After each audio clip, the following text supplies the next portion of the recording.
Hello, hello, hello, hello. Hello there, hello there. Can you hear me? Can you hear me? Can you hear me? It's the Random Show. We're back once again. Your illustrious host, Agostino Zinga. How you doing? How you feeling, people? How you doing? How you feeling? Welcome back. Random Show settings back in your eardrums once again. My lovely, delightable, lovely, wild, crazy viewers. What's happening? Hope you are. Hope you're all good. Hope you're all good. Hope you're all good. Hope you're all good. Hope you're all good. Before we start, apologies for last night. If anybody was here, I had some troubles, unfortunately, getting the stream to work. I switched over to like a semi-newish, oldish,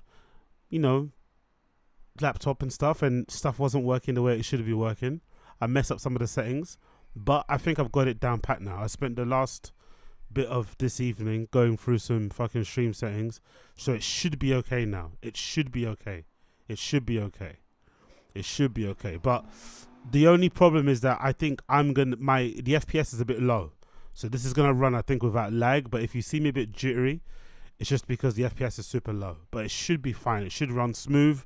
I've done like a few tests and stuff, and nothing's been jittery, so it should be okay. So hopefully, fingers crossed, we should have a nice, clear stream for you today. Zero lag, but it might not be the most smoothest, frames per second type of thing. But those of you who like to listen to this in the background, you won't care too much. Those of you who are, don't even know what I'm talking about, you won't care too much either. But big up everybody in the stream chat. I appreciate all of you. I see you. My nuts, what's good?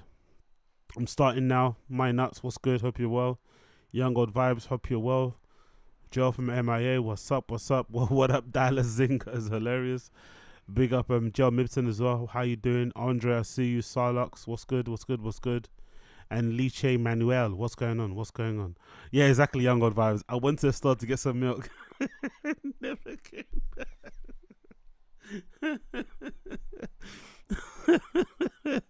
Daddy went to go get some cigarettes. Popped out to get a drink. Never came back. Bloody hell. No. I just got frustrated, man. It was flipping warm as hell. I was trying to get this shit to work. It wasn't working. But today I spent the best part of the day going through all the settings, and I've got to a point now where I think I'm good. Yeah, I'm even looking at the screen now, and I've got current CPU usage is down to like 6%, which is never, you know what I mean? Never, especially on the MacBook, you don't get that low. So I think I've sacrificed some of the, the smoothness of this by letting the CPU be super low. So it should be okay. It should be fine. I'm actually going to, let me double check out my phone now before we start the show, but it should be okay. We shouldn't have any jits. We shouldn't have any crazy shit going on. It should be nice and smooth, because I know how annoying it is for you guys to watch and have me fucking lag all the time. So hopefully it should be fine. Yeah, it's pretty good. It's pretty good. I'm looking at my phone now, and again, I noticed the frames per second thing because, I'm a weirdo, but I think it's fine. I think it's perfectly fine. I need to change the chat box, but we'll do that one step at a time. I need to change the chat box because I've got that fucking sign in bit at the end there. But overall, I'm happy with what I see. I'm happy with what I see. I hope you are too. I hope you guys are too. Okay, let's get into the show. Let's not waste any more time. Let's get right on into the show. So, as I was speaking about yesterday, let's go over it one more time, because why not? Some of you weren't here, and obviously my stream was flipping jittering all over the place. Somebody that's a former Twitch member, a former Twitch staff member, has come out and said the following regarding the whole disrespect situation, where he's been essentially, exposed as being a diddler. He didn't really get exposed. He basically admitted he was a diddler, to be completely honest. He didn't really get exposed. He admitted that he's a diddler. This former Twitch employee came out and basically said the issue is far worse than you'd ever know. So, Dr. Disrespect, however deplorable what he did, what he's been accused of is, he's not the only one, which makes sense, because I said previously in the last stream, I don't know about you guys, but I've noticed a severe lack of people coming out and saying anything. Now, don't get me wrong. I'm quite controversial in my opinion, in that I don't think you should cancel your friends. I think if somebody's actually your friend depending on what the crime is, obviously. I think the whole coming out in public and chastising them is super lame. It's almost a version of like virtue signaling. To like come out and like publicly disavow your friends is fucking bizarre. If you want to privately do it, fair enough. But making a stand and letting everybody know and releasing a statement is super weird. So some of Dr. Disrespect's friends have done that. Fair play to them. Okay, I get it. But for the most part, a lot of people have stayed quite quiet about it, which makes me believe that more than likely this is a prevalent thing and that Dr. Disrespect guy isn't the only one, especially if you think about the platform he was using. The platform he was using, Twitch, for whatever reason, I don't really know why this is the case. Some of you can let me know in the stream chat. Maybe it's the nature of the medium because it's video game live streaming, but I don't know why in particular Twitch has a very young user base. Maybe it's the games. I don't really know why it is, but it seems like there's a lot of like underage people on Twitch, which is obviously super sad because there's a lot of like titty streamers on there. There's a lot of sometimes gambling on there. It's like bloody hell. And not, you know, some of the guys who are the biggest aren't the best influence, but there's a lot of children on there. And they've also used to have this, I don't know if they have it anymore, but they had this feature called Twitch Whispers, which is absolutely insane to call a DMing service on a platform that's mostly perpetuated by kids. Whispers is fucking wild, right? So maybe that was like prone for some PDF activities. So it's not a stretch to say more than likely some of the most prominent streamers out there have been involved in some dicey shit, which is why they are refusing to say anything about Dr. Disrespect because they don't want to bring attention back to them, which is understandable too, because if you done some grimy shit, last thing you want to do is start pointing your finger at somebody unless you're like completely lacking in self-awareness. But this particular statement from this former Twitch staff member is very, very, very illuminating because this is coming straight from somebody that's worked there behind the scenes. And he had the same job, from what I can understand, to what I was kind of doing at Depop. I didn't really do it because they had a separate team that did it. But at Depop, where I used to work at Depop, it was like they had a lot of young kids on there, and unfortunately, because of the nature of the platform where you sell used garments, some girls would wear their clothes and try and sell them and be their own model. And obviously the creeps would use Depop as an avenue to kind of get and elicit more pictures out of like young girls and like be posing as a girl, asking for more pictures of like a boob tube, of some like skirt or whatever maybe. So it got a bit crazy. And they had a dedicated team at Depop that would handle all that shit. And that team, I don't know how they were alerted if somebody was sending creepy messages, whether or not there was a system in place in the messages that kids could like report people, whether they were doing what Twitch people were doing and actually snoop people's messages, which is quite wild. Because, say what you want about Dr. Disrespect, what he did was obviously horrible, and PDS belonged to, they deserve to get buried under the jail. But if they did, snoop into his DMs illegally in some respects, it's kind of wild, isn't it? It's kind of insane that they would dig into his DM. So, but it does go to show that a lot of these companies anyway, most places I've worked in, especially places that have like a social media platform side of things, there's always a back door. I'm sure some of you guys know this, right? I'm not saying anything crazy here, but any social media platform you're on, just be aware that they can see everything that you do. Do you know what I mean? Like every platform that I've used or every company that I've worked at, especially startups where they've had like a social media messaging platform thing, through the admin side of things, you can read everything. You can read absolutely everything. Attachments, everything, links, whatever gets sent, whatever gets said. So whenever you're on those platforms, assume that people are looking and can check what you do. Obviously, if you're doing PDF shit, continue doing it so you get caught and get put in prison. But if you're just on some other things, be careful because people are always watching. Anyway, this former Twitch staff member said as follows. Rilliam 714 on Twitter said as follows. I don't think most people have an idea of how bad things were behind the scenes at Twitch.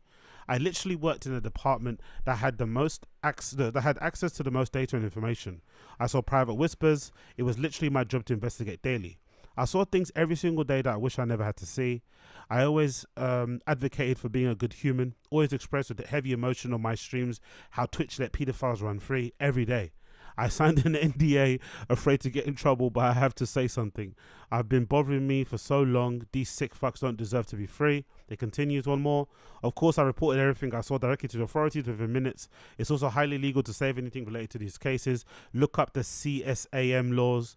Let's just pray investigations complete. Creeps are held accountable. Thanks for the support. Weird people, stop. So it's insane that Twitch has some sort of like NDA in place, right? For like staff members not to speak about the rampant paedophile activities that go on their platform. Pretty wild. But again, it's almost insane, because don't you remember when Kick was first getting its legs on, or was first kind of, gaining some momentum? Do you remember how all the Twitch CEO and people that worked at Twitch were really butthurt that Kick was coming in and taking some of their biggest streamers and signing them to, like, temporary sort of like exclusivity deals and shit? And they were going on about how Twitch, Kick is immoral. They've got all the gambling thing. Anything goes on there. Well, who would have guessed it? They're both the same. Sometimes when you like chastise somebody too much, when you're screaming and pointing at other person for doing some bad shit, sometimes it's usually a projection. And in this case, this is the case. This is the case. At least with Kick. Now, this is a crazy thing to say, but hear me out. At least with Kick, you see the PDF activities in 4K. What's that Hill Mike guy, Zerka, right? They recently got, they recently put themselves out on Front Street, basically banging some 16-year-old, and they obviously rightfully got banned. But at least on Kick, you see the PDF stuff in your face. They hunt down flipping PDFs and set them up to meet kids and stuff, and then they go and, ambush them in stores and beat them up and shit on camera. Pretty wild, but at least that happens. On Twitch, it's all it's all clandestine. It's all behind the scenes. It's all behind the curtain. It's all under a veil of like, oh, we're the best platform. But actually, behind the scenes, some dicey stuff is going on. Quite deplorable. Big up Assad. All streamers should be jailed, Zinger included. You know what? You were right. You are absolutely right. I definitely should be jailed. I should have been jailed a long time ago. I'm going to say that aloud because I think that would be an interesting soundbite. I said it on purpose because that would be an interesting soundbite if I ever do get arrested for something crazy. Someone could go back to the stream and clip that. And use it as part of my Turkey Tom documentary. The downfall of the most insane British black guy. That would be so good, man. Honestly, that would be so fucking funny. But big up everyone in the stream chat. Big up Assad Aziz. What's going on, bro? Big up Abe Martinez. I see you, brother. What's going on? Chris Mack. What's good? Come one, come all. Come one, come all. But yeah, like I said previously, I just want that documentary, bro. I want that documentary so bad. I want someone to put together a documentary to try and figure out why are there so many streamers that are into kids? What's going on? What is it about talking into a mic, looking into a webcam, playing games online that makes people automatically go, I want to fuck a 16-year-old? Like, what is it about this platform? What is it about this medium? What is it about this space? Is it spending a lot alone time? Is it developmentally challenged? Is it the thing that people say, which I think is a bit of a cop-out and an easy thing, because it doesn't mean because you're a lame and you're a dog and because you didn't get no girls in school that now suddenly going to be into kids. I think that's a cop-out and that's an easy excuse. But I would love to know what exactly is it, because there's definitely something going on there. This isn't the only person. It seems like, every other week, every other month, somebody's getting uncovered for doing some diddly shit. And it's never like within like a arguable range. It's never like, oh, some 20-year-old was talking to some like 18-year-old. It's always a wild range. It's always like some 55-year-old guy was trying to hit up some 19. It's proper PDF stuff. It's not even like, oh no, this guy's just into like younger women. No, it's like girls. You know what I mean? With a fucking lowercase g. It's absolutely wild. And I've also noticed, by the way, can I be thingy and say, I've noticed it's kind of an American thing, but what is with this terminology or this phrase of speaking? Whenever a PDF thing happens, a guy will say, and I've got daughters, so... And I'm like, hold on, what does that mean? Does that mean you can only understand that PDF is bad and that grape is bad because you have a daughter? So if you had a son, what would happen then? What is this phraseology that I've seen people use a lot? Oh yeah, I've got a daughter, so I know how it is, man. I know how, I got a daughter, so it's like, does that even matter that you have it? So you have to have a dog to know that fucking, cruelty against animals is bad as well. Is that where we're going? I never understood this. It's such a strange thing that I've noticed in the last few years people have been doing. Oh yeah, I've got a daughter, innit? I've got a daughter. I've got a daughter. It's like, yeah, and you want me to give you a fucking sticker? You want a pat on the back? You want me to give you a flipping tag or something? Like, what going for this? PDF stuff is bad because PDF stuff is bad, not because you have a fucking daughter and now you can identify with it because you can. Or it's like a weird perverse thing that, oh, I could just picturing my daughter going through that would send me over there. Just like, bro, so you couldn't put yourself in someone else's feet until whatever. Anyway, whatever. I think it's insane. People say that like to make it seem like they're being like compassionate and considerate, and instead you sound kind of creepy because automatically it kind of means like you are imagining your kid in that situation. Yeah, I mean, it's like, and that's the only way you could kind of, it's almost like a lack of emotional maturity in a way. Like, keep those thoughts to yourself if you're a dude. Oh yeah, I've got a kid now, so I understand how bad this shit is. It's like, whose man's is this? Whose man's is this? Now you understand PDF stuff is bad. It's like, honestly, man, people are so insane online. I swear to God, they're insane. Moving on.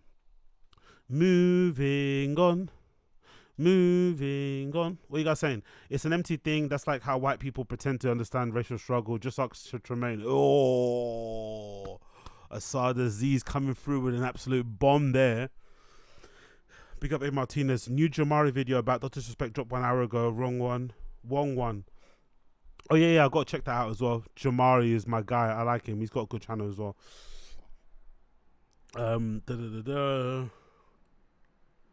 Only slight thing I'd say about Jamari that I don't like, and I think it's not his fault. It's just the way his face is. He's got that kind of like condescending like smirk whenever he's talking. I don't know if it's because he thinks what he's saying is so funny or it's just how his face moves, but he does that like that kind of like you know what I mean? Like, I like his videos, but he's got that thing where he kind of reminds me of that dude. Who's that dude that went down? He had that similar thing as well where it's almost like he enjoyed the sound of his own voice. Who's that dude again? He's got dark hair. Yeah, he opened a comedy club and he went a bit loopy.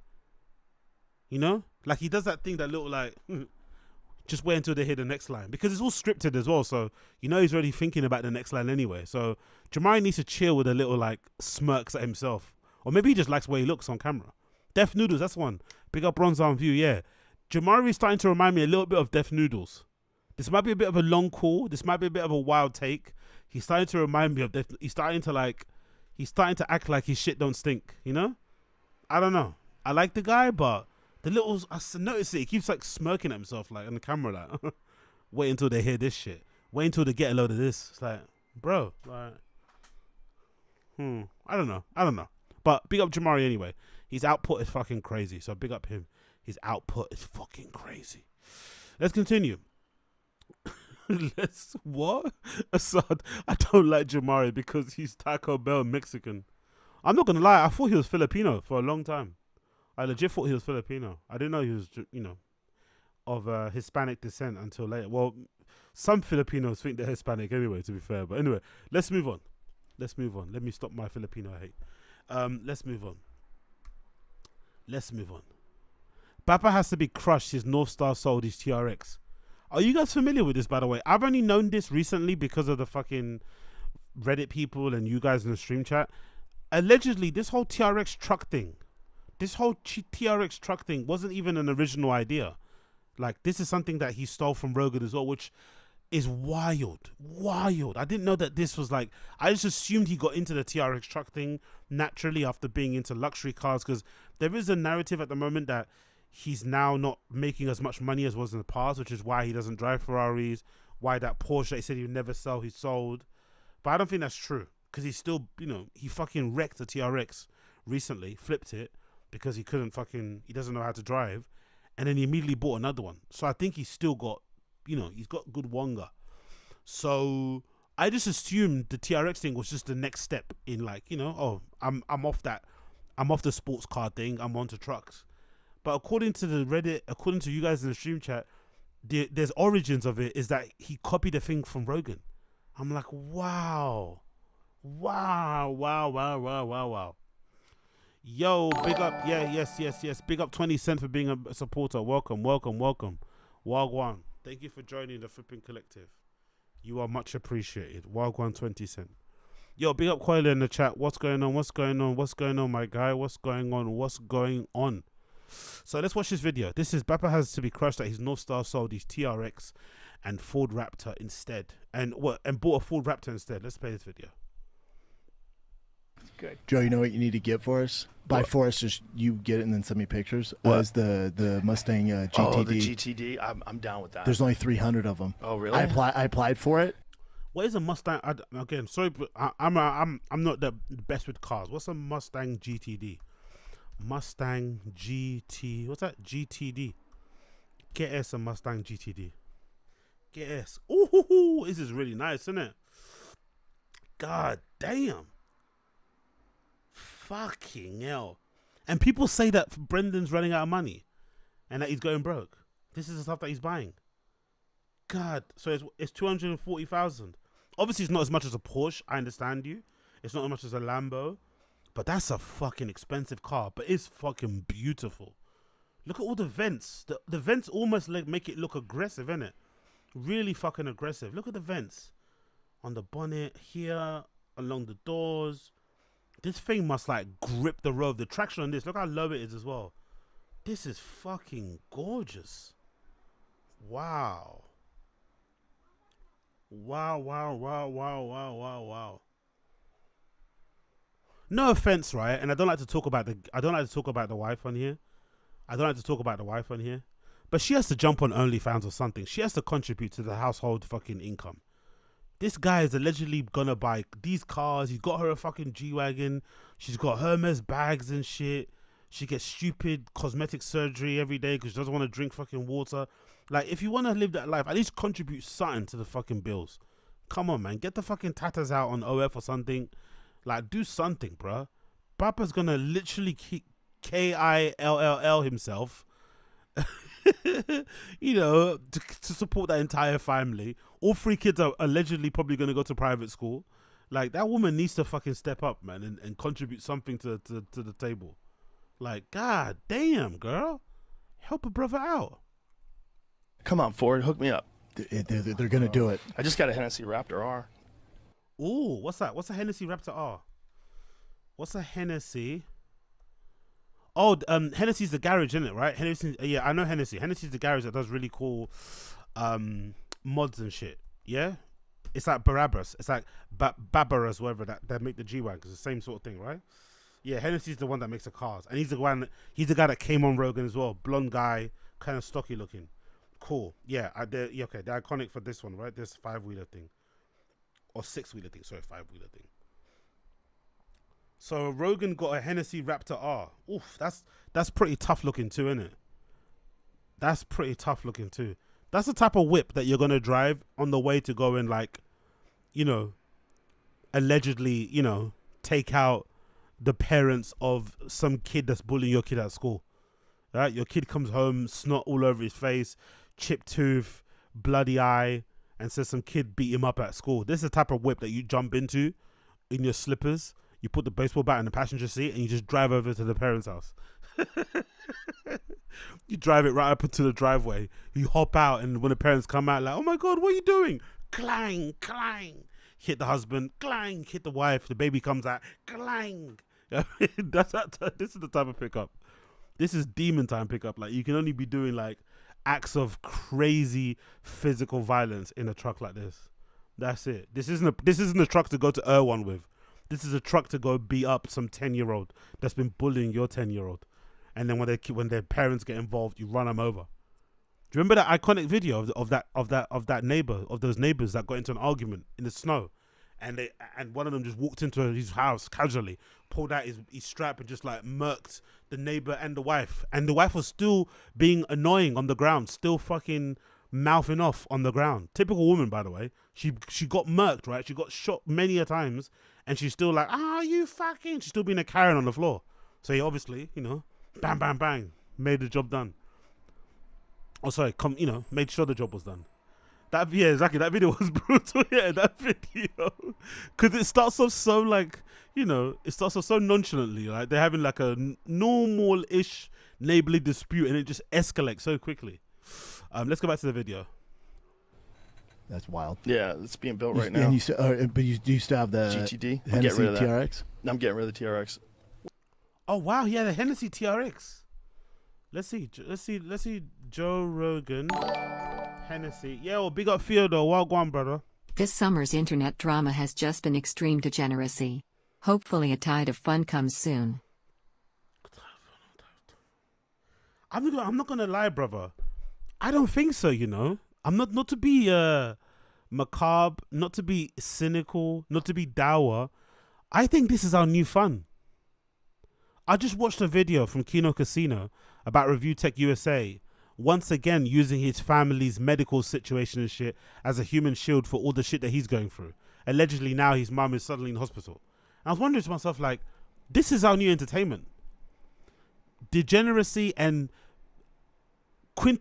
absolutely deplorable human beings doing deplorable stuff for our entertainment, in a way. This is a new form of entertainment. It's not going to get better. I swear to God. This is the new fun. Exactly. Unfortunately, honestly, Theodore, I don't think it's like going to get any better. I swear to God, it's not. I think this is like the new level. Think about it. Guys, please think about this. Nicholas Recator, who basically, in a way, not to be hyperbolic, but in a way, this guy created LawTube. This guy created a whole sector of YouTube that is incredibly influential, informative, profitable, entertaining at times. He created that niche single-handedly. Was the person responsible for covering some big iconic cases throughout the years. It then gets exposed that he's not only into some degeneracy, dicey, wild boy, party boy shit, that he's also has this other woman living in his house who at the time was married to another dude. They were all, you know, fucking each other, doing coke and shit, to the point where his 11-year-old daughter or whatever might have been doing it too. And now his kids are in flipping care. And he's on stream talking to us every other day. And his kids are in foster care. Are in protected custody. Any other time we'd be like, oh my God. But so far it's just been like, everyone's just been covering it like it's a regular thing. People are covering it like it's regular. Because it is. This is the new normal. This is the new normal. Like, it's insane, bro. It's insane. So, yeah, Theodore, unfortunately, I don't think it's going to get any better. It's only going to get worse, brother. It's only going to get worse. So I'm laughing because, and I don't want to be negative on this stuff, but Brendan's due a real hard crash landing when it comes to the material things. I have a feeling. Now Theodore said what he said. I have a feeling because so far career-wise, he's obviously suffered, but he hasn't suffered in terms of his way of life. Hasn't changed really. I know that they downscaled the original house, but the house is still there. The cars are still there. The wife is still flexing all the handbags and shit. The kids still go to Sierra Canyon private schools and shit. But I have a feeling we're going to get to a point where it's going to catch up on him. Unfortunately, because it's just the way it goes. You don't have, you can't be at that level and not be making good content and keeping up that kind of way of life and it going forever. It's just impossible. Unless obviously daddy leaves him a fat inheritance or something, but still, let's not wish that sort of stuff on the guy. But I have a feeling we're going to enter another arc in the Papa fucking saga where he starts selling cars and shit. That's going to be fucking funny and also depressing because you know how much of his identity is tied to like, looking like a big shot and shit. I've got a feeling because so far, yes, the comedy suffered, yes, the podcast numbers are down, but nothing's really changed, day to day in terms of his lifestyle. But when you see the wife having to sell the Hermes bag, when you hear about him getting Ubers and shit, that's when you know he's going to be down bad, down bad. Anyway, let's go back to the video one more time because I keep interrupting. You can tell I've been missing to stream. Fucking hell, finally got the computer to work. Let's go. Good. Joe, you know what you need to get for us? By for us, just you get it and then send me pictures. What? Is the Mustang GTD. Oh, the GTD. I'm down with that. There's only 300 of them. Oh, really? I applied for it. Come on, Ford, hook me up. They're going to do it. I just got a Hennessy Raptor R. That's wild. Yeah, it's being built right now. And you still have the GTD. I'm Hennessy getting rid of that. TRX. I'm getting rid of the TRX.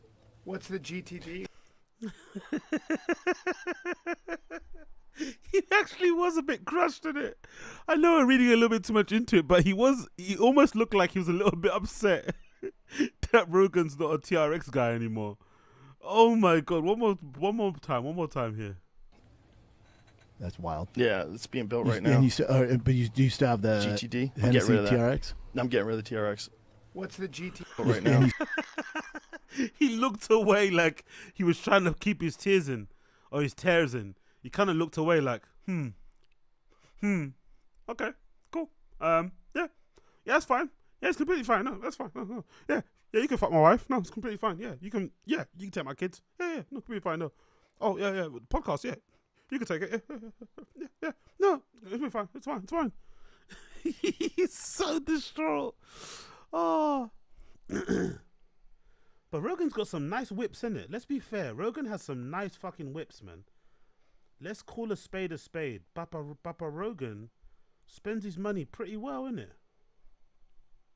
He spends his money quite well. He's got some nice whips, Papa Rogan. I'm not gonna lie. I'm not sure what you guys think in the stream chat. I think I prefer like muted colors in pickup trucks, you know. Brendan does the whole like loud boy thing. I think pickup trucks look better like this. Like all red, all silver, all black, you know, like they mean business, as opposed to Brendan how he colors them and shit. I think they look way better like this, even when they're just stock. Don't you think? Like it's just completely all blacked out. You got the blacked out rims. You got like, you know, most guys, myself included, I get a big boner when I see fucking brightly colored fucking disc brakes. Massive disc brakes here, all red. Like fuck, bro. Look how good this shit looks. I love all the little silver details here around the rim, right? On the screws. Nice little pop of color kind of on the wheels. Look at this, man. Extra thick tread wheels as well. Headlights there. The bar in the front is blacked out as well. Like, that's a fucking good looking car, bro. That's a fucking good looking car. He spends his money well, no lie. It's a fucking good. It's got the Hennessy written here. I don't like the Hennessy logo though, or the Hennessy script. It looks a little bit Comic Sansy, you know. It's a little bit of a shit font. Maybe you should spend more money and get like a bespoke font, or maybe this is his handwriting. Maybe that's why. Maybe this is his actual signature. But I don't like the font. The font is a bit lame. Maybe change the font, but it's fucking nice. And I also don't like all this. Like, come on, Velicopter. Like, don't make my fucking, you know, don't make my truck your fucking business card. Like what's that? Velociraptor 600 by Hennessy Performance. But I'm not gonna lie, I take it back. Put as many decals as you want on my fucking truck. That thing is fucking beautiful. Put as many decals as you want on my fucking truck. I don't fucking care. That thing looks so hard. Yeah, big up Rogan. Big up Rogan. Unfortunately for Papa, Rogan's TRX journey has come to an end. Rogan's TRX journey has come to a end. And another clip here. Big up the people on the Friday Kiss subreddit. This is fucking fantastic. This is fucking fantastic. Have you guys seen this? Getting rid of the TRX, the office. This is oh mate, honestly. Let's play this one. Love them. I have a TRX. That thing's Yes, the shit. it's a badass, isn't that it? thing's the shit. Rebuild my TRX now. I got a new one, and we're doing all, you know, the Innovate wheels and the tires and the 40-inch or 39-inch tires. And you got a goatee. I did. Did you get that after you helped me move and you saw mine? Yes. It's being built right now. and you still have the GTD. I'm Hennessy getting rid of that. TRX. I'm getting rid of the TRX. What's the... Hey, shaved. I did. Why? Love them. I have a That's almost like the same face that Brendan pulled, isn't it? That's almost the same face. It's almost the same face that Brendan made, isn't it? It's almost the same face. Look at.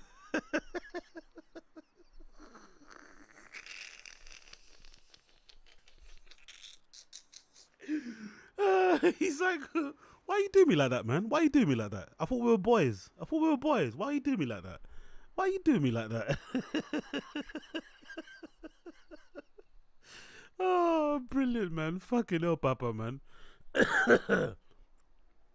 I remember that there was a time, back in the day, in the UK anyway, at least. I'm sure some of you guys had it in the States. I don't know what you guys' car was. But let's say, what age was this? This is probably like after high school. So maybe between the age of like 18 and 21. There was a Ford Fiesta. This must have been like 2002, innit? There was a time where everybody, yeah, that's the one. That's actually the one. Wow, look at my fucking knowledge. There was a time back in the day where all the guys in my area were driving these. All the kids, right, were driving this Ford Fiesta. It was really big at the time, and everyone will get it, you know, modded and shit. Let's see if there's a modded version. Modified. Let's see what modified versions we have here. Yeah, so people in my area will be driving this Ford Fiesta, right? And they'd be kitting it out like this. Like, this one's a good example, by the way. So, you know, maybe lower the suspension, you know, get some fucking nice rims put on it and shit. And this was back in the day when, you know, again, people were like between the age of 18 and 21. There was actually these two twin brothers, quite hard. At the time, we were kind of jealous of them. But there were these two twin brothers that lived in my area that actually their parents bought them each a Ford Fiesta. Brand new. Like, imagine that, like, literally. And they used to, like, drive around the hood, like, one behind each other, like, tearing through the little fucking estate and shit. Like, fucking, it was fucking wild. Never got arrested, by the way. Typical. But this is the only time I remember everybody almost driving the same thing because it was cool. But everyone was like, again, between the age of 18 and 22. Brendan's like a 42-year-old man, and he bases his purchases on, like, what Rogan does. Like, he looks up to Rogan, like, more than anybody in his life. Like, what Rogan says is fucking... What Rogan says is gospel. If Rogan's into TRXs, I'm into TRXs. If Rogan likes Raptors, I'm a Raptor man now. Rogan was always wanking off about fucking Porsches. No surprise, Brendan became a Porsche guy. It's quite sad, you know. It's quite ridiculous. I'm not going to lie, because every time I think about his obsession with TRXs and it coming straight from Rogan, I think about this era in my area where everyone was driving Ford Fiestas, and I think that's the last time I saw people, like, going out of their way copying each other. Then after that, all the car guys that I knew in my area, they'd go out of their way to buy different cars to, like, stand out. You didn't want to drive a Fiesta because everyone was driving it. So maybe you'd go and get, like, what is it, a Peugeot, is it 205? I think it's 205 GTI. Yeah, so everyone's driving a Ford Fiesta. Maybe you go and get a Peugeot 205 Ford Fiesta. Do you know what I mean? You get one, you fucking get it redone and shit. My dad actually had one of these, by the way, fucking hard car. Just to kind of stand out because you didn't want to look at the rest. So there was a time when you went to copy everybody to kind of, you know, to fit in. But there comes an age where you want to stand out and be your own person. Brendan can't even do that. He can't even get into, like, Toyota trucks because now he's like some, like, pro-American pickup truck driver guy. But it's like, come on, bruv. Like, there's so many trucks like that you can buy, you can get into. But he has to buy the fucking Rogan thing. It's so weird. Like, it's so bizarre. And and the thing about it as well, not to be that guy, but it's just a money thing also. Like, I like Rogan's podcast. I like, you know, he seems like a good dude. But I don't even think it's like just admiring him as a person. It's just more so the podcast and how much money he makes, how successful it is. That's what dictates his, like, love and wanting to copy him and be Mr. Me Too. It's like, if fair enough if, like, he admired Rogan for everything. Oh, he's a family man, all this sort of stuff. Cool. But it's not that. It's just, you know, being so enamored with somebody because they make money to the point where now, like, you base your buying decisions on what they do. Could never be me, man. Could never be me. Of course, I have to learn to drive first, but it can never be me. It could never fucking be me. Moving on from this one, we have this clip about Rogan talking about how people try to go viral. This is quite a funny one, actually. Big up the people that uploaded this one. Toton Bao attempted to go viral. Let's play this. Zoom in a little bit here. Bish, bash, bosh. Let's play that. That girl had no idea that thing went fucking viral. You never know, The you next never know morning. what's going to hit, right? You Yeah, never know. she's just You being never funny know with what's her going to be a friend. popular video and what's not. You just got to keep doing them. Here's one thing you do know: if you try hard, you won't get one. That's for damn sure. Isn't that weird? Yeah. Yep. Yeah. That don't stop people from trying. Oh, they try so hard. But the people that I know that try the hardest have never gotten one. Never.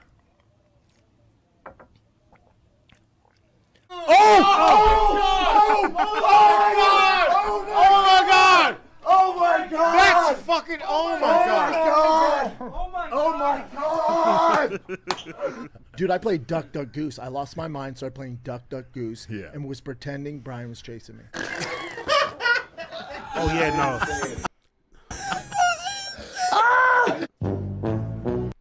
I'm not gonna lie, that one was the most deplorable one. That one was the most deplorable. That was worse than the fucking Duck Duck Goose thing. Because at least with the Fight Companion one, he was just trying to be silly. It was a little bit low vibrations, low energy, that particular Fight Companion. I think Chris D'Elia was already tapped out after the first 5 minutes. I still don't get why Chris agrees to go on the Fight Like, he doesn't care about fighting. He's that kind of weirdo dude. And this is something that I'm going to say aloud. It's going to sound insane. But he doesn't drink, doesn't do drugs, doesn't seem like he enjoys music, doesn't dance, doesn't go clubbing, doesn't listen to whatever, doesn't watch, he's into movies and shit. And he also he's not into sports. So I don't know why Brendan keeps inviting him to Fight Companion. But we should have known from then he was a bit of a weirdo. Anyway, long story short, at least he was trying to be entertaining and trying to, get the fucking vibe of the room up. But this with Bert on that pod was horrendous. Because I think this was also around the time where Brian came back to the pod and he was trying to make the fucking, trying to make the podcast pop again. And you could see he was being so over the top, so extra, trying way too hard, clearly faking the laughing. Like, God almighty, man, it was disgusting. It was like, God, how desperate can you be? Truly, how desperate can you be? I was actually surprised Bert went on the show. I'm not going to lie. But yeah, very, very, very, very bizarro place to be there. Very, very bizarre place to be. But Rogan in the beginning saying that people that love to go viral, it's funny because he's in a room with two guys who love to go viral. Like, Callan doesn't stop with those in-car rants, that he goes on where he's like talking in that voice and he's shouting. He's sitting in his Tesla shouting about something that he saw on social media. But luckily for him, actually, The Rock actually, I think, retweeted him or something. So he's never going to stop now. The Rock gave him some battery in his back, which is a good thing because you know how much Brandon's going to fucking hate that. That was cool to kind of see that happen for him. But he was in the room with two people who've been trying non-stop to get a viral moment, always. And unfortunately for Brendan, his actual real viral moment was the stuff that he doesn't like that Bobby Lee thing, right? The Bobby Lee and Kalila dressing down, that was probably viral. But he probably, again, it's something that he didn't like. The ambush from Akash and Andrew Schultz, it don't make sense. It don't make sense. That was probably viral. How Jake Paul and Mike did him, right? You're doing great. That was probably viral. But again, he came out of it looking horrible. Rogan telling him to quit the UFC, that was embarrassing. And he went viral. So he hasn't really had a viral moment that, has been to his credit, really. Maybe the only one I can think of might be that rumor he started about Hamzat Chimaev and the UFC thing. Maybe. That might be the only thing. But again, that ended up badly for him because Dana White dropped that iconic fucking, that makes sense reply back, which, then sent fucking Brendan into a fucking freefall and went fucking crazy. Guy said 3 words back to him in reply and he absolutely lost it. I absolutely love it. I absolutely love it. Okay, cool. Let's move on from that one. We got that. Let's do some more here. Oh, let's do this one. So, Brendan's truck. Let's talk about the truck shit. Brendan's giving away a truck, y'all. Brendan's giving away a truck. Do you guys want to buy a truck? Anybody want to buy a truck? Anybody want to get a truck for free, basically? Well, you're going to want to see this video.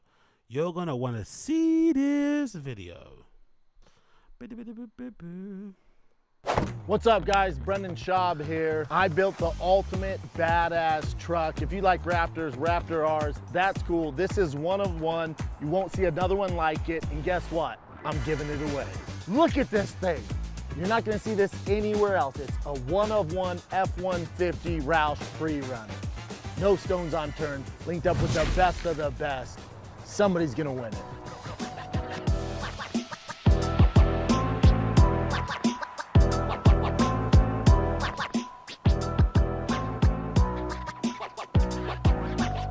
you want to win this badass truck, it's pretty easy. Go to drivefastallgas.com, pick up some merch, and this could be yours. Somebody's gonna win this badass truck. Could be you.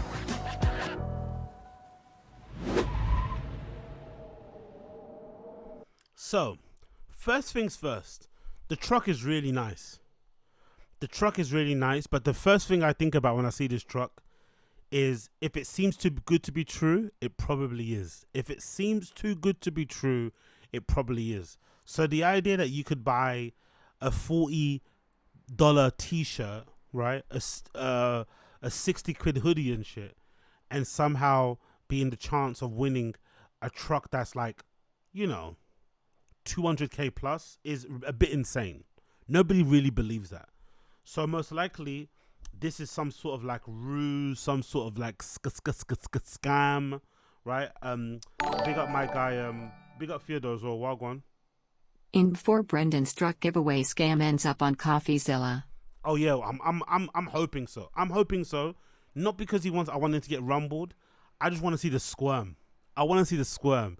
If this does get uncovered as being like a massive racket, almost like the NFT thing, like the whole crypto thing, right? If this ends up being one of the new celebrity rackets that gets uncovered by CoffeeZilla or somebody, I'm just looking for the squirm because he's boastfully promoting and talking about this.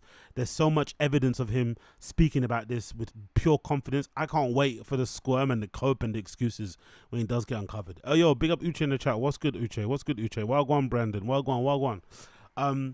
Big up my guy fucking Josh, right? Big up my guy Josh. You know who you are. He was giving me some really good information and background into, you know, how all this shit works and why people do it and stuff, which obviously makes sense, but it just goes to show how insidious and how scammy celebrity promotion and marketing is, isn't it? Because essentially, these companies are all doing this sort of stuff as promo.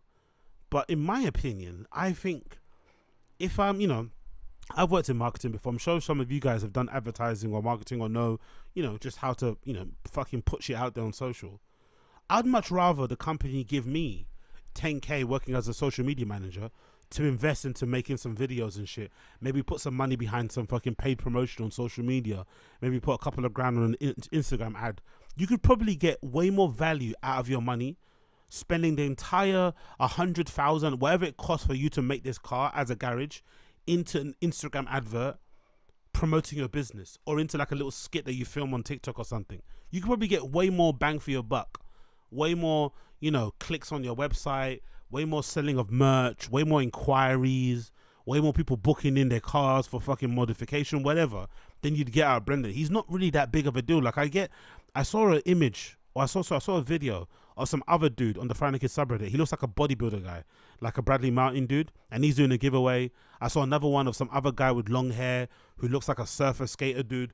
But I'd imagine in their niches, all those two guys are probably quite popular. They probably got quite a big social media following. So it makes sense why a garage would want to align with them to promote their cars and promote what they do as a business. And then obviously the influencer can then sell some merch as well on the front end. So I get it on that point, because if you got, you know, if you got legitimate following and you're in a particular niche, it could be quite profitable and makes a lot of sense. And it's also interesting content, it's competition, you know, whatever, some desire in that regard. But when you're with someone like Brendan, like, what do you really get out of it? Like, I don't, you know what I mean? Like, I would go as far as saying that I don't think Brendan could sell 5 cars. If he was given a discount code on pickup trucks and shit, I don't think he could shift 5. I swear to God, I don't think his appeal is that big. Like, you know what I mean? Like, the numbers are what they are because of the Rogan association, but I don't think he has a fan base that would, you know, ride for him in that extent. I don't think so, personally. Maybe in the past they did. Like, I remember early TFATK, they would sell out of merch and shit. When's the last time you heard Rogan talk about, when's the last time you heard Brendan mention he sold out of merch? A lot of that stuff is probably sitting in his garage at home right now. Or maybe in the offices, or maybe in the spare studios, you know, the one that BJ used to use for his show. It's just probably stacked up of unsold merch. So I think, you know, he struggled even to sell whiskey. He struggled to sell his, you know, overpriced whiskey. So I don't believe that he has like a fan base of guys who like him, or girls who'd want to spend money and buy a truck and shit. So I don't see what the garages really get out of this. If anything, it makes them look worse because, you know, all the trolling that they get on comments and shit. Like, look what happened to KREISCHER. KREISCHER is, you know, they have nothing to do with this guy. They just, you know, they might have helped him out with certain things, maybe give him a discount here and there. And then they had all these, you know, all the fucking Fight on the Kid people going after them because they were sort of like, you know, endorsing and backing Brendan in a way. And then they had to kind of back away from that because it just got too toxic. So there's something fishy about this. Again, I understand if you're doing this with Bradley Martin, you're doing this with Logan Paul, I get it. But Brendan seems a bit fishy. Seems a bit fishy, to be honest. Seems a bit fishy. What's the website? Let's see. Let me play it one more time. I want to see what the website is called. What's up, guys? Brendan Schaub here. I built the ultimate badass truck. If you like Raptors, Raptor R's, that's cool. This is one of one. You won't see another.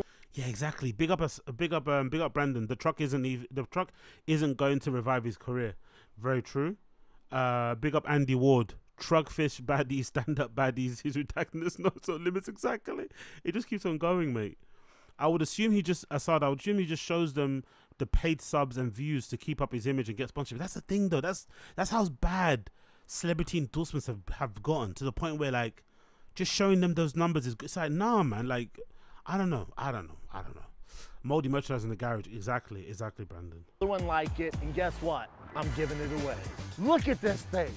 You're not gonna see this anywhere else. It's a one-of-one F-150 Roush pre-runner. No stones unturned, linked up with the best of the best. Somebody's gonna win it.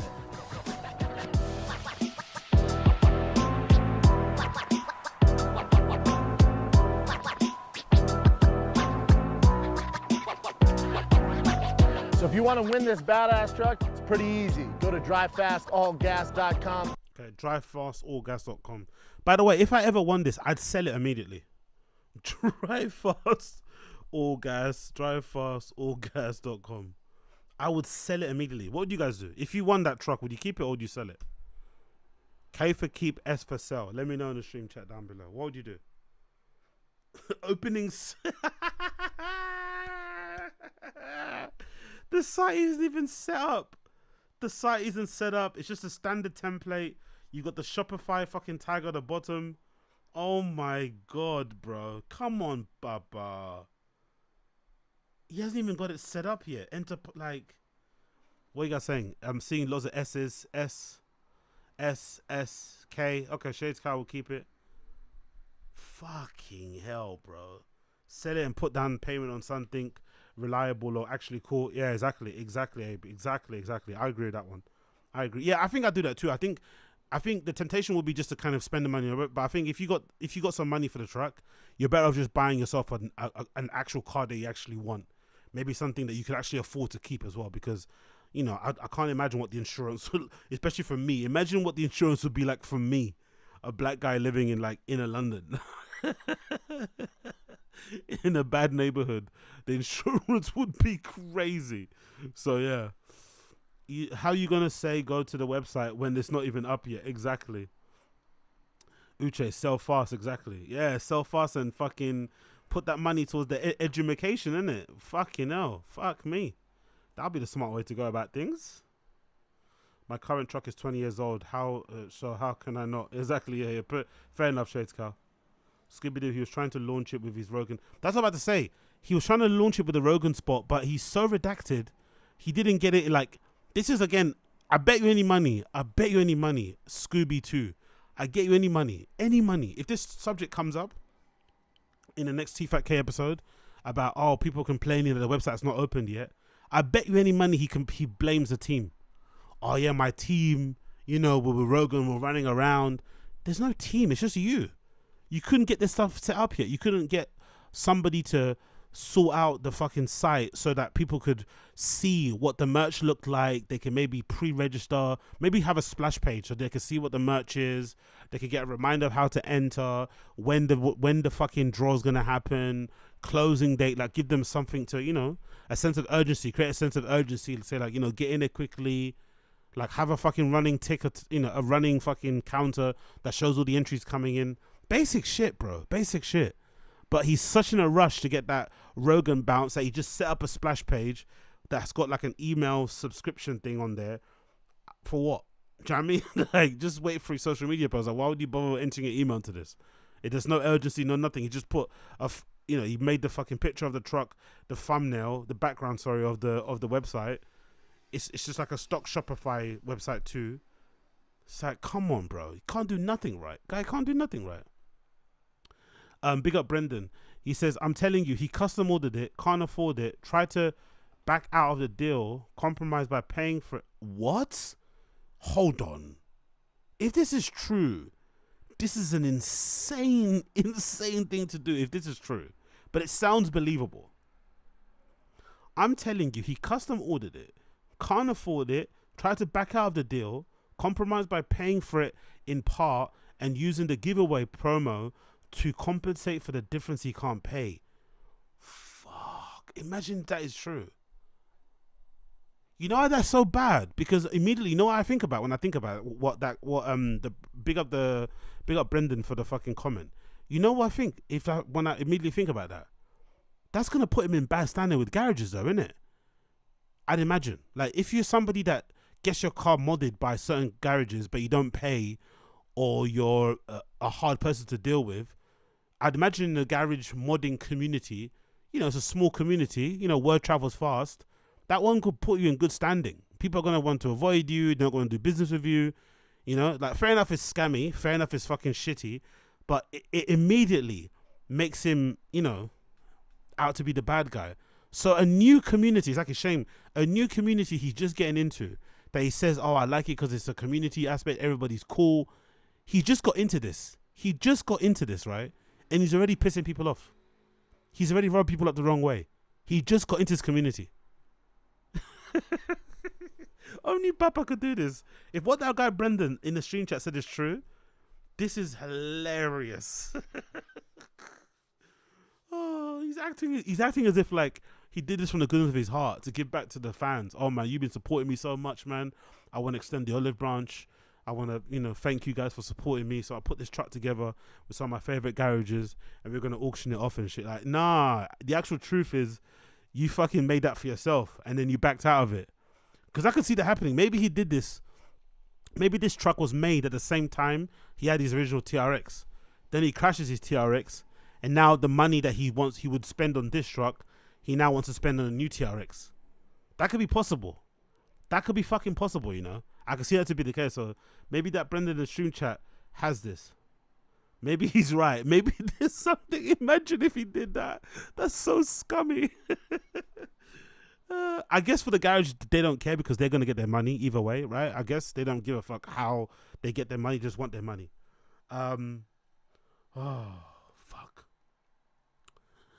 What does it say, Brendan? I don't know if I'm exactly right, but I do believe it's a custom order for him gone sour.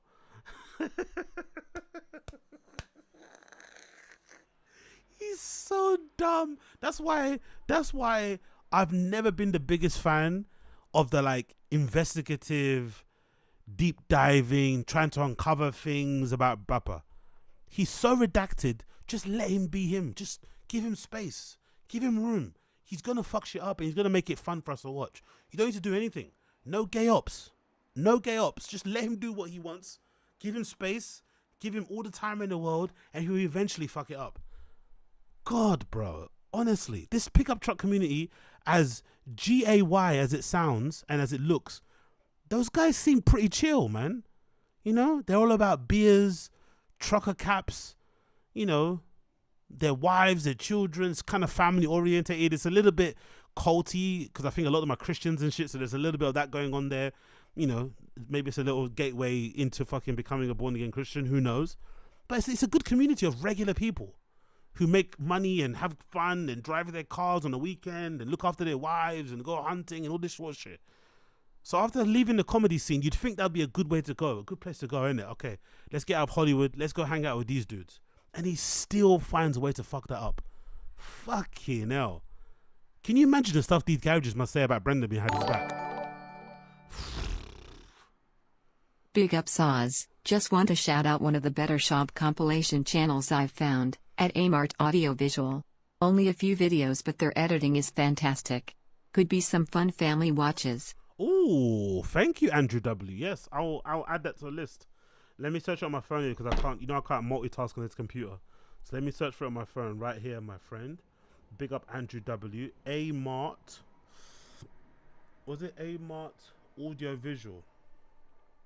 Horrible name. Hate the name. Hate the name. Change it. Remember the standard? Hate the name. Honestly. Brendan was so pissed when Rogan said that about Tiger Fik. It's like, bro, the Tiger Fik is an objectively bad name though, isn't it? Like, Tiger Fik. Like, what? Oh, yeah, this one. I meant to talk about this ages ago. This is the person that does a compilation about the lies. Yeah, big up Andrew W. Yes, I keep forgetting to fucking check this channel out. Yeah, this is definitely going to be a next big family watch. You are definitely right, my friend. Thank you for that one. I'm going to add this to my watch later as well. Thank you, brother. You're the best. Appreciate that. Appreciate that. Big up Andrew W. What are you guys saying here in the stream chat? What are you guys saying to me? Defag lifestyle. Yeah, exactly. Defag is fucking hilarious. Bare Nips. I'd only keep this truck for a week so I can ask baddies if they want to walk. Yeah, that's a good idea actually. Driving this car around for a week is not a bad call. Big up Bare Nips. It's not a bad call. Honestly, driving this car around for a week is not a fucking bad call because it's fucking hard. I built the ultimate bad. The only thing I'm gonna be nitpicky here. Nitpicky. I know you can't see it on my screen because my resolution is terrible. I don't like the hue of red. It's almost like a pinkish. It's a bit pale for me, you know. I either want it really bright or really dark. I don't like this like washed out. Like it almost looks like it's translucent, you know. I don't like this shade of red. The only thing I'm gonna say, the only little drawback. Badass truck. If you like Raptors, Raptor R's, that's cool. This is one of one. You won't see another one like it. And guess what? I'm giving it away. Look at this thing. You're not gonna like pulling up in that outside of a local Weatherspoons. You're gonna get all the fucking old age pensioner women to come out and fucking slob on your knob. You know what I mean? I pull up outside of a fucking Weatherspoons and that beat my horn. Do you know what I mean? They'll be forming an orderly queue to get in the back of my truck. You get me? see this anywhere else. It's a one-of-one F-150 Roush pre-runner. No stones unturned, linked up with the best of the best. Somebody's gonna win it. Linked up, you know. He loves a good. He loves a bit of copyright-free music. Oh, I didn't notice the truck. Oh, I like that detail. I didn't notice that in the back. The spare tire in the back there. Oh, that's a nice little detail, isn't it? It's a little bit, you know. It's a little bit larpy, right? It's a little bit fucking pretentious, you know. It's a little bit wanky, but I kind of like it. I kind of like the spare tire in the back of the truck like that, popping out. Do you know what I mean? Like, that's actually quite nice. I'm not gonna lie.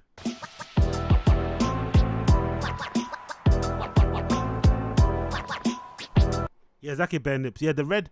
It's just the hue of red. It's the hue. It's just too translucent. I want it to either be really dark or really bright. Like, you know, it kind of looks better in this type of angle, but again, it's a bit dark because it's in the shadows. Could you imagine what the other people in this office in this fucking office space area place, whatever it's called? Can you imagine what they must think of Papa every other day, out in the fucking parking lot, screaming and shouting into the fucking camera? All right, this is Brendan Schaub. All right, this is another like all this. How many takes he does of this, of that fucking shit, the food truck stuff. Like, can you imagine how annoying it is? You're doing your regular 9-to-5 work and you got this donut running up and down the parking lot, you know. Recording all this shitty content, like, it must drive you crazy. So if you want to win this badass truck, it's pretty easy. Go to drivefastallgas.com, pick up some merch, and this could be yours. Oh, by the way, give him some props. He hasn't stuttered or fucked up his words once. No marble mouth shit, no nothing. You know? He actually went through it, you know, fairly well. Somebody's gonna win this badass truck. Could be you. Is he doing this with a pouch in his mouth, with a nicotine pouch? Or is that just his jowls from the Ozempic? You can't take out the nicotine pouch when you're recording a fucking thing. Is that a nicotine pouch? Or is that just the jowl from the... What is this lump here? That's a nicotine, right? It has to be. Just take it out. Why it's like talking and chewing gum. Just take it out. Like, what's wrong with you? Fuck, you know. This is the thing. He's a real addict, isn't it? Undercover addict. He's always swapping one addiction for another. Now it's Ozempic. Now it's nicotine patch because he can't drink. Because allegedly, you know, Ozempic does that thing about your drinking thing. Fuck. I love how every time I mention Ozempic, I always mention that fact. I don't know why it's so impressive to me, but whatever. Yeah, it's a nice car, isn't it? Nice fucking car. Nice car, but I think it's a scam. Allegedly. This is Baba talking about the truck again on the SCHAUB show. Interesting insight here from Papa regarding this. Big up the Fighting Kids subreddit. It says, where's the no purchase necessary option or mention of the charity? In case you're wondering, what charity? This post. Somebody got into the comments, which I don't like personally. I don't encourage getting into his comments. I don't encourage trolling him in the replies. Just laugh at the dumb things he says and does on camera, but no need to go and, you know, get in his comments and shit. But we're too far gone for that now.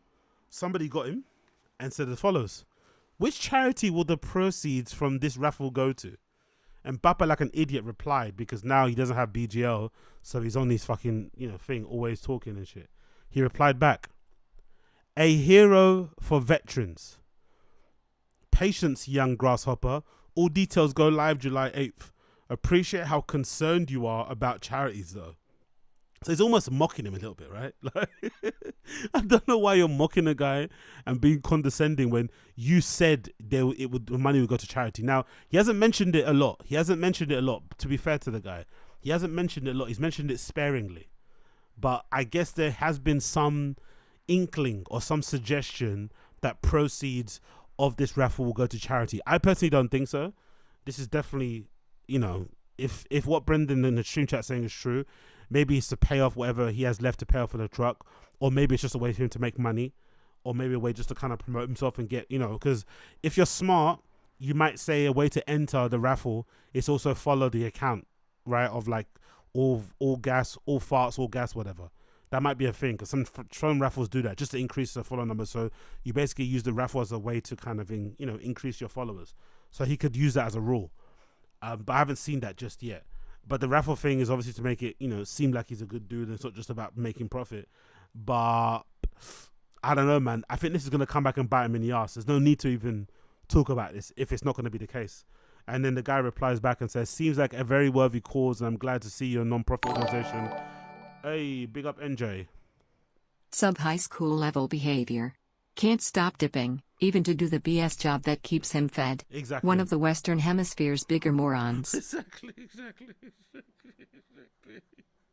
Exactly. We're gonna watch a video later. We're gonna watch the new TFATK later, where they're at they're in, is it the Antarctica? No, not Antarctica. They're not Antarctica. Sorry, they're definitely not Antarctica. They're in that place with the lake that we saw, and they're doing a podcast there. And I was reading the comments on the Fighting Kids subreddit about one of the clips, and somebody legitimately was like, I hate him just because of how he was sitting. Papa's gotten to a level where people just dislike how he sits and how he, like, the tone of his voice. He's gotten so unlikable. Like, nicotine pouches are quite cool in some spaces, right? People are using nicotine pouches, they're having fun with it, they enjoy themselves. But Papa is so unlikable, people are starting to not like nicotine pouches because of him. Because he's made his entire personality, he's made them super uncool. Oh, honestly, man, like, that guy's post was hilarious. I hate him. It's like, wow. Papa's really ascended to that level, like, of like pure utter contempt. Oh, I fucking love it, man. I fucking love it. Anyway, let's go to the video of him explaining some details about the fucking draw. Courtesy of the SCHAUB show. Let's see this. Let's play this one. Stay tuned for that. The truck giveaway, Drive Fast, All Gas, that goes live July 8th. We have a bunch of merch. The way you win is either by just buying a... Sorry, to be fair, just interrupt again. I'll play in the beginning again. All Drive Fast, All Gas, although it's a stolen thing and whatever, it is a better name than Toontown, isn't it? Toontown's a horrible name, And he also wasn't tuning cars. He wasn't tuning them. He doesn't know nothing about tuning. At least with drive fast, all gas, it's just like a generic term, a generic saying that can just cover everything about cars, right? You can get into everything. You can get into motorbikes, whatever. At least it's a better name. It's just a shame it's copied. You know, it's plagiarized. The entire premise of it has been plagiarized from another company that he was, you know, catting for a bit. So that's funny. Let's play again. Stay tuned for that. The truck giveaway, Drive Fast, All Gas, that goes live July 8th. We have a bunch of merch. The way you win is either by just buying an entry of $5 or buying any merch and get more entries that way. The merch is lit. We linked up with King Shock, so it's King Shock's Drive Fast, All Gas merch. We'll have a ton of options on there. Dope hats, tees, hoodies, tanks, shorts. We got all sorts of cool stuff on there. But so the regular merchant, right? He's making it seem like they're gonna have a full cut and sew couture, like, you know, collaborations with fucking Carhartt. You mean the regular merch line, right? Like a t-shirt, long sleeves, hoodie, hats, and maybe a fucking, you know, Nalgene or something, like regular shit. Drive Fast, All Gas will go live July 8th. That's when the raffle or giveaway starts. So stay tuned. I don't like how he pronounces it. Is he pronouncing it like that because he struggles to say the words and he's been practicing in the mirror? Drive Fast, All Gas. Look how he does it in his mouth. Gas will go live July 8th.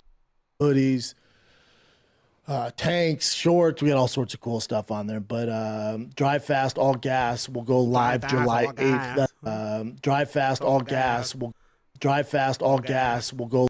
Drive Fast, All Gas will go live July 8th. That's when the raffle or giveaway starts. So stay tuned. It's the most. No offense. Drive Fast, All Gas will go live July. He almost sounds like you know when the deaf person speaks? He almost sounds like that, doesn't he?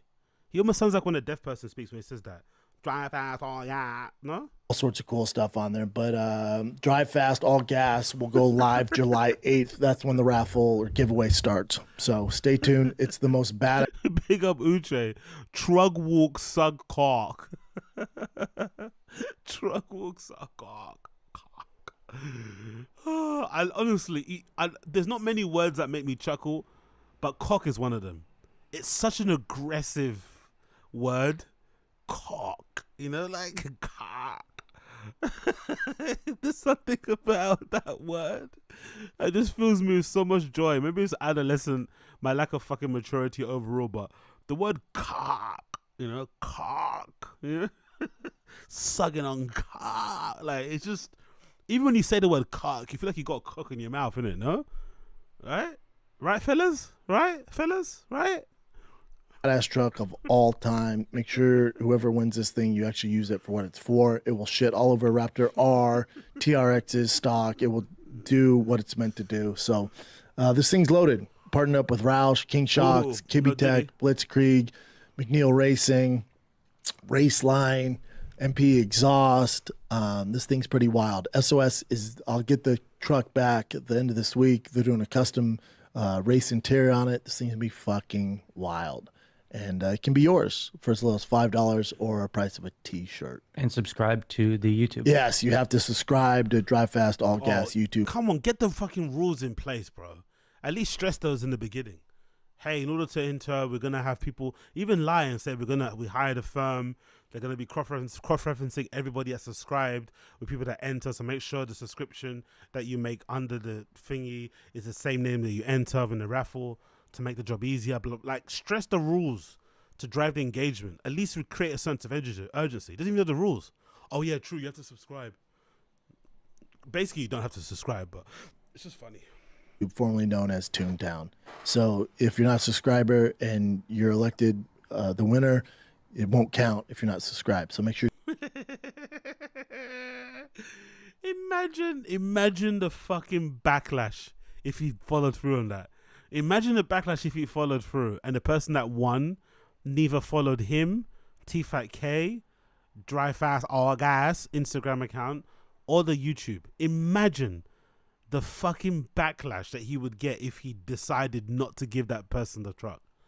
Number one, anyway, I think the truckaway giveaway, don't be surprised if the winner happens to live around the corner from the fucking Thick Boy Studios. Don't be surprised if just by chance the winner of this truck happens to be somebody that lives near Tiger Thick Boy headquarters. Do not be surprised.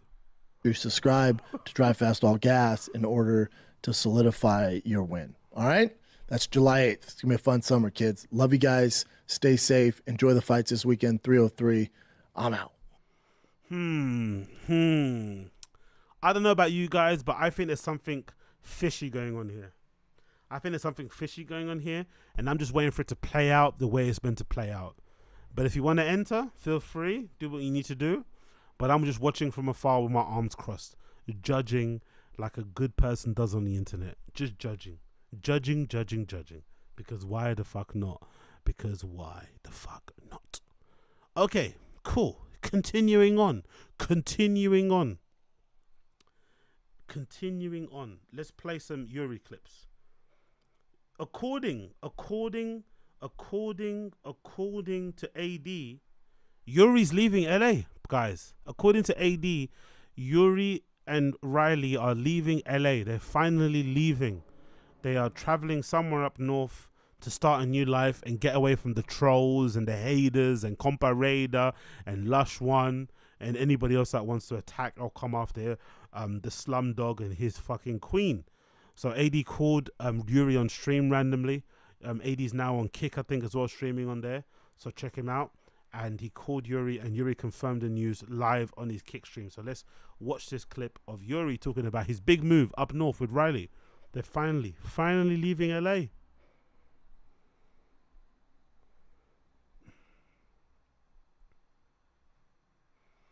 Why is there no sound? Why is there no sound? Let's play again.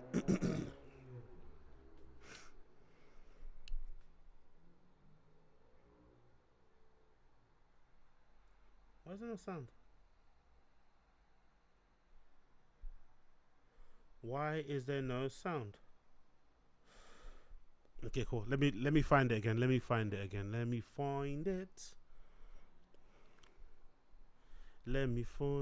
Bear with me a second. I think it's you. There you go. I don't know why it's not working, but the sound just went coggity cock. Let's get it back in here.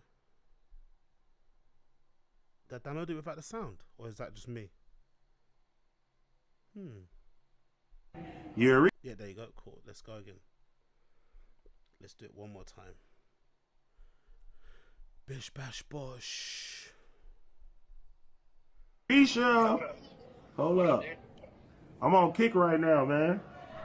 Let's go. Fire. Everybody talking about FaceTime you. They're like, help YURIY make Kick partner. Wait, are you Kick partner now? Well, they reached out yesterday.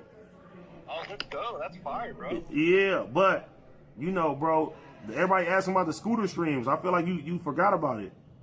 I did not forget about it. My bad, dude. I went up north because Riley and I are about to move soon, so we went up north to go look at. Wait, you about to move up north? Yeah. You can't fucking move up north, YURIY. We need you down here. Thank you, man. I appreciate you, bro. No. I'm not gonna leave forever. I'm still gonna be coming for like Reconnected and shit. Nigga, you're not gonna come to Reconnected every week from up north. I was gonna do it like twice a month. That's insane, isn't it? So they're finally deciding to leave LA. Allegedly, they're going somewhere in the San Francisco area. And YURIY's going to travel. He's going to drive back and forth from there twice a month to do a podcast. God damn. Bro, no, bro. You got to hold it down, bro. I'll still be coming, bro. Don't worry. I'll still be coming through. All right, man. When is this supposed to take us? We got the scooter stream cracking. I was going to say, what is it? This week, bro? Any day this week, I'm down. I come back on the 28th. So maybe like the 30th or the 31st or something like that. Okay, yeah, I think that would work. That would work. Anyway, you get the gist. YURIY's dreaming up north. I think this is a good thing, but I also think it doesn't address the problems. The problems that people were having with this guy and his bride on social media was the way that they were behaving, and primarily the way that he was, you know, treating her on live stream. It seemed pretty insane to be having those type of arguments. having those type of squabbles on live stream. It just seemed fucking wild.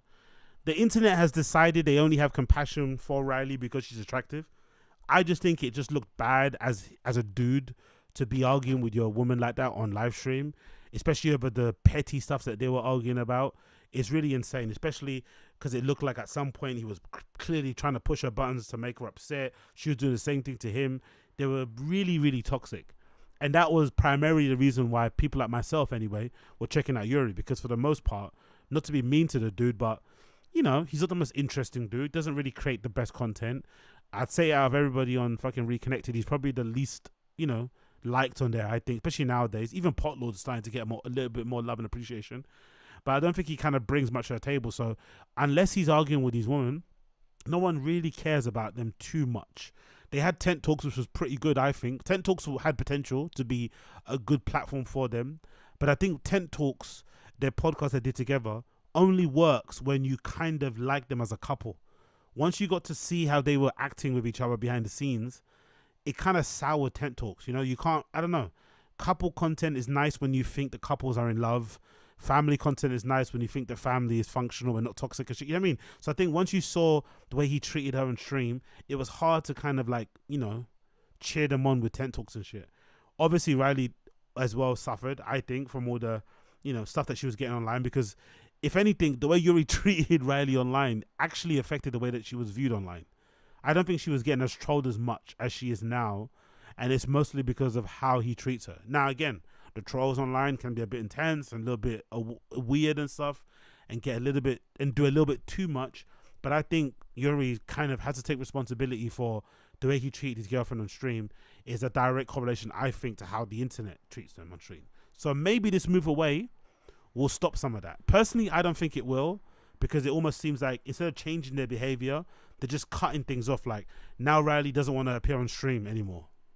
But it's like, the problem wasn't you being on stream. The problem was you guys arguing on stream. You know, like, it's just stop arguing on stream. Sort out your issues, get counseling, break up, whatever needs to be done. But just refusing to go on stream and just having her hand poke through the door to give him a drink or something, or have her talk in the chat in the next room while it's just weird, man. They're weird people. But maybe this move will be good for them, because they'll be away from all their creature comforts. She'll be next to her family. Maybe that would be, I mean, whatever. You know, get to mature a little bit, grow up and stuff. Maybe this is what they need in their lives and shit. But I just think this isn't really going to change anything. It's almost like putting a fucking plaster on an open wound. But again, you never know. They're still relatively young. You know, this is probably their first major relationship for both of them. So maybe they need to go through the shitty things to get to the best part of the relationship later down the line. And you can only wish them the best going forward. But I think, weirdly enough, unfortunately for both of them, if they do stop the toxicity online or on stream, it's probably going to affect their numbers. For sure, you know? It's probably good, because I saw a clip of Yuri bragging about how much money he's made in the past year and shit. Actually, I'm going to play that clip for you next. And the funny thing is, he's bragging about the money he's made and saying, oh, all these trolls and these haters are talking about me. If you stop talking about me, I'll go away, blah, blah, blah, blah. And he's like, oh, I've never made that much money. But it's like, are you also aware that you've made all this money that year? Because that's also the past 18 months are the ones that are the most toxic. The past 18 months included Moist Critical, you know, destroying you on his video.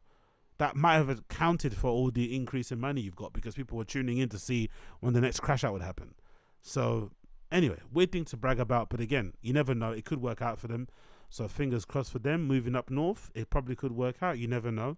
Do you have anything to be a bit of a concern about as a dude? This girl's been away from her parents for a long time. Some people on the Reddits were making it seem like Yuri's being abusive and manipulative and controlling by not letting her go home. I don't think that's true, personally.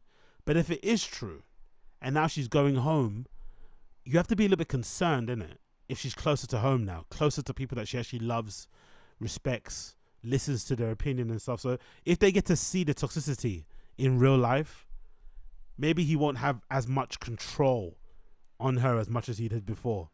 And maybe she might be more prone to leaving, you know? That could be possible. So if you're someone like him and you want to be controlling and you don't, you know what I mean? It's having her be closer to her family for somebody that wants to control how his woman acts is probably not the best thing, you know? Maybe. I don't know. I could be mistaken for what I'm talking about here, but I don't think I am. Another clip here. Another clip. Yuri the Lying Machine is fucking hilarious, right? So big up the Reddit people for uploading this one. It's called the Lying Machine that is Yuri. Not Yuri Lying Machine. It's called the Lying Machine that is Yuri. Let's play this as well. This should be a good one. The Lying Machine that is Yuri. Hopefully this plays.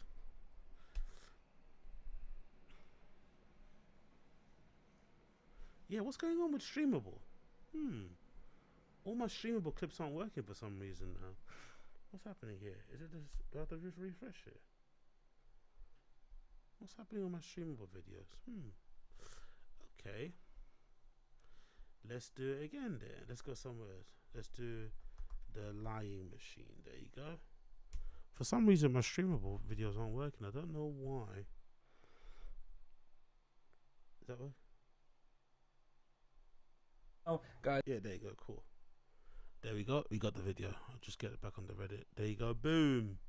Let's play this. You down to break up some weed, babe? We will do. Down to break up some weed. Like, guess what? If I. That's a really good impression. Big up Riley. That's a really good impression of Yuri. You down to pick up some weed, babe? One more time. That was actually really funny. Oh, guys, you down to break up some weed, babe? Actually, let me put the volume up a bit so you can hear it. Oh, guys, you down to break up some weed, babe? We will do. Down to break up some weed, Like, babe. guess what? If I didn't like a donut shop, all I have to do is not go to that donut shop, right? For a YouTuber or a streamer, if you want to really, really, really hit me where it hurts, stop watching. I don't know about you guys, but I've not seen people that hate him to the point where they want him not to make money or not to have a career. They just think he's a bit of a dork. They want him to shower. They want him to stop shouting at his girlfriend on live stream. They want him to stop acting like an idiot. They want him to stop with the fucking hand waving and shit. But I don't think anyone hates him to the point where they want him to, like, you know, DIE or something. Like, he's kind of being a bit dramatic here. People just want you to watch and stop being weird. That's okay, no? And obviously, yeah, it said stop watching, and, you know, the views on his kick stream aren't the greatest. 117, 218. Live stream views on YouTube, 277, 62, 600. And stop posting about me and talking about the more you post and talk about me and do this and do that, the better I do, really. But he also is not understanding that people are only talking about you because you're doing and saying dumb things. It's not actually you shouldn't boast about this sort of stuff. And if you're not doing dumb things, it's because you're talking to your girlfriend on live stream in the, you know, not so nice way. There's a lot of things to brag about. But to be fair, Riley half the time is always high anyway, so maybe she doesn't mind this, you know. Again, I think people's impression of this lady is kind of, you know, it's sort of skewed because they think she's attractive. But I agree with Sharp in that if you're with Yuri, a guy that only showers twice a month or something, you're also a bit musty and dirty yourself as a girl. You kind of have to judge her as much as you judge this guy, you know? Because any woman, really, any young lady wouldn't really be okay with just living a life where you just roll out of bed and smoke. This guy just sits in his underwear all day, shouting into a microphone, not showering and shit. You know what I mean? Like, there'll come a point where, you know, you'd have enough. The fact that she hasn't is probably proof that maybe she also enjoys this lifestyle. So, you know, let's give them equal amounts of hate if you want to. I don't think one or the other is worse than the other. I think they probably as bad as each other, really, to be honest. Really, it's like I haven't, you know, like this past year, it's like we're working on my taxes. I'm very proud of what we did this past year, to be honest. I'm very proud of our toxicity. Did this past year, to be honest. It's crazy. I've never made this amount of much money. Not, you know, like doing other. By the way, this whole stream was so boring. I watched the entire thing, and it essentially was Yuri not letting her finish her sentences. She also didn't mind it because I don't think she really wanted to talk or hang out that much. And him doing all this like approval thing, like looking at her for like, you know, for that whole kind of thing in the whole time. I don't know. I'm surprised that they even had an audience for Tent Talks as a couple because they're not very endearing. You're not really rooting for them as people. You know, it's a strange thing. I think couple channels, you need a bit of that. At least you need one person to be like the one that everyone likes, or people just root for the couple in general. They're not, you know, not the most. They're not Rihanna and ASAP Rocky, are they? Let's be honest. Other things. So just like not, you know, like doing other things. So just like, bro, it's like you guys are helping every single time. FYI. Rolling her eyes. We're not Joe Rogan over here. And here's the other thing as well, is like when we started this podcast, did we ever at one point say, we're going to get rich off this shit, we're going to go crazy, we're going to make so much money, we're millionaires? No, we literally have since day one, over and over and over again, said we make little to no money off this, and we do this literally just for fun and for shits and giggles and because we like to do this. So, to anyone that says otherwise, you're lying again, making weird narratives. I'm very proud of what we did this past year, to be honest. It's crazy. I've never made this amount of much money here. We haven't had a working AC. I said a year. And I think that's fair, right? It's been like a year. Nah, it's not been a year. It's been a couple months. No! But we didn't have to use it because it's been like super cold and like we really haven't. Jesus Christ, man. I'm even bored watching this clip. Fucking hell, man. It's so boring. But bless them. Maybe the boring thing is a good thing. People will leave them alone. They'll stop being as toxic because they're just high and strung out and shit. That might help. But I don't know, man. I think you need to change your behaviors a little bit. Do you know what I mean? Not just move somewhere else. It's like, instead of changing my behavior, I'm just going to cut everyone off. I'm just going to move. Like, fuck everybody. It's like, I don't think that's how it works. But, you know, I could be wrong.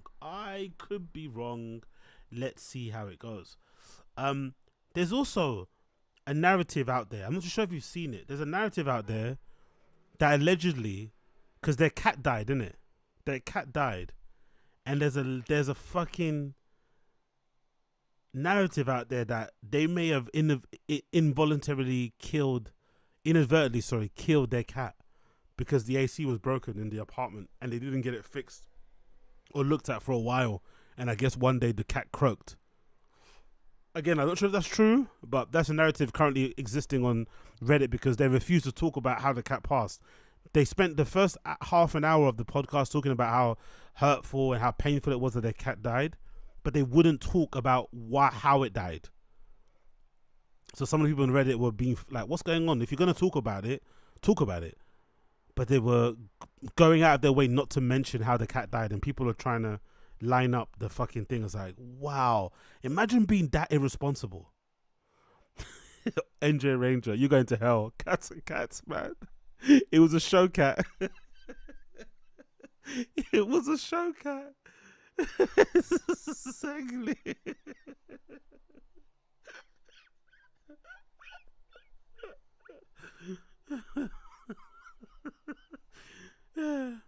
Big up Uche. Dane YURIY is like preying on your own personal downfall. Or maybe not Uch. Maybe not Uch. Maybe not Uch. Maybe not Uch. Maybe not. I don't know. I think people give this girl too much credit or too much like leeway or bly. She's just as culpable as him. Like, I think it's a pretty privilege, honestly. If she was a fat whale, no one would have this amount of sympathy for her. But because a lot of the guys on the Reddit have a secret love affair with her and shit, and they all think they deserve her more than YURIY and shit. I don't know. There's a weird infatuation people have with Riley.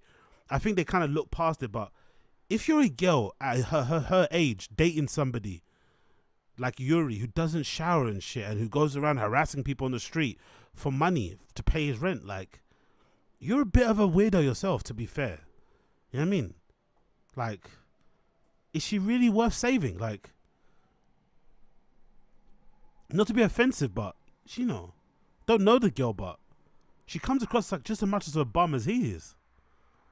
No problem with being bummy, but I think people kind of put her on the pedestal, and it's like, I don't know, man. I don't know if she's as great as people think she is. I think people just are in love with the girl because of what she looks like. Fair, okay, I get it, but big up Brandon. I can shave her. No, big up Joel. I can save her. Brandon, I can shave her. Like, I don't know, man. I don't know. Because they share the same bed, so this guy's not showering for days on end, and she's allegedly showering and cleaning. I don't think that's true, I've got the feeling she's the type of person that sleeps with her makeup on. I've got the feeling she's the type of girl that sleeps with her makeup on. Make of that what you will. If you know, you know. If you know, you know. Let's continue. Okay, cool. Let's do the Brendan Schaub video. So Brendan's got a new video for his car show, right? For some reason, again, I don't know what's going on with my streamable. I wonder why my streamable isn't working, why I can't hear sound. But Brendan's got a new video for his car show we're going to watch here. It's called Tuning My 2004 Ford Lightning. It's a Ford Lightning video. Let's see if I can watch it. Okay, finally, it's back now, so it's working now. Cool. Let's watch the new episode of, it's not Tune Time anymore, it's called Drive Fast or Gas, right? Yeah, Drive Fast or Gas. Let's see what I want. Drive Fast or Gas. Let's see what I want. If you watched it already, I apologize, but we're going to watch this, you know, as a semi-family. So let's fucking go. Let's fucking go. I haven't watched this yet, so don't spoil it for me, please. It looks really nice. Again, I'm a trashy motherfucker, I know, but it looks so much like my dream car, right? Range Rover Sport, orange. What year was that? What year was that fucking car? Like, this is... I remember when this originally came out, I was all over this, bro. So whenever I see orange trucks and shit, it reminds me of a Range Rover Sport. This is a fucking British icon. British fucking icon. Look at that. It looks so hard. Maybe I'm the only one. Am I the only one that thinks this looks good? Or do you guys think this looks trash? I fucking love it, man. AZ's from Hoover, exactly, yeah. I fucking love it. Look at it.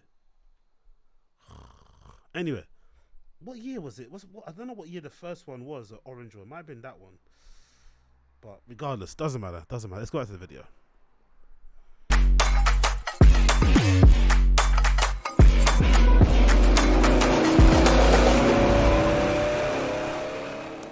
By the way, day to day, apart from stylistically, again, I'm not a car dude. Why would you drive with slicks? Why would you drive on slicks day to day?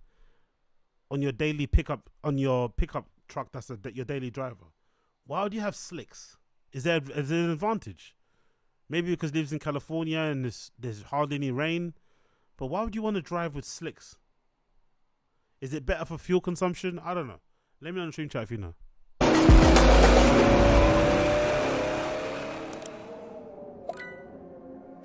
If you recall on previous episodes, my 2004 Ford Light voiceovers, yo, Papa Zoom voiceovers. Nigga thinks he's car wow, man. He thinks he's fucking Top Gear, yeah. Man's doing actual voiceovers. He's recording actual voiceovers.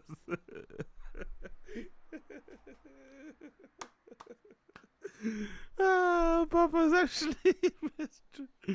He wants us to get picked up by Showtime, innit? He wants us another Showtime deal, Paramount. You know what I mean? He's actually producing a show. Fair play. Lightning has been a bit of a lemon. We've seen all sorts of problems, from the spark plugs, the timing belt, the fuel injectors were a nightmare. It's been a bumpy road to say the least. But now it's time to turn this lemon into lemonade. Orange lemonade. Is that a thing? Maybe not. So what's the plan? We're going to completely overhaul this 20-year-old truck and turn it into a monster. Before we do anything, let's fix that paint. Much better. Next, we'll install a new supercharger. Then, we'll replace the 20-year-old brakes to make it safe so it stops on a dime. After that, we'll get rid of the old stock fuel injectors and really get some fuel into this. And lastly, we'll add a Borla exhaust and a carbon fiber tailgate. Once it's all said and done, this old beast will rip and become fast and furious once again. Let's get. What does a carbon fiber tailgate do to a car like this? Surely not aerodynamics, right? Get into it. We interrupt this program to bring you breaking news. What's up, guys? Brendan Schaub here. I built the ultimate badass truck. If you like Raptors, Raptor R's, that's cool. This is one of one. You won't see a weight reduction. But how much weight reduction are you going to get from that tiny bit at the back? It's already heavy anyway. Like, what difference is it going to make that you got a tiny sliver of the back bumper? Carbon fiber. Sorry. I'm sure you guys are right, but it seems a little bit of like a, It seems more cosmetic than it does, you know, actual performance, you know, whatever. Another one like it, and guess what? I'm giving it away. Look at this thing. You're not gonna see this anywhere else. It's a one-of-one F-150 Roush free. So not only is he doing the ad as a separate video, he also included the ad as a hard-baked ad into a video. I wonder, has there ever been a video that Brendan has produced or put out that doesn't have an advert in it? Free run. No stones unturned. Linked up with the best of the best. Somebody's gonna win it.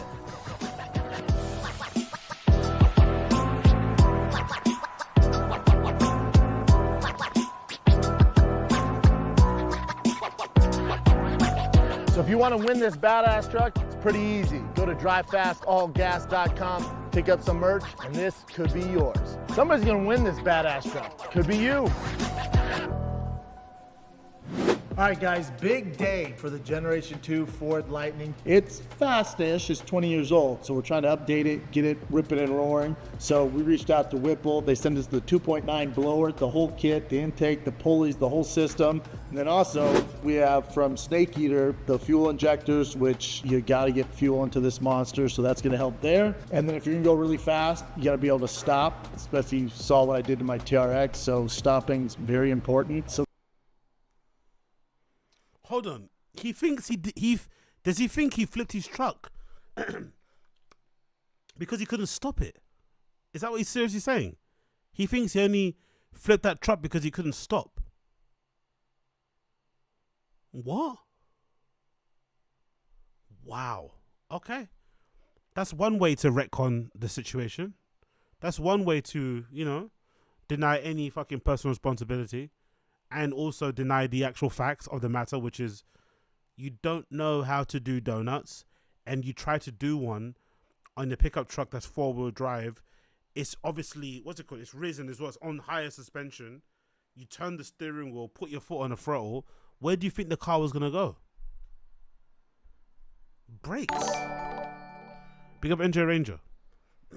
Am I cynical, or does repeating someone's gonna win it in the context of a truck giveaway imply the opposite is gonna happen? This is the thing. This is the thing. Let the guy speak. And all of these sound bites are gonna come back and bite him in the ass. If there's a fucking documentary that's going to unravel this whole thing. If. Who knows? Maybe it's all legit and kosher. Maybe we're being cynical. Maybe we're party poopers. Maybe we're all Debbie Downers. Maybe all of us don't know what was going on. Right? We don't know anything about cars. Maybe we're all losers. Maybe this is all good. But if this does get uncovered to be a scam, you're going to win. You're going to win. Only $5 entry. Blah, blah, blah, blah. Because it'll be funny if he opens a store and there's not a single thing that's under like $40 anyway. So you're entering a raffle for merch you didn't really want to win a truck that you probably won't win, and the minimum spend is over $50. That'll be funny if that happens. That'll be really, really funny. Big up NJ Ranger. The boys at Willwood sent us the 6-piston brake kit, front, back, rotors, the whole shebang. Honestly, this guy has a lot of money in it.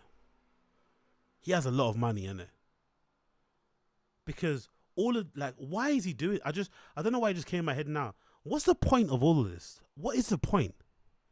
What is the point of this? This eventually will end up like the fucking fish obsession, like the whiskey thing. Eventually he's going to drop all this.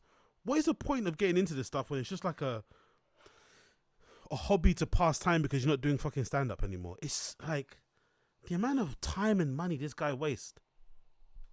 So this thing's not only going to be super fast, but it's also going to stop just as well. So got a lot of work to do. I'm so excited for this. I absolutely love this truck. It's been a dream of mine. So let's get to work.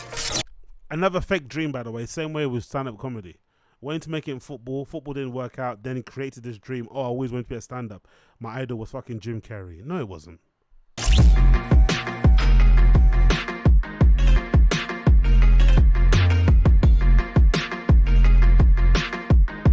All of this stuff into a car that's a lemon. Because someone said me in the stream chat before, like, I guess, because I think I was thinking about it the other day. I guess if you've got the money and the time, you can spend as much money as you want in a lemon to get it back up and running. But someone in the stream chat said, if you're a car guy, you wouldn't do that because it's a waste of money, kind of. You'd rather just put it into something you're actually going to drive and it's more reliable. But if you wanted to, you could pour as much money as you want into something, which is what he's doing with this, you know, this Lightning. It's clearly a lemon, but he doesn't want to let it go. Maybe he feels embarrassed. I don't know. And he's continually pouring money into this, and it keeps having problems. It keeps breaking down. It's wild how much money you spent on this shit. Wild. We're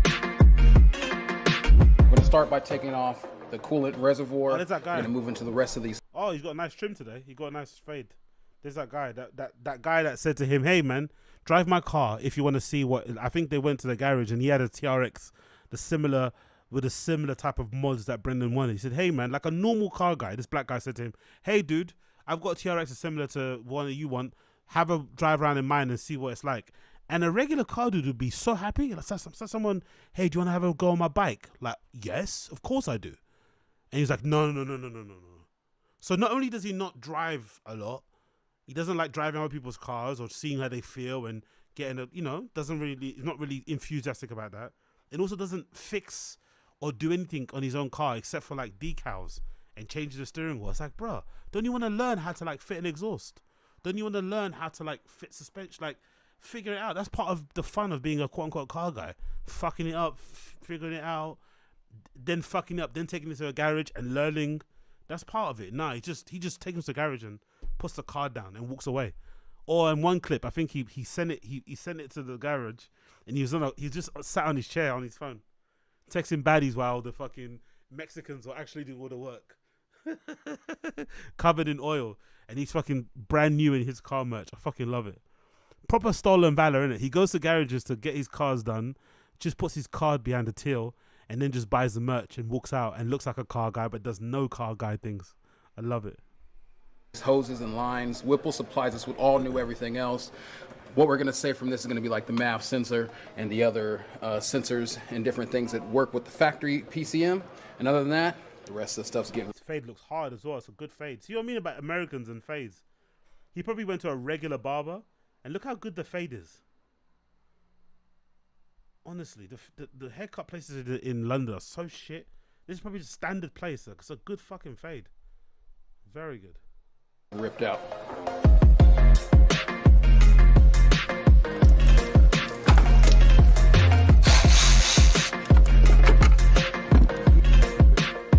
Not once you see Papa's hands here. Not once you see Papa's hands here. Not even inspect nothing. Not once you see Papa was literally sat in the waiting area. They probably got a waiting area in this garage where all the kids and the wives go, right? He's probably sat in there somewhere. Not once is Papa in one of these shots. Is that him there? Oh yeah, that's him there. Now we'll break this down. Is that him? No, that's use not him the there components that we either. have to reuse for the Whipple and everything else. Who's that? That's someone else. Junkie.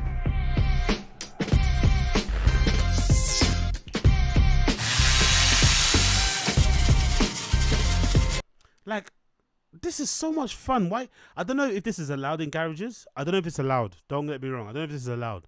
But surely stuff like this, if you're a car guy and you're enthusiastic, wouldn't they let you do this? Yeah, he can do the actual more technical things, but stuff like just giving the parts and components a bit of a wash, a bit of a clean and shit, getting some of the debris away.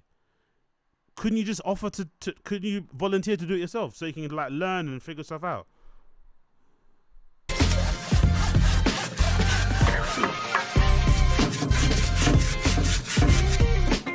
Of course, gets wedged in here.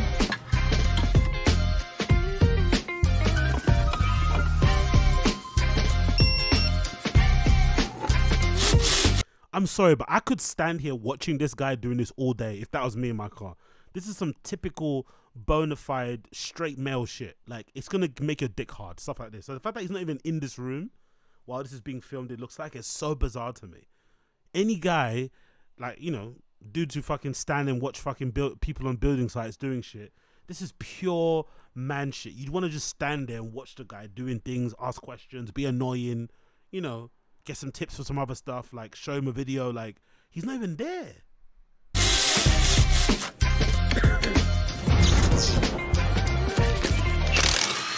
So what we're going to check right now is the inside diameter of this barrel, so it actually fits the big brake kits. Oftentimes, you know, people will get everything. I guess it's the owner, maybe another person that works there. No papa still. No papa. Just the guys that work there. Bolted on just to figure out that their wheels don't fit and it's too late. What's his name? Mike Hamrick, Willwood disc brake. You can't return it. They don't want it back after you scratched it up. So just actually populate the inside of this barrel and be able to see if it fits. All right, so we've got this thing just mocked up. A lot of times I'll do it with blue tape. I've got the hat centered, and then I've got our 5 holes centered. Now, with the caliper with pads in it, I also feel that the top of the pad is matched with the top of the rotor. Yep. So it's on this outer edge of it. And you can see we've got clearance for We've this. got more than enough clearance. And probably about the thickness of this part of my finger in the barrel of the caliper, between the caliper out body and the barrel. So we're good. When it's This is all super interesting if you're into cars. You'd be in there asking questions, doing this, doing that, suggesting other things. Papa, nowhere to be seen. He's probably at fucking Wendy's somewhere. complete Willwood kit, we always have a wheel clearance diagram.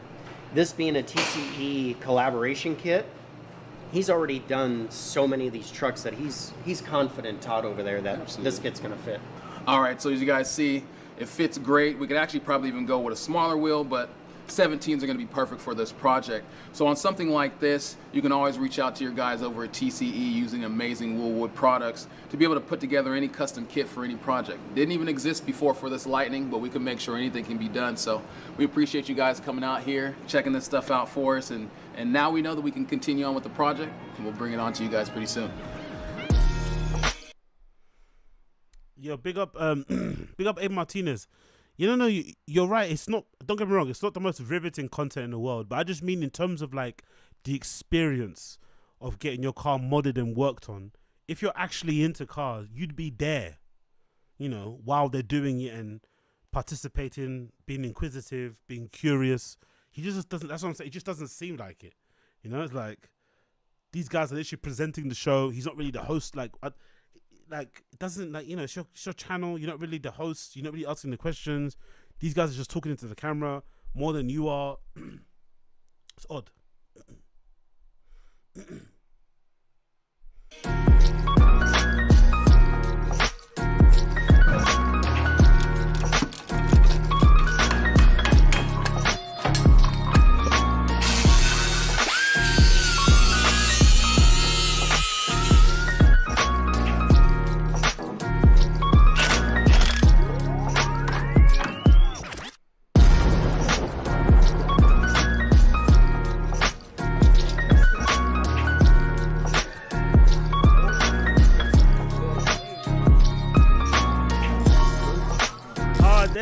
There he is. Finally.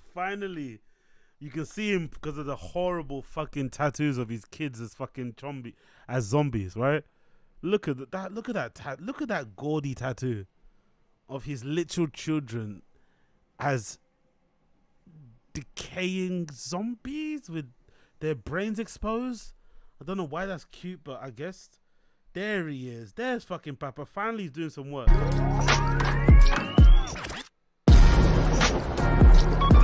The thunder, that was random, innit? What was that lightning effect for? What was that for?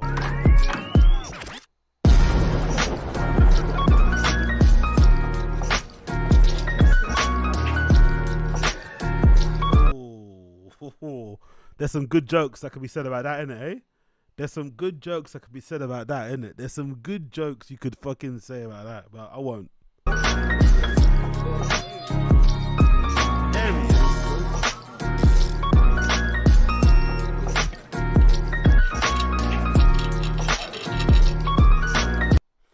Is that a Tism thing, by the way?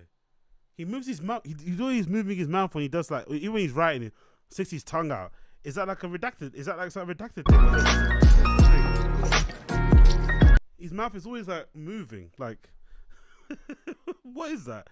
He sticks his tongue out when he writes. Like, I wonder if that's like a sign that someone's actually redacted.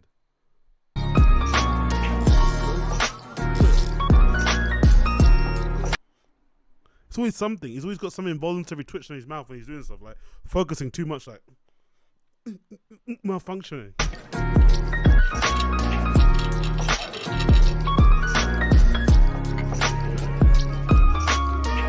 All right, guys, so we're all done with our Willwood TCE big break kit for Brendan's Lightning. As you see, it's a beautiful unit. It's a great upgrade over the... Why can't Brendan say this? Why is this guy saying this script? Why can't Brendan say this part of the script?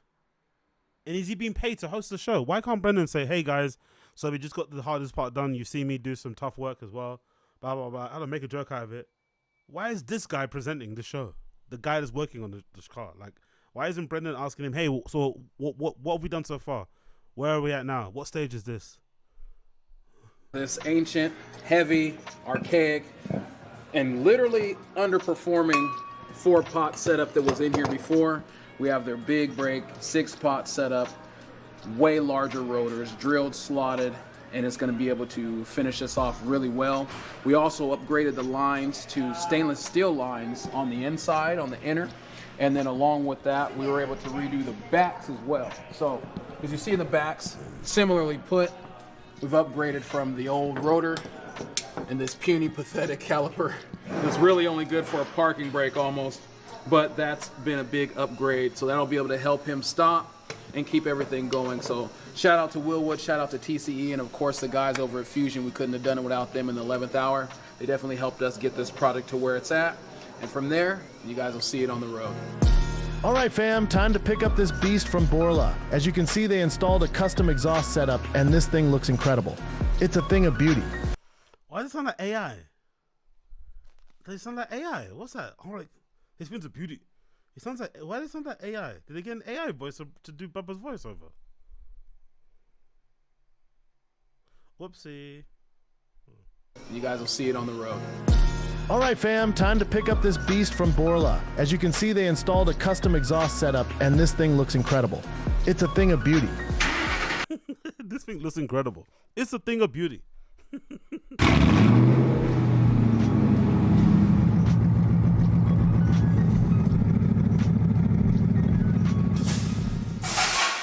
Old exhaust that's in here. A lot of rust. Big old muffler. Did the job. Did the job back in the day. It's 2024, baby. Why they put subtitles when he speaks and not when the black guy speaks, by the way? Why is that?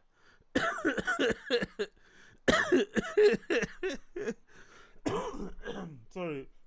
Why has he got subtitles for?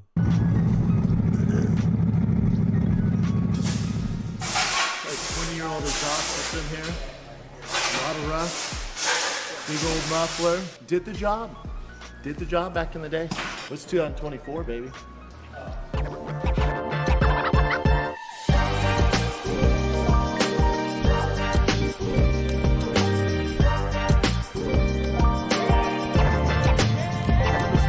I like it, man. I know some of you guys don't like it. I fucking like it, man. I fucking like it. It looks nice. Maybe I'm a chav. Maybe I'm a fucking trashy human being and I like brightly colored cars, but I like the orange. I think it looks really good.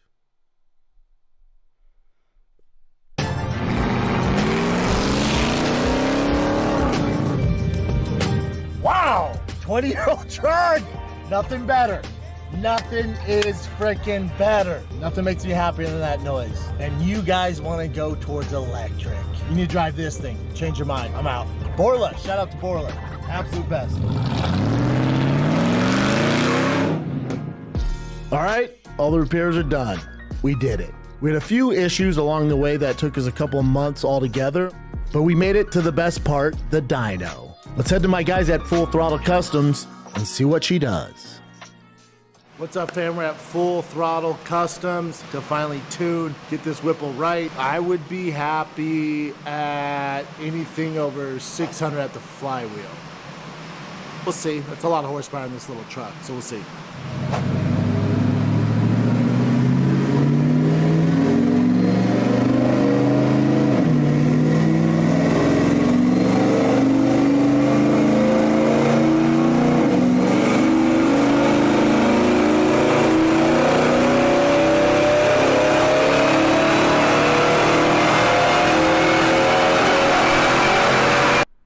Jesus Christ, man. Like it's not even me. The volume is so loud. Like, god damn. When Chin gets on the mixing and mastering, he just puts everything into red, and Chin's only method of mixing and mastering is just red. redlining it all. Fucking hell, bro. Blowing out my ears.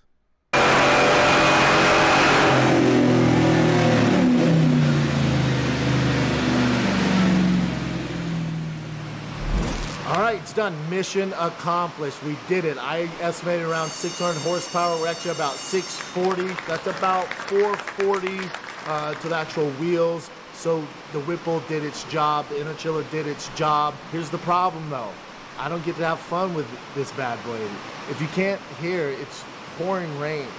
And this thing's on slicks with over 600 horsepower. So hopefully I don't wreck this truck. Wish me luck. Wrecking trucks now has become a bit of a personality trait. Is that what we're doing? Is that how down bad we are? Big up Assad.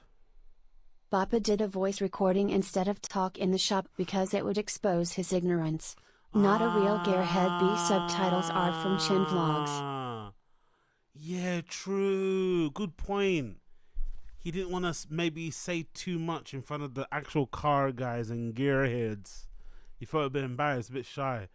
So he just kept quiet and then went back home and recorded everything. That's hilarious. I don't want to say too much. I'm a bit shy. Big up fucking Papa. Big up Assad. So hopefully I'll wreck this truck. Wish me luck. All right, guys, so you've been with me on this entire Ford Lightning journey. Now it's actually time to see if the truck is any faster. So we got a draggy unit. These are the best. It's connecting my phone. It'll record 0 to 60. Let's see how we do here. Hope there's no cops.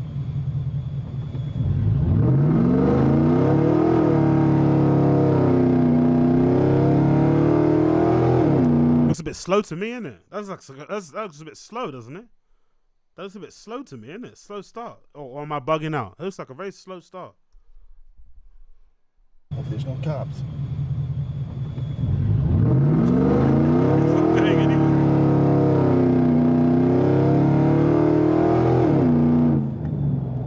Spun out a bunch. Spun out a bunch. First one, 6.4. Too much power. The ass is too light. Those people are so scared. We need some wider tires. It's just spinning.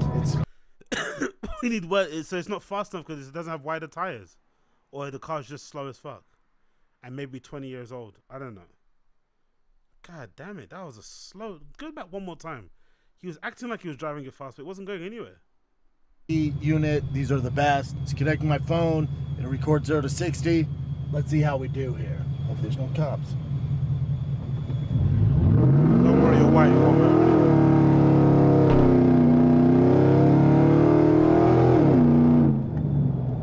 Spun out a bunch. Spun out a bunch. First one, 6.4. Too much power. The ass is too light. Those people are so scared. We need some wider tires. It's just spinning. It's spinning. Tires spin. I didn't know tires spin. I had no idea tires spin. No idea tires could spin. We added the power. Now we need to figure out the tire situation. I need wider tires. I mean, it is bar of soap out there. Sounds good though. Looks good.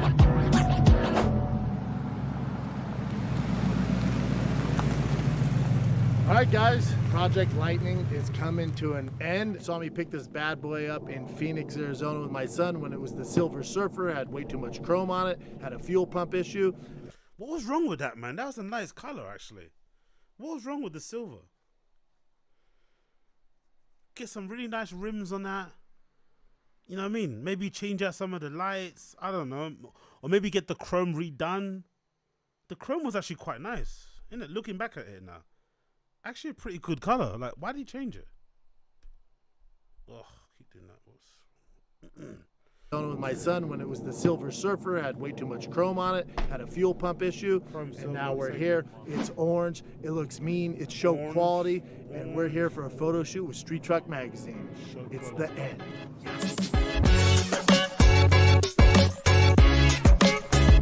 Oh yeah, I need to get that issue when it comes out. I need to read that interview.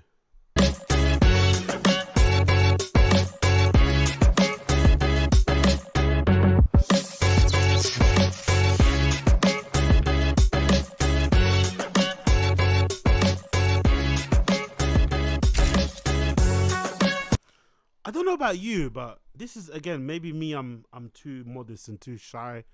I need to fucking suck my own dick more. But if I just got into cars like a year ago, right? If I got into cars a year ago, I don't think I'm gonna be this enthusiastic or this quick to like get press and media about myself doing it. I just want to like do it quietly or do it on my own pace. I wouldn't want to like be on the front of a magazine, like acting as if like I'm a know-it-all, acting as if I've been a gearhead all my life when I've just got into it recently. Eventually I want to get to that point, but he jumped so quickly to like, you know, doing magazine cut. Like, why? Just learn, innit? Pick up some more skills, more experience. I don't know. Just enjoy the love of or even make it one of those selfish pursuits. Maybe that's even a thing. Maybe just find something that you like that not a lot of people know you're into, just for your own entertainment, that doesn't involve anything to do with social media or your online or your public persona. It's just something you do in private for yourself, for shits and giggles. Nah.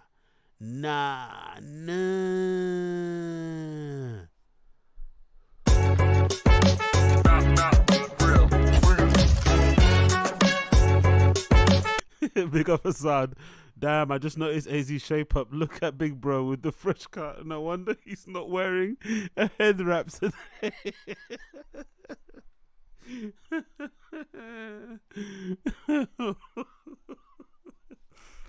A head wrap. You make me sound like fucking Tyler Perry.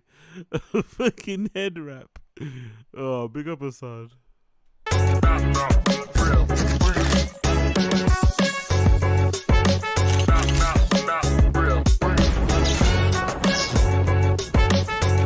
Yes, Cloud K20. This is real. It's a magazine.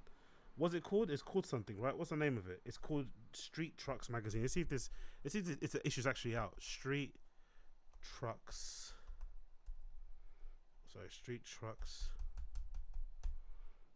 Magazine. Is it even out yet?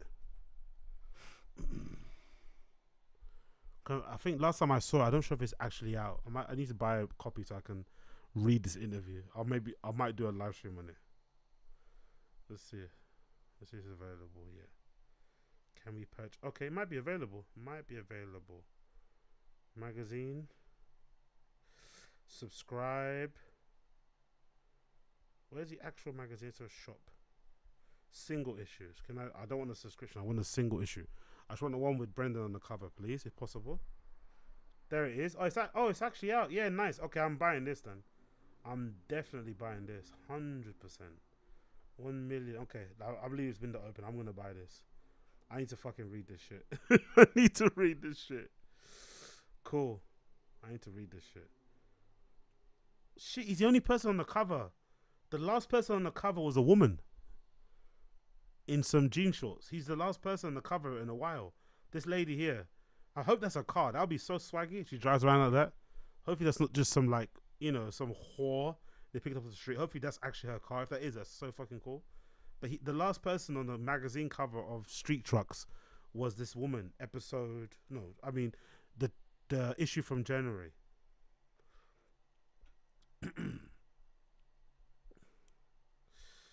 Let's continue. Yeah, Brenda's only one here. Only person on the cover so far. The cars are really... To be fair, he's lucky his truck made it on the cover. These other pickup trucks look so much cooler. He only got on there for his celebrity, innit? Maybe it's payola. The other trucks look way cooler, innit, on the cover. Brendan's truck is kind of a bit underwhelming compared to everything else. Look at how all these other cool trucks, look how cool they will look. Don't get me wrong, every truck here looks like it's owned by a Hispanic person, but they look so much cooler. His truck doesn't belong on the cover, does it? At all. Like, look at that. Fucking hell. That is so cool. Look at the paint job. Oh, look at this. Wow, I've never seen that before. Wow. Episode... I might have to get this copy too. Look at what this person did on the paint job. I've never seen this before. It's like a fake rush job, innit? I know some of you guys might not like it, but I actually like this. This is so cool. Look, it's like a fake rush job on the cover, and And even on the fucking rims, kind of. Wow. That is so fucking cool. That looks amazing. I love that. So yeah, Brendan's car doesn't really belong on the cover of Street Trucks. I'm not gonna lie. It does not belong on the cover at all. So maybe it's Payola. Actually, who's the founder? Let's see. Founder of Street Trucks magazine. Because maybe this might explain why he got on the cover of this. Not American Trucks. Is it Chris Hamilton or it's not? Who's actually the founder of this? We don't know. Street Trucks Archive, Street Trucks magazine interview. Let's see, maybe that will come up. No? Is it Mike Self? Is that the owner? Maybe it's this guy. Mike Self, 20 years. Is he the owner of Street Trucks? Oh, okay, cool. My bad. Let me get this off the chat. Sorry. Thank you, Uche. Appreciate you.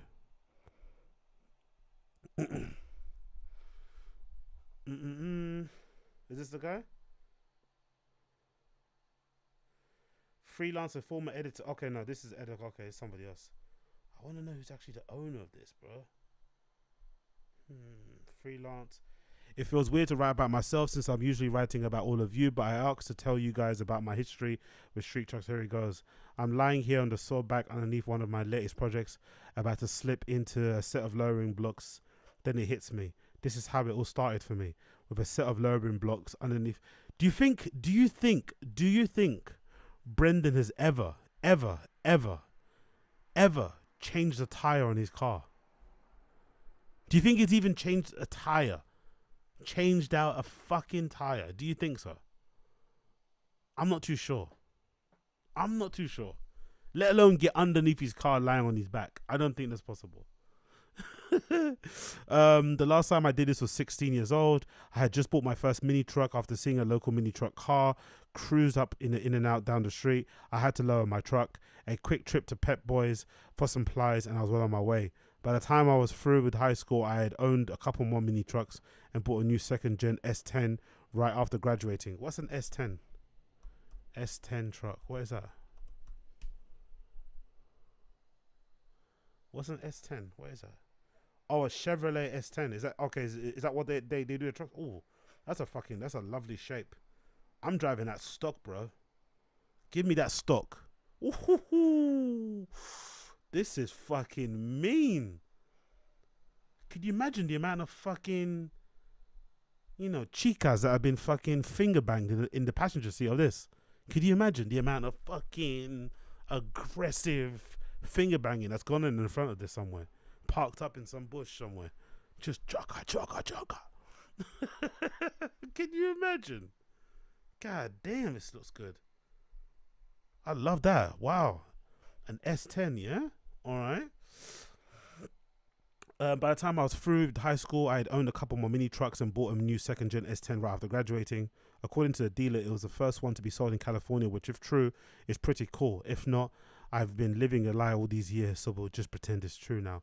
Big up Chris Mack. For a while back in the day, dudes were putting 350 cubic inch Corvette motors in an S10.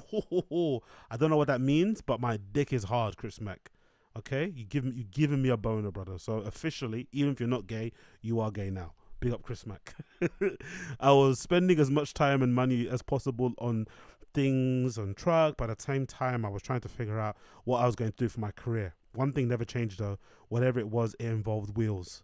The short version is that I was on the path to becoming a car designer and taking night classes at Art Center College of Design in Pasadena, California, and was planning on going full-time once I accepted into the transportation design program. I was way short on what I needed for tuition, even after getting a scholarship from Ford, so I switched gears to studying toy design at Otis College of Art and Design. Hey, I could still design toy trucks, right? This is completely opposite of Brendan's come up, innit? His come up in cars and trucks has just involved his credit card. No real long passion or interest of it. No, no burning desire, nothing. This has all come because he just made money and he's run out of things to spend his money on. So, you know, that's it. While on the summer break one year, I was offered the opportunity to apply for an associate editor position at the now defunct Compact Truck magazine. Somehow I got the gig and spent the next couple of years learning the ins and outs of the industry. While working there, news eventually got around about a new custom truck mag that was in the works, and the reported staff was basically the dream team of the truck publishing world.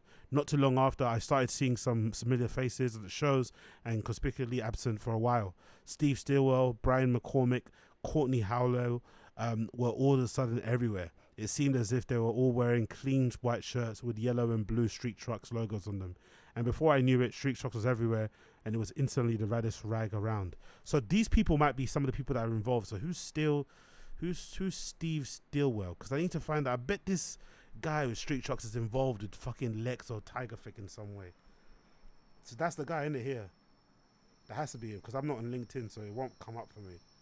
But is this the truck guy? Is this him? No, it's plumbing. Is this the guy? Because I bet you he's involved in TFATK. Because how did he get the cover for that? Okay, that's Steve. This is Steve. This person, right? I'm assuming. He looks like a car dude. Roots.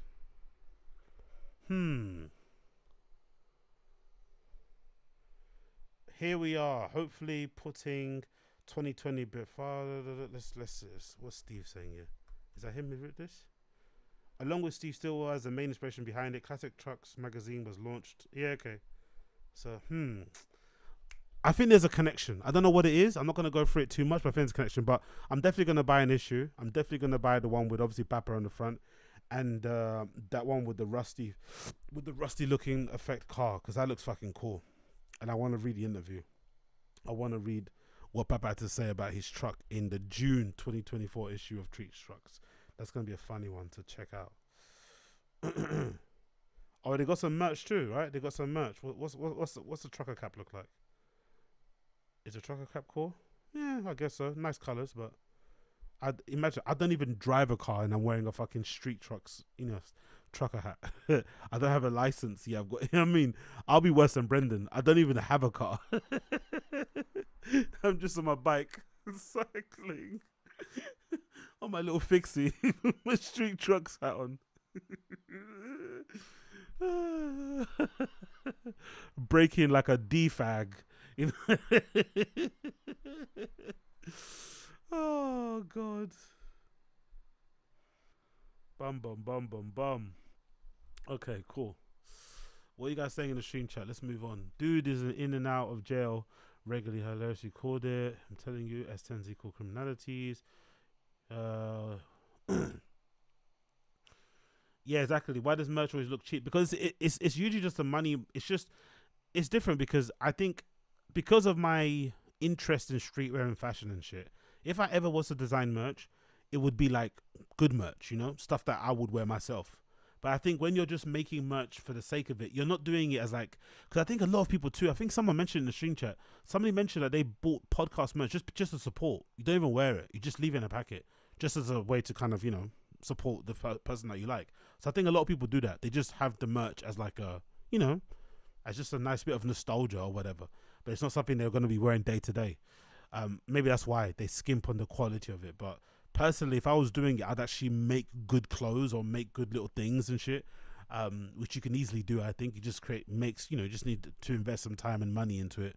But I think if you're already, and I think a lot of companies too, a lot of podcasts, if I'm not mistaken, they get approached by companies that make like shitty, low cost merch anyway. Do you know what I mean? So those deals can be hard to turn down when they give you good splits and shit. I understand why they do it, but personally, if I'm making merch, I at least make the t-shirt last a couple washes. Do you know what I mean?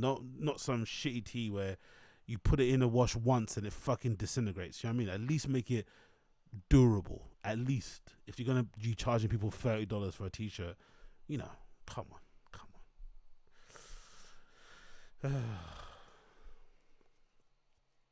Yeah, big up Cloud K20. Big up Cloud K20. Big up Cloud K20. Oh yeah, the super. Oh sorry. I took off the screen. Big up Cloud K20. I show support somehow, but I'm good on crappy t-shirts. Okay, fair play. Fair play, brother. Fair play. Fair play. I feel you, man. I feel you. I feel you. So we watched that. What else we got to check out here?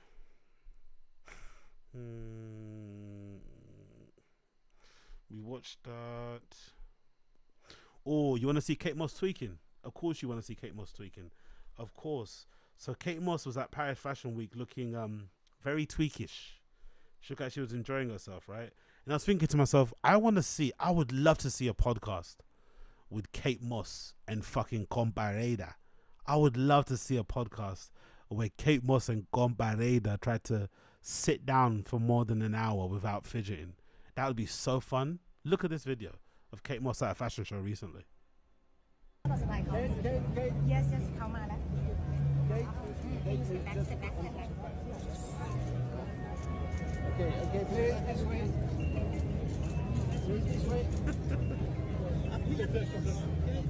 Okay. มาหันหน้ามา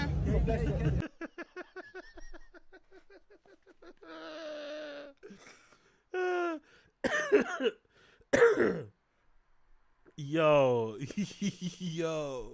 One more time. Yes, come on. Sit back. Okay, please, this way. Yeah, exactly, Space Kai. She does look good, though. She does look good. She was right, man. Nothing tastes as good as skinny deals. So she might be a bit of a junkie. She might be under some shits, but she does look pretty good.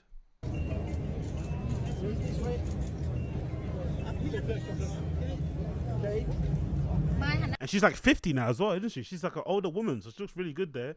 Another one of her tweaking.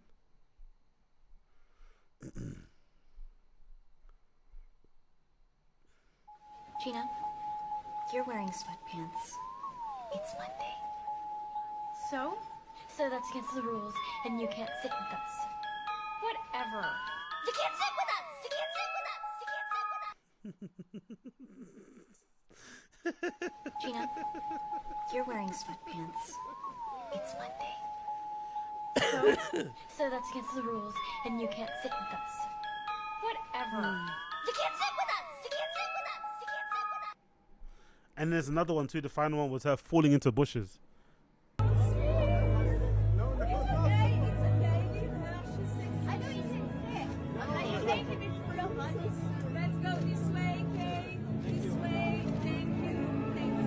Feels like an episode of Black Mirror, isn't it? It feels like an episode of Black Mirror, doesn't it? Fucking hell. All the camera flashes. Look at that.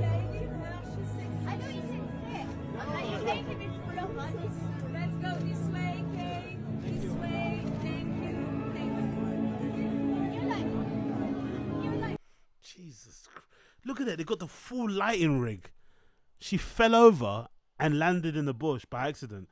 And there's a woman with a full lighting rig taking pictures, snapping away with a massive SLR, massive lens, capturing the moment. Bro, she's clearly going through something, man. Get her into rehab. Don't take pictures. Fucking hell. But hey, what do I know? Moving on. Did you guys notice? Have you guys watched Save Our Parks yet? Have you guys watched Save Our Parks? Well, Save Our Parks episode just dropped. I don't think there's a video out yet at the moment, but it's available on GRE audio podcasting.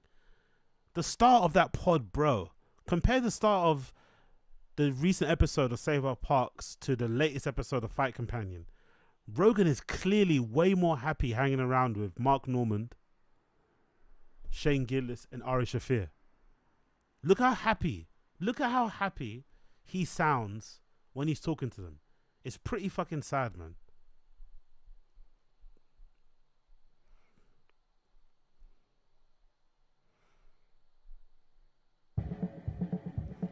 Joe Rogan Podcast, check it out. The Joe Rogan Experience. Train by day, Joe Rogan Podcast by night, all day. Hey! What the hell was that? Boys, we're up. we're up and rolling. Hey, welcome to Morning Radio. Norman's over there stoking it up. Let's go. There's a terror alert. What do you mean? See how happy he was. Hey! Experience. Train by day, Joe Rogan podcast by night, all day. Hey! What the hell was that? Genuine love and joy and appreciation. Genuinely loves them. Man, sucks. Fucking sucks. Fucking sucks to be Brian and Brendan. I'd almost prefer it. If I was Brendan and Brian. I'd almost prefer it if he wasn't my friend anymore. I'd prefer it if Rogan treated me the same way Andrew Santino treated Brendan after he got into an argument with Bobby Lee. Like, okay, you're not my friend anymore. You pissed off my friend, I'm not your friend. But Rogan keeping them in this weird place where they're cool with him, but not cool enough to hang out. Because from what I can understand, when people go on JRE, unless Rogan's out of town or has to go somewhere after the show, usually an invitation on the JRE also extends to an invitation to go to the mothership and hang out and shit. Have some drinks, chill out, whatever. And it looks like at the Fight Companion, they just flew in, did the Fight Companion and flew out. I didn't see any pics or clips of them at the mothership. I didn't see Brian performing there, nothing. They didn't even talk about it. That's weird. I'd rather he not be my friend. Because everybody else that goes on that show, they get the full experience. They get to maybe, do some fucking bow and arrow shit in his compound. They might go in a cold plunge. They get to do all the JRE associated fun things. They go and hang out at the mothership. They go and hang out at the bar there, drink themselves silly, smoke some weed, be in the green room, man. But these guys just flew in for the Fight Companion and went straight home. Damn, bro. Honestly, I'd rather not be your friend. It's tough. Their life has been fucking tough. I swear to God, man. Exactly. We had something so good and exactly, Brandon. God, man. And I think it's a bit of a fault of Rogan as well in that regard, because it's clear he doesn't, I don't know, maybe he thinks it's okay to do that to people, but I don't think it's cool. I think being cool with somebody to the point where, you're inviting them to your homes and your wives are friends and you're all cool and they get unlimited invites to perform with you at the comedy store and shit, and then suddenly turning sour on them is a bit shitty, especially if they don't know. Because I don't know if he told them, there is this theory that he told Brendan that he can't perform in the mothership because he's not good enough and he has to maybe first do open mics there, whatever. Who knows? That could be true. But I don't think he let them know their relationship has changed. He just, by his actions proved it. He kind of replaced them with Shane, Mark Norman and Ari anyway. He's taken that relationship to the next level. And he rarely has Brendan on by himself just to shoot the shit, really. Unless he's promoting something. Brian Callen's not really on there as often as he was before in the past. So I don't know, man. I'd rather not be his friend than be in that, almost it's like podcast purgatory, like you're not really out, but you're not really in, because he did not sound like this at the beginning of the Fight Companion. He did not sound this jovial. Rogan podcast by night, all day. Hey! What the hell? Yeah, exactly, Assad. Exactly, Assad. Having that purgatory friendship is probably so awkward. 100%. Really, really awkward, man. Really awkward, because at one point they were super in. They were like in the in crowd to the point where people hated them for it because they were not maybe, the most deserving of it because their talent is a bit, it's to be, it's debatable where they are in terms of talent. But now they're completely iced out, but they're not really because he keeps inviting them back for the Fight Companion. And he doesn't really seem like he has fun when he's on them. He couldn't wait to get those guys out, by the way. I don't know if you guys watched the Fight Companion, but the last 5 minutes were brutal. Like, he could not wait to get them the fuck out of there. They didn't go overtime, nothing. Like, okay, the fights are over now. Get out of my house, They couldn't even hang out. He did that whole thing. Yeah, my girlfriend's coming home. My wife's coming back home. Kids, he got them out there. He got them out there so fast. Like, get the fuck out of here, mate. No more hanging around. Jesus Christ, Rogan. Jesus Christ. Anyway, let's move on from that one. We did quite a bit. Let's do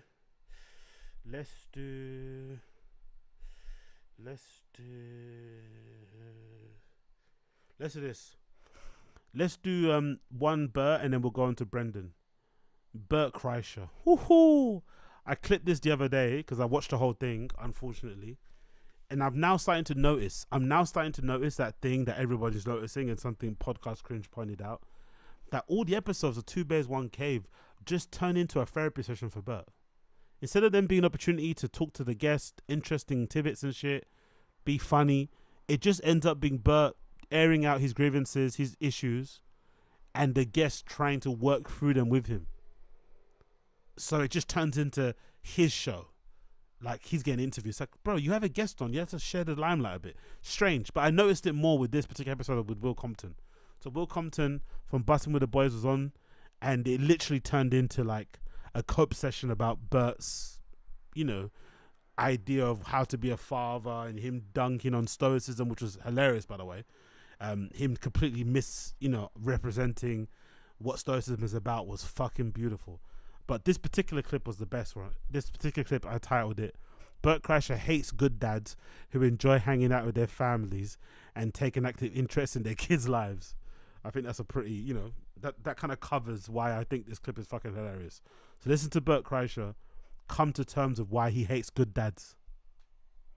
Can see why. I'm so sick of you fucking rich dads showing up and killing it as dads. Isn't that funny that he says that? Because isn't his own dad rich? And isn't he himself a rich dad? I would hazard a guess. This is just me throwing shit out here. I'm not pocket watching. But I don't think Bert was ever a poor dad. I don't think Bert's kids ever went without a meal. I don't think Bert's kids ever went without the latest whatever. So the fact that he's trying to act as if like he's not a rich dad or has never always been a rich dad and he never himself grew up with a rich dad is fucking nuts. And also I love how he describes, for him, fatherhood and being a good dad, you have to have money. Like, it's almost like what he's trying to correlate. Oh, you're a sick dad because you're what? Isn't that usually the opposite? Don't people say usually the more money a parent has, the more, absent they are because they can buy the affection and the love of their kid through gifts and stuff? Isn't it usually the opposite? Usually. I don't know. People that grown up with parents that are wealthy or parents that work hard, they're not going to be around that much, So it's like, it's actually commendable if the person's rich and they take an active interest in their kids' life, because they don't need to really, if they don't want to. But they go out their way to do it because they know parenting isn't just about money, But hey, what do I know? It sucks so bad. You're sick of you dads guys trying to be good dads. No. Exactly. Be out Will Compton. No. You guys are like General MacArthur sitting in the boardroom going, "That's right, send him to the shore." Like I was the foot soldier as a dad. He's basically trying to say he was a working class dad that had to work 3 jobs to keep the lights on, so he didn't have the luxury of like being a great dad. He can't say, like, this is the thing that I don't understand with these guys. Like, they want everything. They want to be looked at as successful, but then the success, they also use it as a protection, as a shield for all the shitty things that they don't do, or the shitty things they do. Sorry.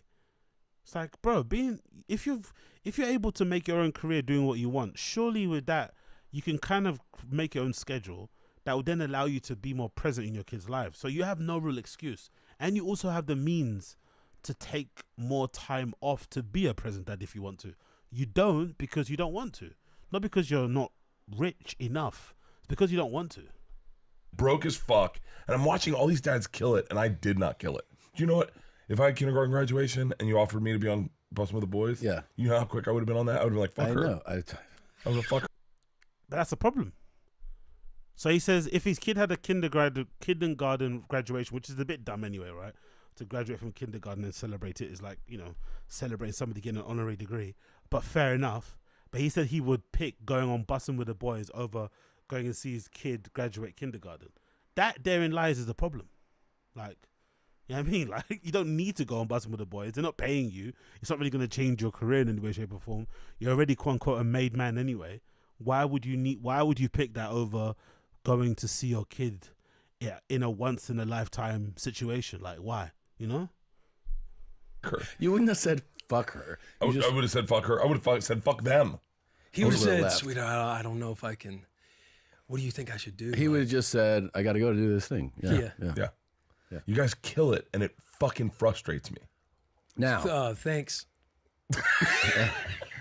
So you sounds like a compliment, but you're upset. It is. Like Tom, is always like, I gotta get home and see my kids.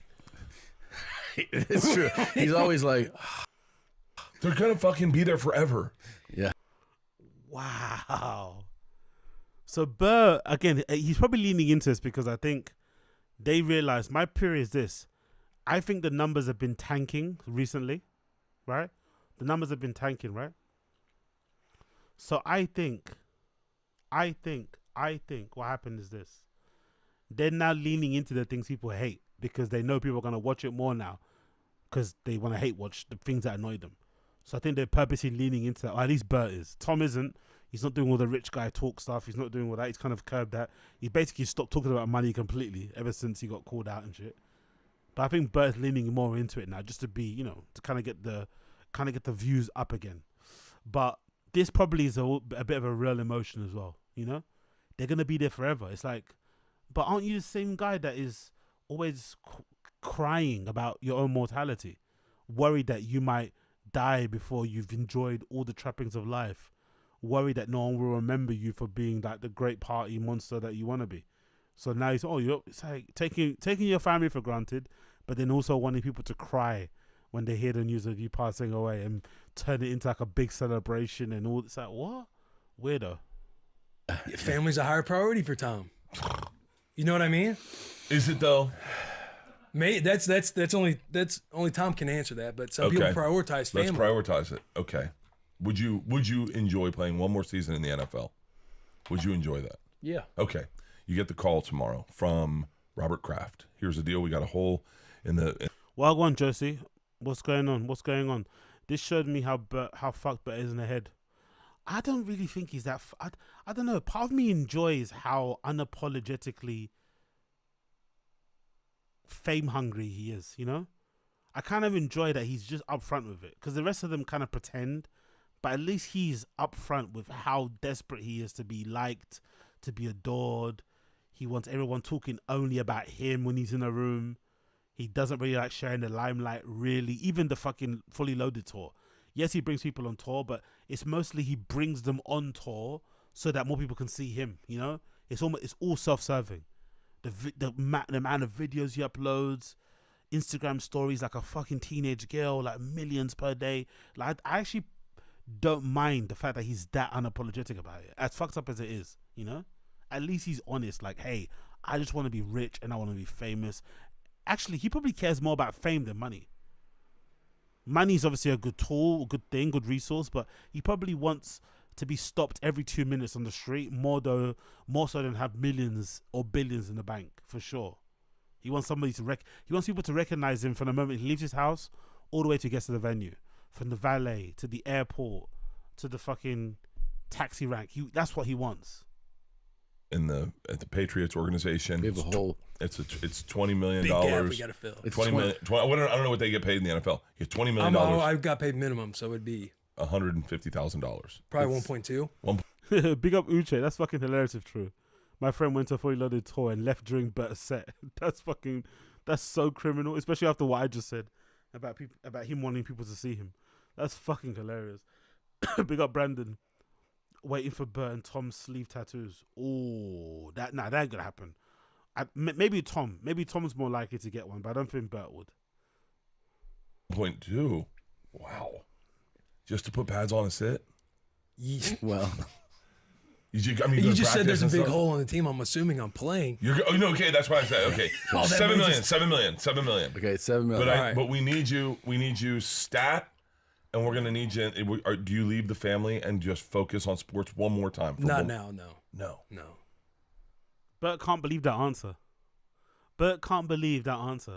Because if it's Bert, his career always trumps anything to do with his family. He can't believe that someone will say, no, you know what, at this point, I actually enjoy being with my kids. At this point now, I'm retired and I've seen what I missed out on. I had a good time in the NFL. I played for a while. I had a good run, good experiences, good life lessons. But I wouldn't swap that, for what I have now. Even though it'll make me more money and shit. But can't believe it. it's over now.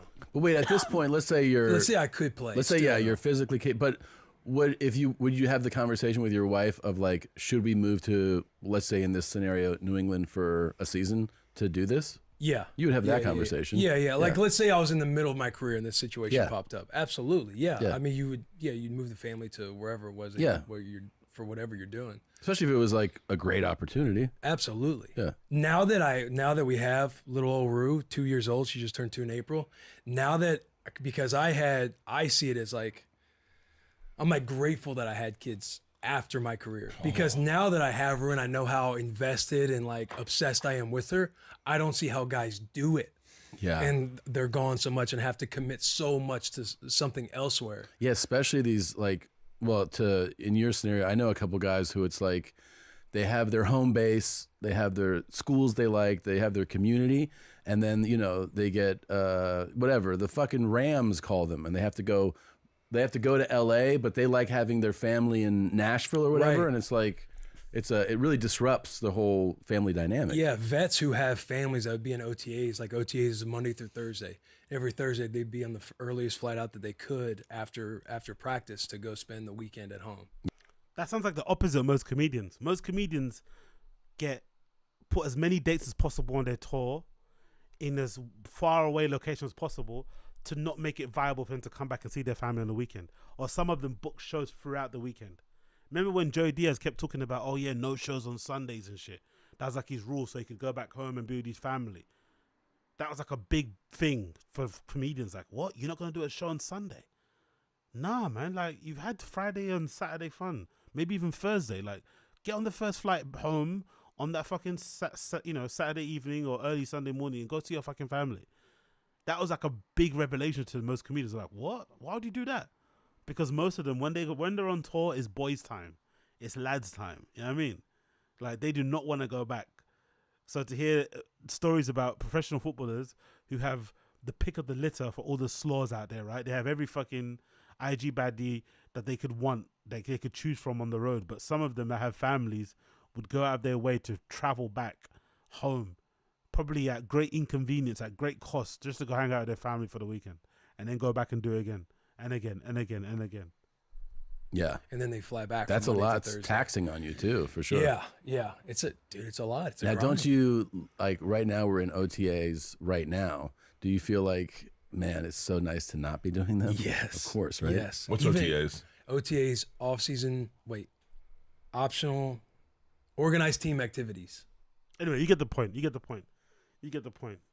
Bert saying that he's not a rich dad is fucking hilarious. That first point in the beginning just made my stomach fucking explode when I heard this for the first time. Why? I'm so sick of you fucking rich dads showing up and killing it as dads. This is the same thing to say, isn't it? You're a rich dad. Your dad was a rich dad. You grew up for the majority of your life with a rich dad. So much so, didn't you spend like 7 years in college or something? An obscene amount of time. You don't spend that amount of time in college, on a scholarship. Like someone was paying for your fucking fuck ups. Like, come on, man. You got to play fucking, I don't even think Bert even had a job. I can't remember him talking about jobs that he had when he was younger. Could you imagine Bert having a regular job? He was afforded that luxury because his fucking dad was rich. Fair enough, but it's like, come on, bro. Come on. And also, being a good dad isn't about the money you have in your pocket. I'm sorry. Some of these guys want to make you think that is the case, but it's not. Most content I see anyway, the kind of dad TikTok content, I don't see rich guys. I just see guys hanging out with their kids. Or am I mistaken? Most of those sort of like tearjerker videos with the sad music in the background, it's just parents. Again, it's a bit cringy, but it's just parents hanging out with their kids. That's all it is. It's just parents taking an active interest in their kids and having fun with, like, it's not like, I don't know. I don't see them going on fucking world tours and shit. Do you know what I mean? I don't see them driving down the street in Lambos. I just see a parent that looks like they're making an effort to hang out with their kid and create that bond. That's it. This is another clip that I fucking love. Bert talking about how much he misses being in a college fraternity. If you ever wondered how ridiculous Bert Kreischer is, this is another one. Bert Kreischer, how old is he right now? Sorry. I keep fucking thinking my fucking, whatever. How is this man? According to Google, Bert is 51 years of age. 51 years of age. 51. 51 years of age. 51 years of age. Okay? Now, hear what he said about college. Crazy. Oh, do you miss it the way I miss my fraternity? How do you miss your fraternity? Like I just miss the like a bunch of people that knew me. The camaraderie. Yeah, the camaraderie. You'd show up and you bust balls at like on Friday at noon, and on Thursday someone would be like, "Yo, let's go get mushrooms," and you'd be like, "Fuck yeah!" Or someone would be like, "Hey, skip cast, let's go drink," and you'd be like, that energy. I'll never get it back. I'll never live in another world like that. I don't know if I want it in my life again per se, but I do look back and I go, I think that's what the NFL would have been like. Same. Could you imagine admitting that with a straight face? Thinking and being sincere about it. Could you imagine admitting that you miss your college fraternity at 51 years of age? What? Because I think this is a statement that would make more sense if you're a regular, actual, working class, middle class person. Like imagine if you, after college, you immediately started to have family. You immediately got married. You immediately had to grow up. You didn't have time to really enjoy like your young adulthood. I can understand why like you kind of feel like, fuck man, I miss my fraternity. Do you know what I mean? It would make more sense because it's not like you miss your fraternity. You miss that period of your life where you had little to no responsibilities and you could do your own thing. So I could get it if you're a regular dude working a 9 to 5. You don't have any free time. But when you're an adult, a granddad basically, like Bert, and you're a multi-millionaire that speaks into a microphone, takes his t-shirt off on stage, you can do whatever you want when you want. Essentially, every day that he goes out, every weekend that he performs stand-up comedy, he's basically reliving his college years. So how are you missing it? You get to play fucking granddad, frat boy now because it pays the bills. You're basically paid to act the way you are, which is a good thing. It's kind of constructed a life where he basically gets paid to be an alcoholic. Cool. But how could you miss when you're doing like what? It's kind of sad, kind of pathetic, but it's also a kind of a good insight into like his psyche. Like the best period of his life was the college. Like I would love to know what exactly about college and the fraternity that he misses because he can do anything that he wants now. He's got all the money, all the time to do whatever he wants, yet he still misses college more than he, I don't get it. It's fucking wild. Continue the clip. Same. It is. Everybody says that they miss the locker room, they miss the camaraderie, and you just miss like, I don't know how to explain it. Like you miss embracing that suck with the boys. And now we all have families and everything else. Stuff comes into more perspective the older we get. So it's like that part of like you miss it, but also you don't know if you could go through it again. Yeah. But these kids, these athletes have no clue like this small window to take advantage of and like fully go all in and commit yourself to something for in our game, in our sport, that's for the betterment of the team and everything else for like, I fortunately got to play for 9, practice squad year. That counts. Yeah, it counts. It counts, dude. I got to play for 9, but even in college, man, like you embrace, we reflect on stories, we reminisce, sit by the fireside. Again, what he's talking about, being an athlete, is completely different. Locker room stuff, I get that. Why you'd miss that as a group, especially doesn't matter how old you get. They always talk, whenever you hear a former athlete talk about their career, they usually talk more about the camaraderie, the team bonding, the friendships, the stories on the road, more than they talk about the victories sometimes, even the trophies. They love that. That day-to-day experience of kind of, being with your quote-unquote brothers. That's different. College, fraternity. Come on, bro. What do you miss? You miss beer cakes. And by the way, big up everyone mentioned his swollen face. I didn't notice it until now. I guess because I just watch a lot of Bert content, so it's just normal. But yeah, his face is extra swollen. So much so. Look how Chinese, look how Asian he looks. Look at those eyes. Literal slits in his face. Literally puffy. Look at that. Look around his eyes. God damn it, he's red as fuck. And look at him compared to Tom. That's the thing about the grift. they've both started a vodka company together, and clearly one person's drinking all the stock. Tom doesn't. That's the thing about Paul Osos. Tom doesn't even drink. If you would watch Your Mum's House, you would know he's always talked about how much of a lightweight he is. He doesn't really enjoy even getting drunk. It sounds like by the sounds of it, he probably enjoys food more than he does booze. Yet they start a vodka company. He's clearly not drinking it. That guy clearly is. Look at that. God almighty, he's so red. Seeing him like this all the time reminds me of just how bad Brendan used to look, you know? Because Brendan now doesn't look as bad. He looks bad now because of the droopy Ozempic face thing. But this reminds me of how bad Brendan used to look. But he actually looks worse than Brendan, to be fair. Because he's like constantly like this. He never has periods of time where his face is not puffy. Brendan at least had a period of time where his face would, not be as puffy. Then it would be puffy again. Then, back and forth. Bert just always looks inflamed. Always looks inflamed. God damn it, Bert Kreischer. What can he do? What can you do? Cool. Moving on from that one. Let's do another Bert clip. Another Bert clip. Bert Kreischer doesn't think his kids will talk about him in glowing terms when he's gone. So do you remember there was a clip going around of Bert crying, right? That about what happened when he dies. I think Podcast Crew spoke about it before, where he's on some podcast interview and he's always contemplating his death, right? He's always fucking questioning how people will remember him. And it's almost like he wants to be there himself. Like it's a weird thing. Almost like he wants to die so that people can gather around and celebrate him, because he's one of the people that probably thinks, oh, people will appreciate me more when I'm gone. So he kind of wants to die so that he gets that love and adoration. But he's such a narcissist and a weirdo that he also wants to be there himself, like present. He wants to be alive to receive all the adoration, I want to die so people come to see me, but I also want to be there so I can take my top off and be like, hey, it's me, Bert. So this is him talking about his own kids. So he doesn't care that his own kids don't think of him in glowing terms, but he cares more about what strangers and what people in the comedy community and some Netflix executive has to say about him when he dies. It's fucking bizarre. You should really be caring more about what your kids have to say, but Brendan is always different. Let's hear Bert on this topic. Hey, even I forget. I was thinking about something when you were in the middle of talking about feeling like inauthentic, or when people regurgitate information.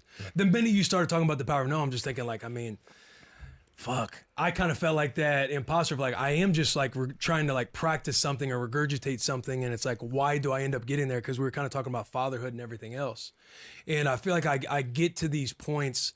Ryan, he's got, I know this is just a podcast shouting out Ryan Holiday, but he's got the Daily Dad. And this morning, the one was how do you want your kids to talk about you when you're older or long and gone, right? And it's if you sit with that, what words would they say right now? And what words would you want them to say? You know what I mean? What do you think they would say? Oh, not good. No. I don't think they'd be like, he was fun as fuck. Not, I love him, good example, fun. He wants his daughters to remember him the same way he wants random podcast fans to remember him. Random people are what? Fun. That's it. That's it. Yeah, I loved him. He was fun as fuck. Yeah. And here's the thing. I'm not a dad like during the Black Lives Matters things.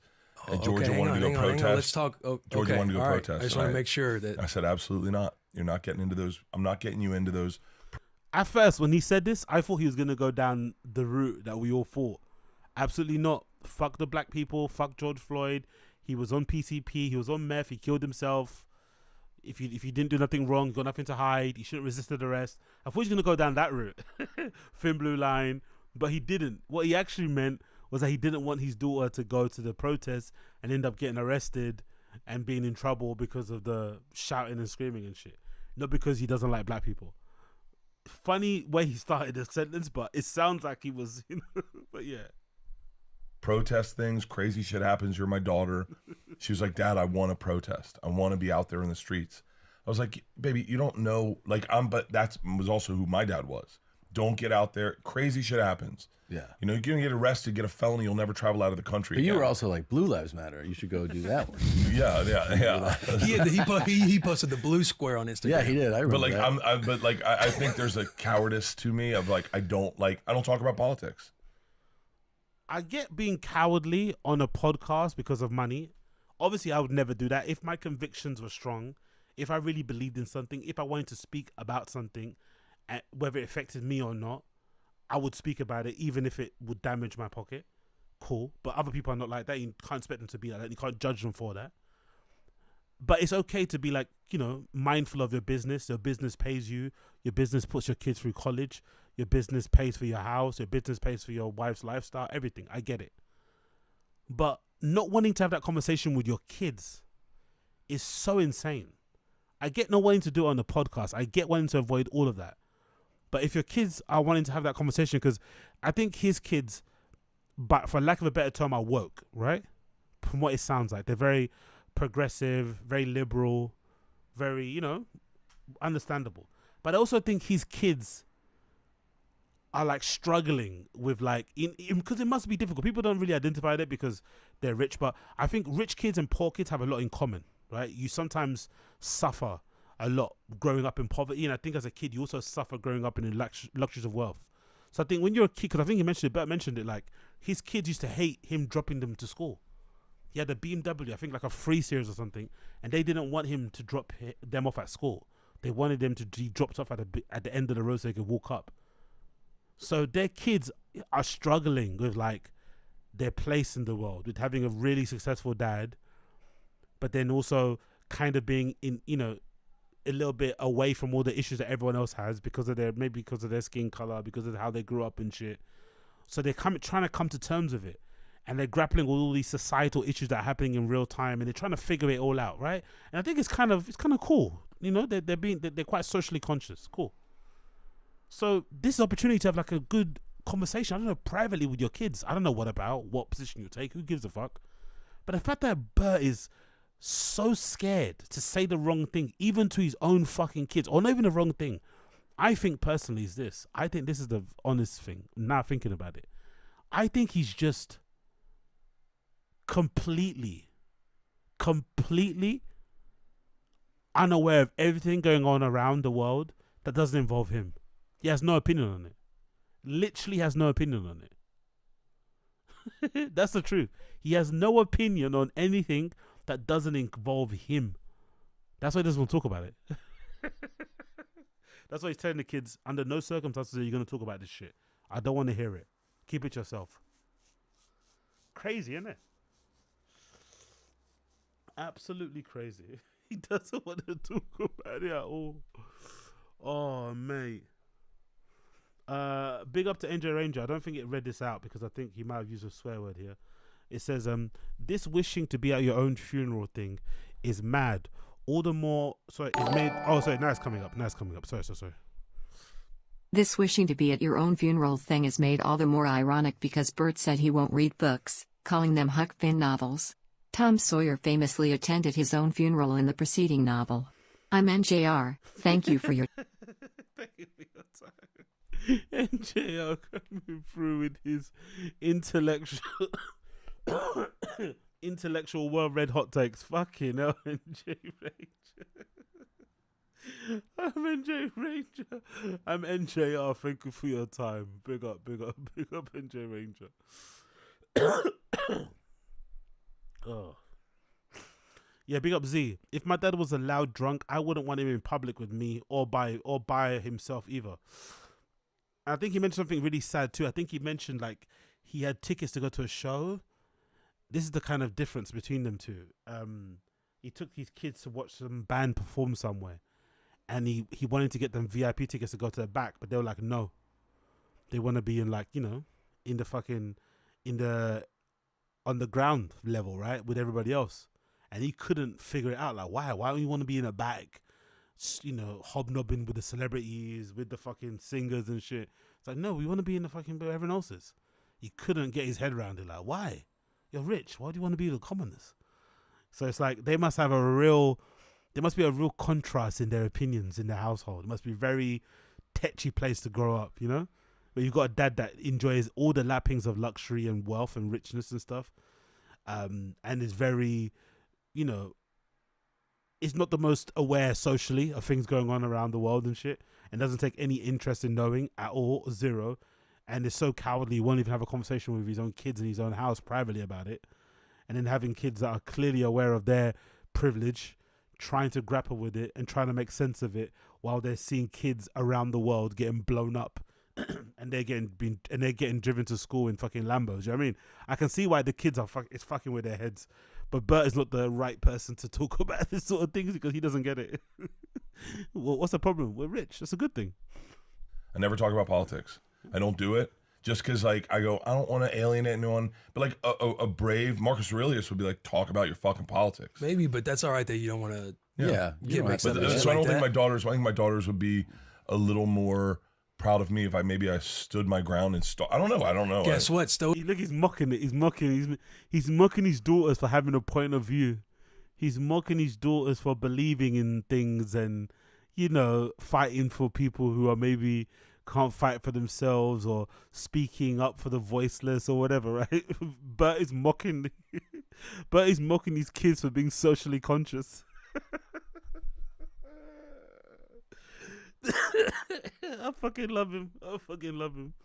Stoicism, sometimes not having an opinion at all is the right opinion to have. Dude, I have very few opinions. Yeah. That's kind of wild, isn't it?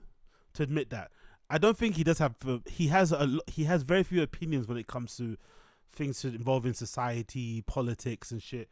He has nothing, zero, because it doesn't involve him. It takes the attention away from him. You know, that's basically it. Not because he's not smart or not intelligent enough. I don't think so. I think it's because he wants all subjects to revolve around him, like a true narcissist, which is actually quite interesting to watch from afar. I don't know that you have very few opinions. I think you have very loud You're opinions. so fucking exhausting. I am? Because you know me so well that I can't just casually lie to someone. It's like being with Leanne, where you're like, that never happened. I also don't think you're giving yourself enough credit with your kids, too. But you work extremely hard. There's a lot of dads who would do, don't get out there. Again, it's therapy.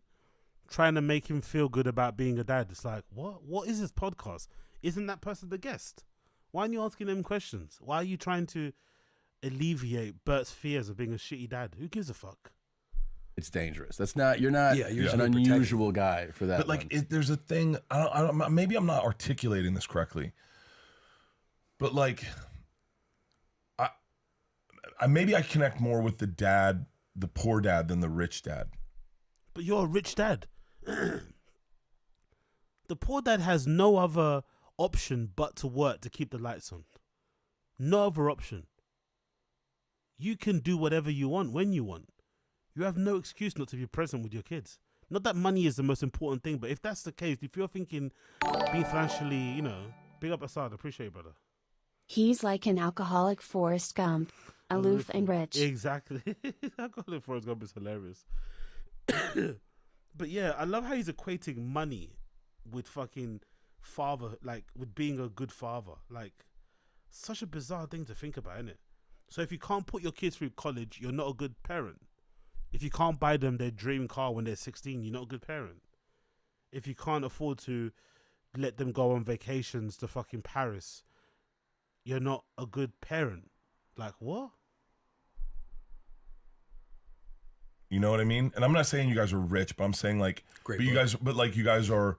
There's a benefit when I talked to a dad one time and I was like, yeah, Leanne's out of town, and he was like, whoa, what are you doing? You shouldn't be working, man. You need to be home with the kids. And I was, which is a good point to make, but I've noticed this is the second time he's mentioned this sort of thing where Bert seems to have a real issue when people tell him about himself.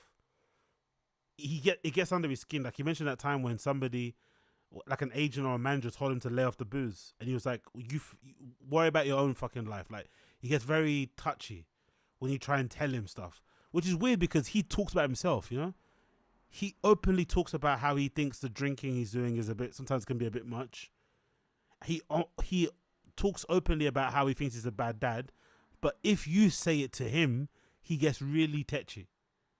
You know, like this guy kind of inadvertently saying, "Why are you on the road when your wife is not? You know, why are you spending more time with the kids?" Like a regular person would say, and he took it like an offense, like a diss. It's like, that's not real. Like I have to work. I have to work just like other dads have. Oh no. That's a lie, by the way. He doesn't have to work at all. He's made millions from podcasting, millions from stand-up. If he took off a month, it wouldn't make a dent.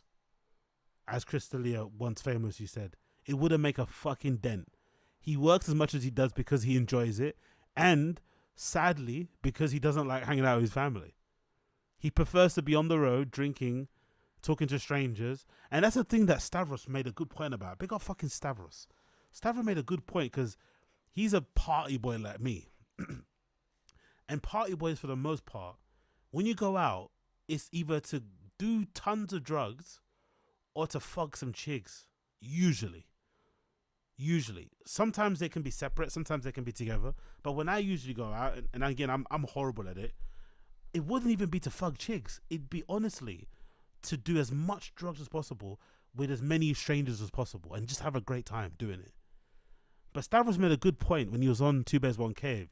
He was like, Bert's a weirdo because he's married, he has kids and shit, and he doesn't cheat on his wife, and he doesn't do drugs. So he's just out boozing with strangers just for the fun of it. It's almost like this meme that exists on Twitter where if a girl shares like a naked photo of herself and she doesn't have a fucking link tree in her bio on OnlyFans thing, it's almost like, wow, you're just sharing nudes of yourself just for the love of the game. You're not even trying to sell anything.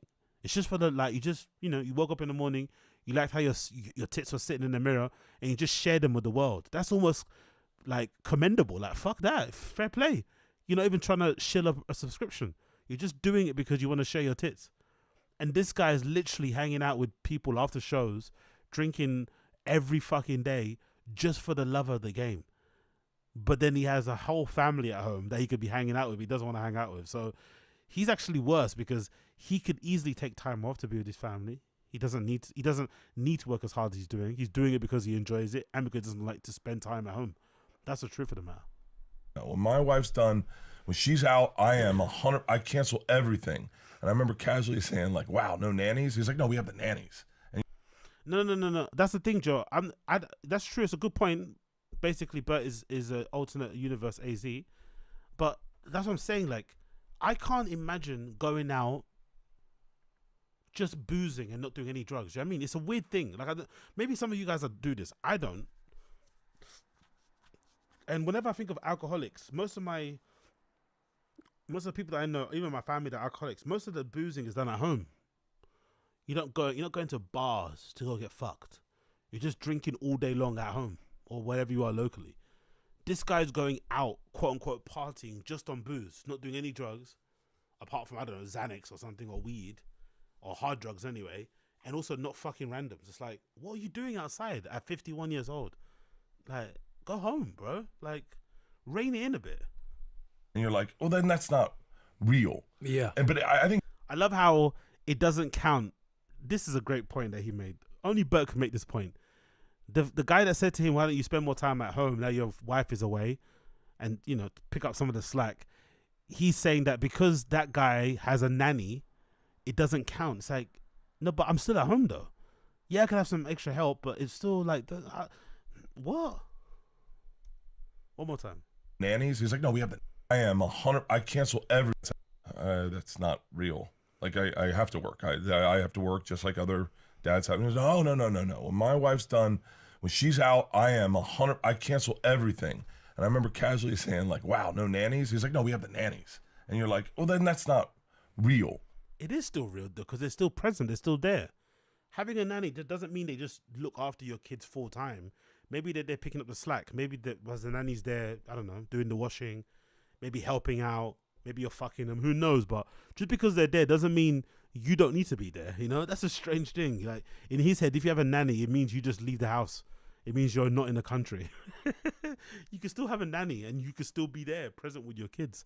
Those are fairly common things. Yeah. But I think it's cool. I envy. I said it to John Mulaney the other day. I said I envy because he was like, yeah, I got to get on a flight and go see my Malcolm or whatever, and I was like, I mean, So he has. Can you hear the contempt in his voice? So whenever a comedian says to him, "Oh, I'm gonna go," oh, you way up to this evening, it bums him out when they say they're not gonna hang out with him having a drink, and it annoys him when they mention that they're going home to go see their family after a show. To the point where it actually grates him that they're not hanging and not having a beer and shit. It generally pisses him off. Like, why? Why do you give a fuck about your family? Hang out. That's a projection. It's like, that's clearly a projection. I envy that. I envy the opportunity and insecurity. Sorry, to be able to be a present dad. I could. Some people could argue. I would love to see it. Let's see. What's Bert Kreischer's net worth? According to Google, what's his net worth? According to Google, according to wealthy genius, Bert Kreischer has made over $7 million as a career, and here it says 14. So anywhere between 7 to 14 million, according to Google. Just a quick search. Let's see John Mulaney. John Mulaney net worth 10 million. I would go as far as saying that because John Mulaney spent some time away, right, from stand-up, he had the addiction thing, he's sobered up now, but because he spent some time away and shit, and he hasn't really been podcasting, he's making most of his money like, you know, doing regular TV, movie stuff. I just think just because of podcasts and shit, Bert's probably made more money than him, and he tours way more. So Bert's maybe technically richer than John Mulaney, but John Mulaney still makes time, and he's, you'd say, more famous and more in demand in the overall sense of the word. But he still makes adjustments to his schedule and, you know, things to go home to visit his family. And he's a real party boy. This is somebody that used to do fucking, you know, 8 balls by the day, allegedly at his fucking peak. That's a real party boy. And he makes every effort that he can to go back home to visit his family. It's fucking incredible, isn't it? It's fucking incredible. Oh. Yeah, that's the one. Yeah, oh my, that's even worse. Big up Collier. That's even worse. It was Tom's agent. So this guy is probably a friend, you'd imagine, right? Because agents, you know, managers, they become quite close to you over time because you work closely, for lack of a better term. So you'd imagine these people, he's friendly with them. They're, you know, they're close enough where he can say that to him. It's not like a stranger. Cause I understand it. If some stranger came up to you and started telling you about you just stopped drinking, you'd be like, go fuck yourself. But it's just somebody that you know, somebody you respect. Somebody, you know, he counts as a close friend, an ally, a brother, whatever. And he snapped super hard at the person, like, go fuck yourself. Go fuck yourself. God almighty, bro. And he's talking about John Mulaney like, oh, he's just so lucky because he's really rich. It's like, bro, you're richer than him. What are you talking about? You're actually richer than John Mulaney. So what's your excuse? Couldn't be present. I couldn't. As a dad, I would go to read a book and think I'm failing them as a father because I'm not working. Like, I would be like, God damn it, man, I got to hustle. I got to figure out a way to make money. And even when I started making money, I was like, and I pretty much regret it because, I mean, I don't totally regret it, but like. Oh, big up Z. Very good observation here. I never thought about that. Big up Z in the chat. This is typical of needy trust fund kids, I'm assuming you're going to say. They hate when others have responsibilities to tend to. I remember some girl being mad we all had to leave a bar because we worked and had kids. That's a great point. That's a great point. Why don't you guys just hang out? Like those type of people, hey, we should go to Paris. We should go to fucking Florida. We should go. It's like, bro, it's Wednesday. I've got college in the morning. I've got to see I've got a family to get back home to. Like, they don't know that the party for you ends at like a regular time, like a regular human being. You have to go back home to tend to your responsibilities. They want it just to continue on, and they sort of despise you for it because they are insecure that they can't grow up, quote unquote. But I think it's understandable when you're like younger. Bert's too old to still have this mentality. You know, that's a really sad thing. 51 years of age and you're still like, okay, you weren't there for your kids when they were younger. Maybe you weren't the most present dad. That's what it basically means by rich. I think rich is his cope word for being present. You weren't as present as you probably would want to be. Now you have more money. Now you've become more famous. It should give you more, you know, more runway, as they say in startup world, to take some time off and hang out with your kids. Why don't you do that instead of like what level of richness does he has to get to spend time with his kids? 50 mil, 100 mil? Come on, man.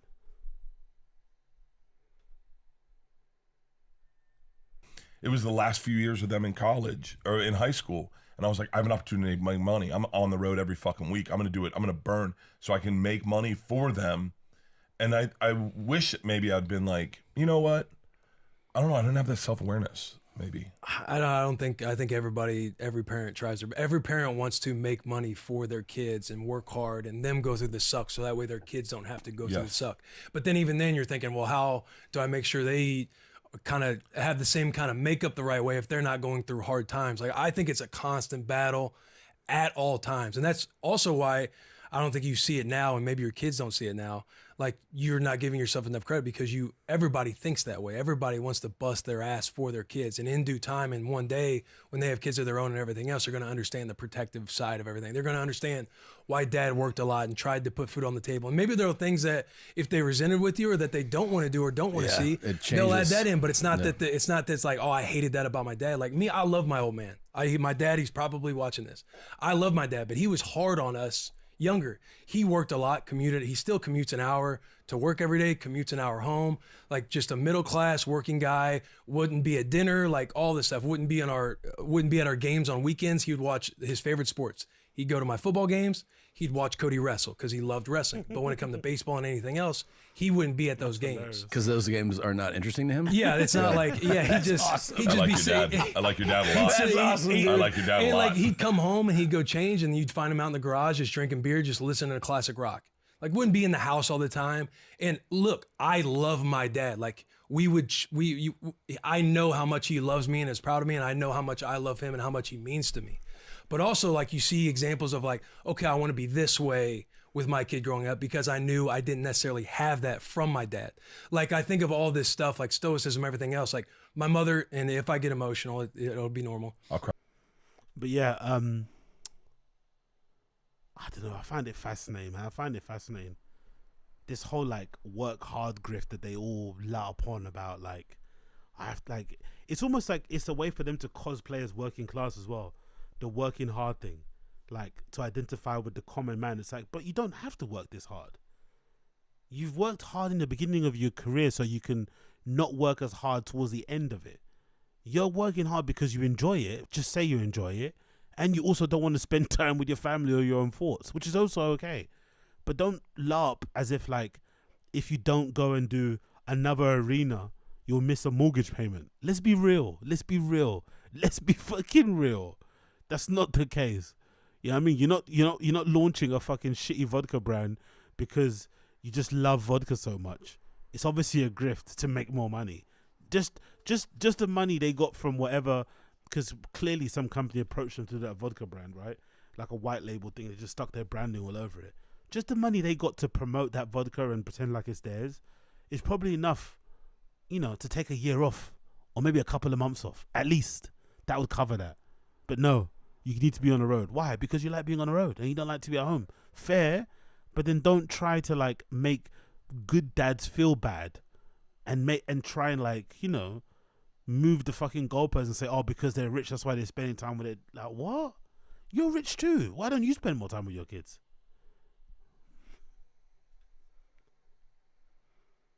But my mother passed away 2 years ago suddenly. She got a knee replacement and blood clot right away. And it was sudden. Yo, big up Shades Car. Thank you, brother. Thank you. And it was brutal. I was on the road. We were about to play the Cleveland Browns, and I was on Vegas. This was my... Yeah, that's a good point, Assad Aziz. It's because they're around other people with more money. Comparison is a thief of joy. Of course, yeah, no, for sure. But I also think some of them, I don't know, I just, you know, like, super type A people that work in like hedge funds or like law firms, they're very honest, as in like, no, it's all about me now. I'm selfishly gonna pursue this until I become a partner. Then when I'm ready to start a family, I'll do this. But until then, it's a singular pursuit for me to get from being an intern to partner. That's all that matters. And it's very cutthroat.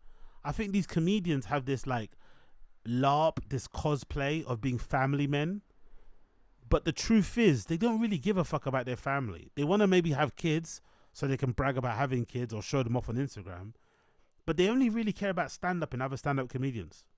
They speak way more glowingly and lovingly about hanging out with each other, green rooms, going on the road, than they ever do about their kids. Maybe with the exception of maybe Bill Burr. He's the only one that seems to actually love his wife and enjoy hanging out with his kids and talks about them not like they're idiots, like they're, you know, beautiful human beings that he's watching grow, right? Like he actually talks like a regular person talks about their kids. The rest of them talk about their families like they're a burden, you know, like like they're holding them back from having Netflix specials and shit. So I would just like them just to be honest and say, hey, you know, it's a bit shitty having to go back to your family after spending the weekend on the road, hanging out with other drunks and weirdos and shit and doing 8 balls off some fucking bartender's shitty tits. Like, that's actually way more fun than hanging out with your wife. Just be honest and say it. All this cope, it's what it is, just cope. All this stuff is just fucking cope.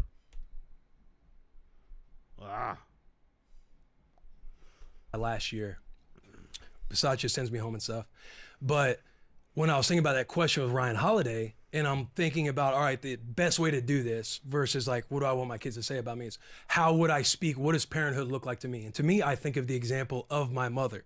I think of like a resilient, fierce, protective, like very much had an opinion, but had the humility enough to have an open mind. And somebody who was strong, somebody who worked hard, somebody who was the homemaker, career woman, worked multiple jobs, like did things to where we could go to our camps. Like I was the kid on my traveling baseball team to where I probably stayed with each of my teammates' family in a hotel on the road because our family wouldn't be able to afford to do it. But I know my mom is doing these things and my dad too, are doing these things so that way I could go and chase my sport ambitions. And I wouldn't be able to articulate that back when I'm growing up because I'm just a young kid. I'm chasing my own ambitions. I'm wondering when I'm going to get my next. Look at him like a zoo creature. You know, he's talking about regular person upbringing and they're looking at him like a zoo animal. Look at him. Do you think these guys ever have conversations with regular people? Or they just laugh and talk about or act like they are? Do you think they ever speak to people that are outside their tax bracket? Do you think so? Do you think they have like regular guy friends, or do all their friends work in the entertainment industry, or are trying to make it? Because look how they're looking at him like they're so bewildered. Wow, it's how regular people live. Sounds like fun. Nut. I'm wondering which buddy's house we can stay up all night at. Like I'm doing my own thing. Yeah. And she'll let us know like once we get out of line and bitch about why can't we do this and all the juggling that goes on. But it's like my mom was an accountant who went back to school to get her degree in teaching because she realized she wanted to be a teacher and work with kids. And then when she becomes a teacher, she's getting her master's degree at nighttime, taking night classes with jobs, picking up summer jobs to help put like food on the table with my old man. So Will Compton's talking about how amazing his mum was, balancing all these things, a career, education, and also looking after a household. And he's talking about her in glowing terms. Bert is saying you have to be rich for your kids to talk about you this way.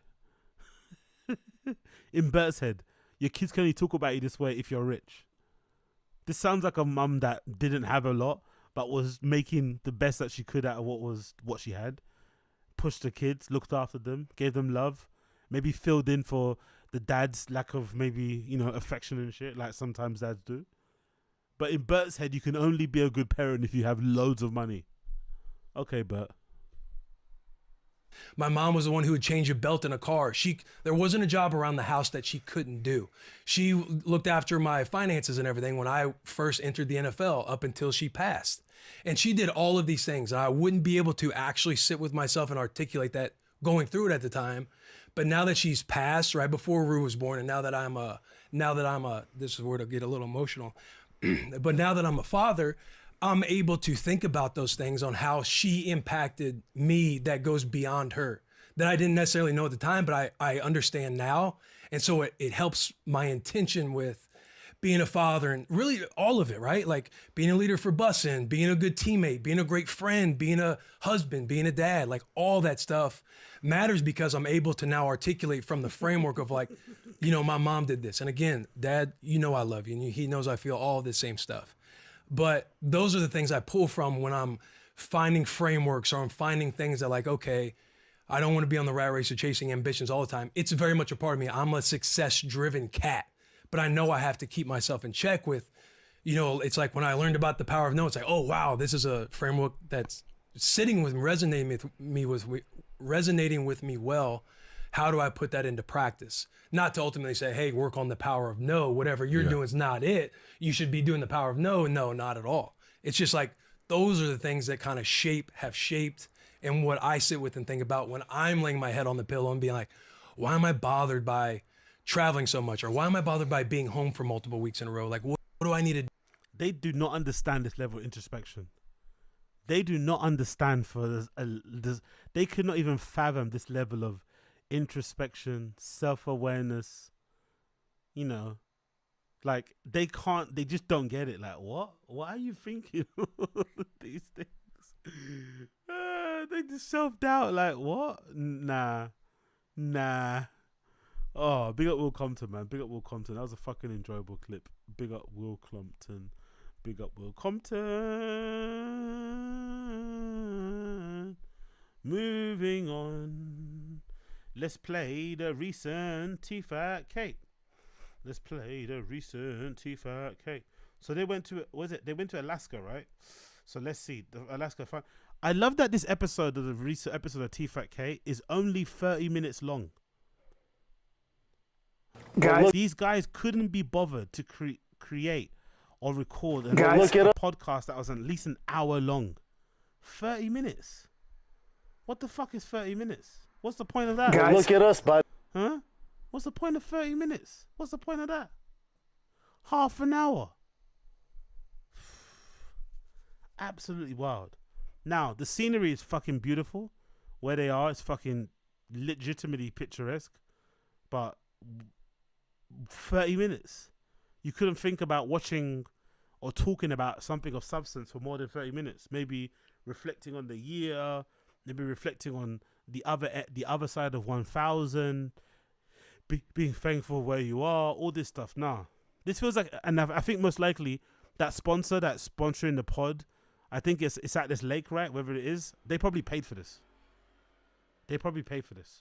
So I think that sponsor that does those, that's got like it's like a hotel on the lake in Alaska or something like that, right? So it looked really nice.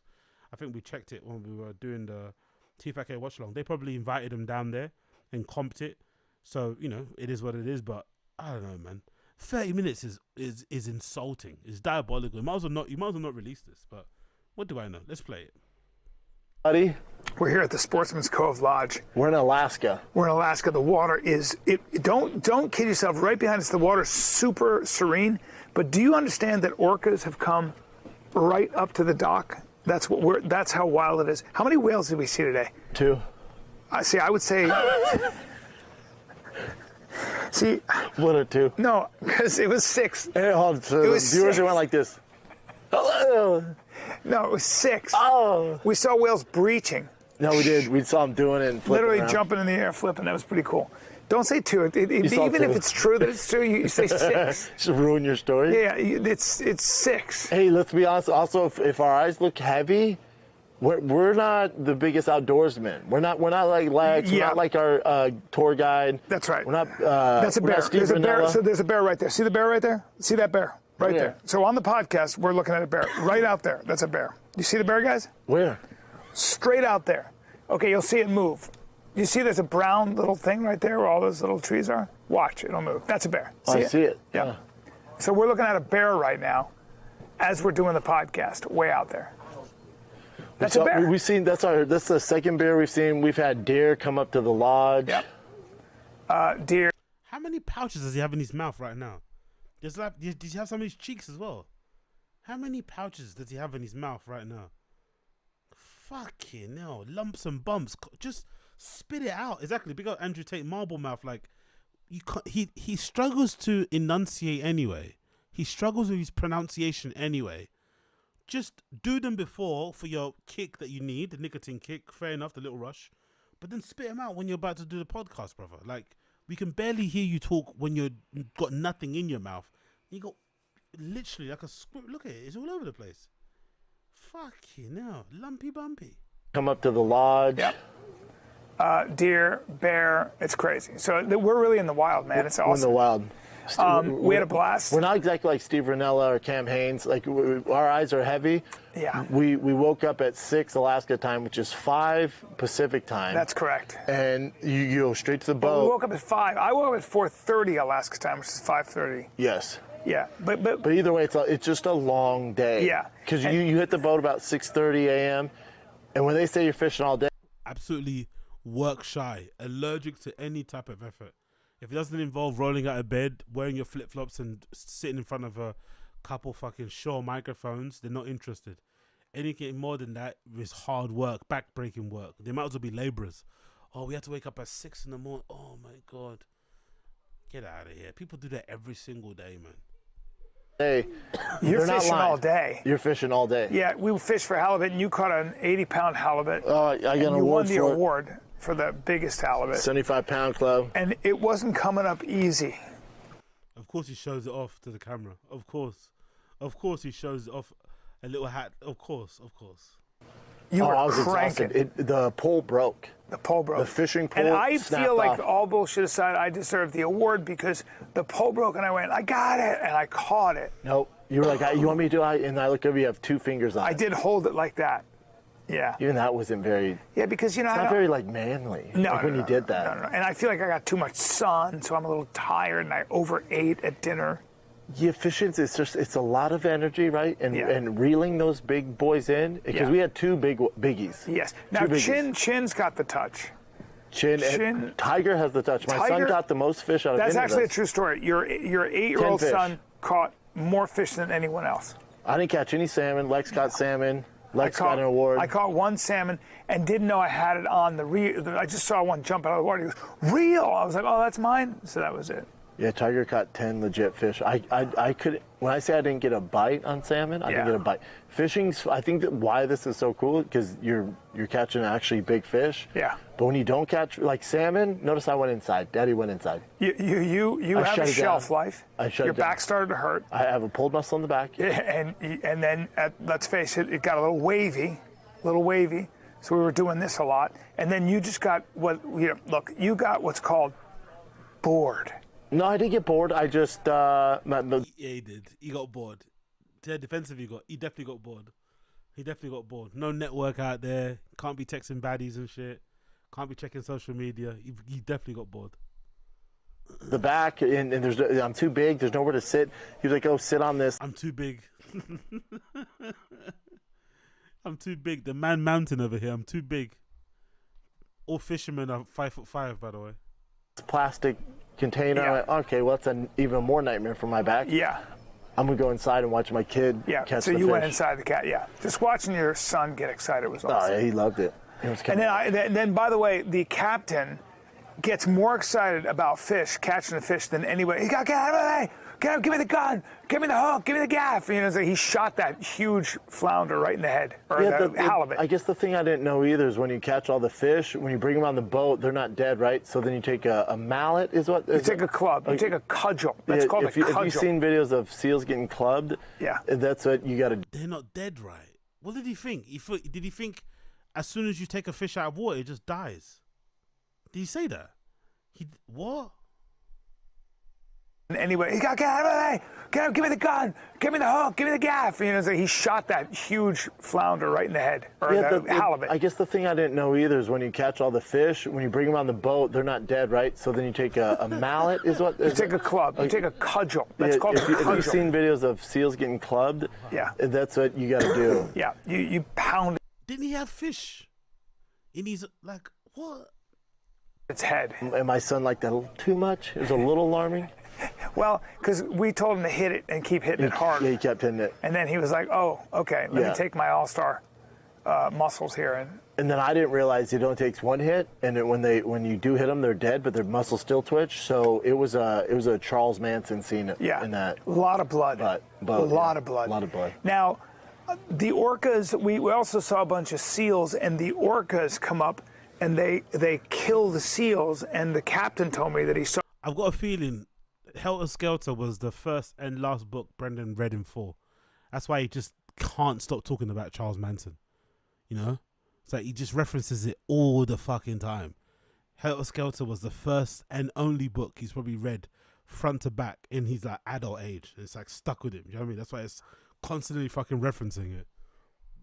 Saw the orca flip a 300-pound seal 50 feet in the air with his tail. Boom, which they do. Really? They play with him the way a cat we didn't does. see that. No, we didn't. I'm just saying that But you're just telling stories now, right? Well, that happened But around everyone's where we're watching at. going, yeah, we see National Geographic. Yeah, I right? guess you're right. Because if we didn't see it, yeah. you right now, you know what you're doing right now? Showing me What's that? pictures of you at the zoo. Yes, but You know what? You see what? Good for Brendan for picking it out. You see what Brian did there. You remember when I said in the streams? I think when Brian talks about stories, oh, this millionaire guy that I was speaking to, they're all lies as well. I think they both make up stories just as bad as each other. Brian's just a bit more tactful and tasteful with it. I think with Brian, he probably hears his dad speaking about something, or he listens to it on a podcast, or sees a TikTok video. Then he internalizes it. Oh, as my friend, this guy who's a hedge fund manager said this and that and that. No one told him anything. He's just repeating what he heard somebody else say. Brendan will just make it up out of thin air, but Brian will act like the person spoke to him. So in this story, he acts like that thing happened when they were fishing. It didn't. He's just speaking about what could have happened, you know? But he's making it sound like it happened. So they're both as much liars as each other.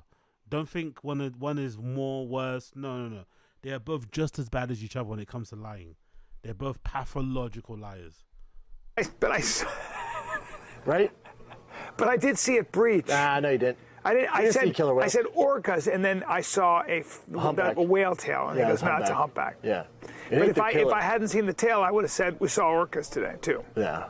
Saw a pod of them. Yeah, saw a pod. That's the way. Saw some bulls, some cows. Would you would you make it a yearly kind of holiday and come out here every year? I like it out here. I like the people. Yeah, not what I asked.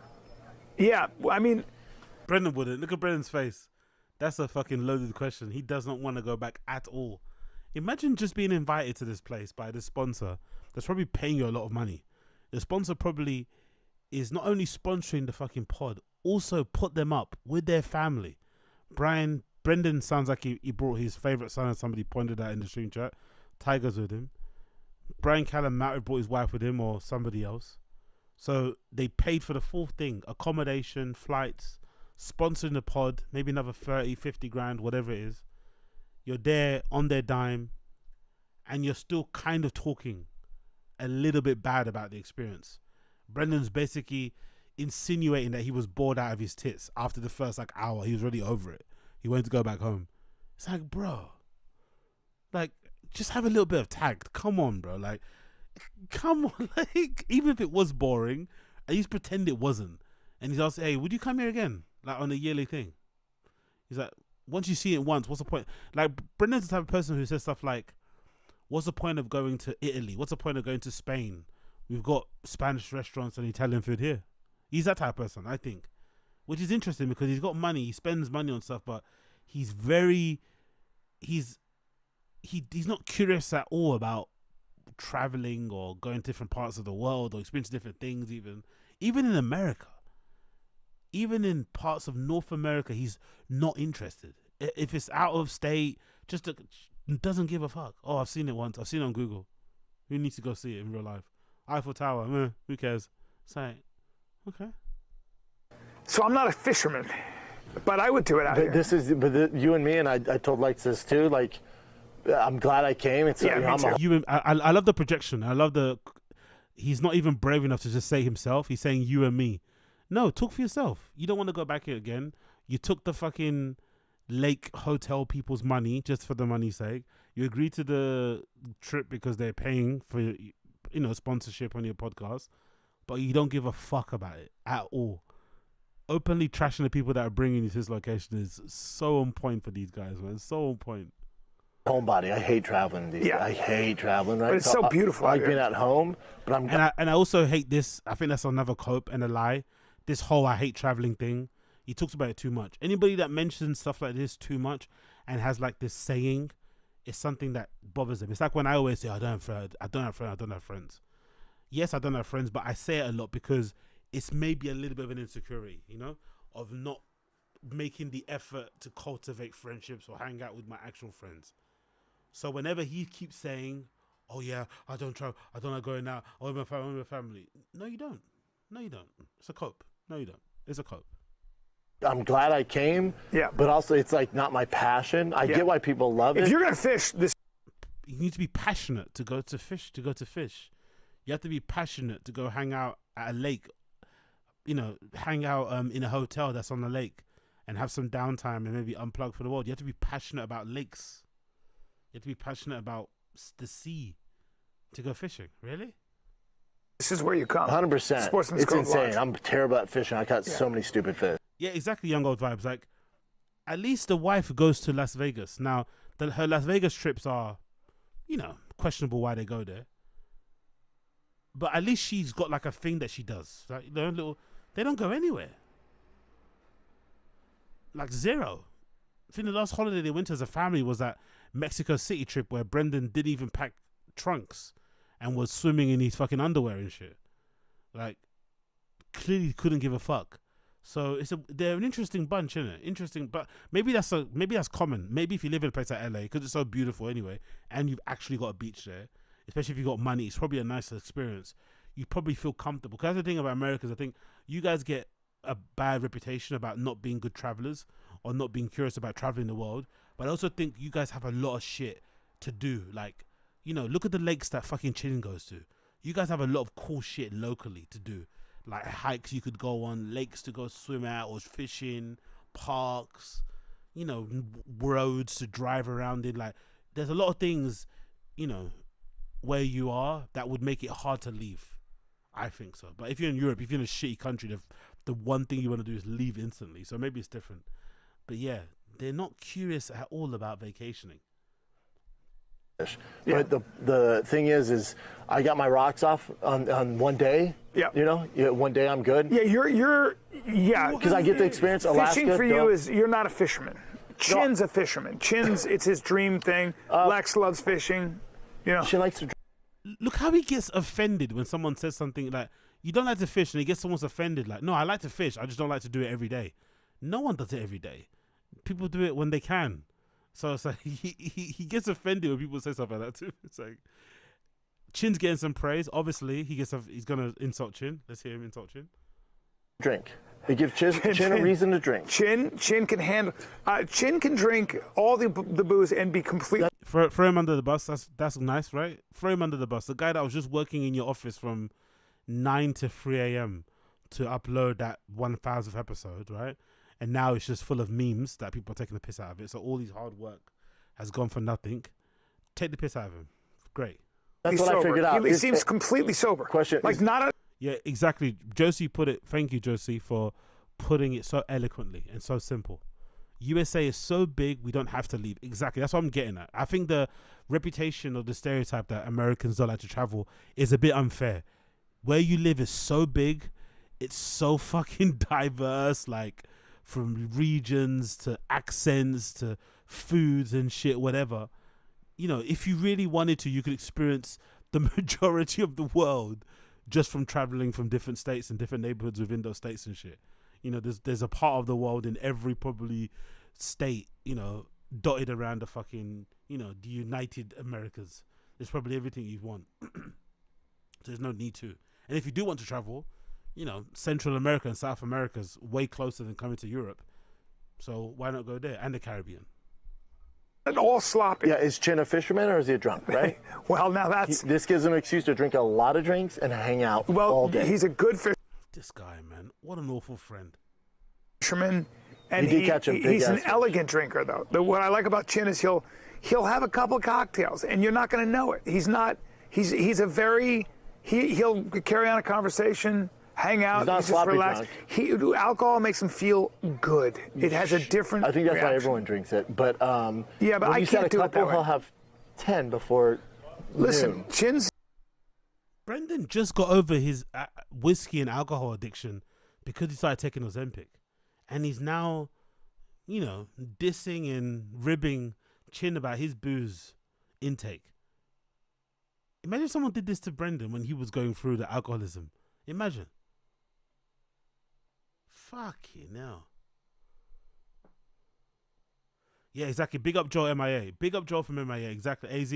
I live in the capital of Latin America, Miami.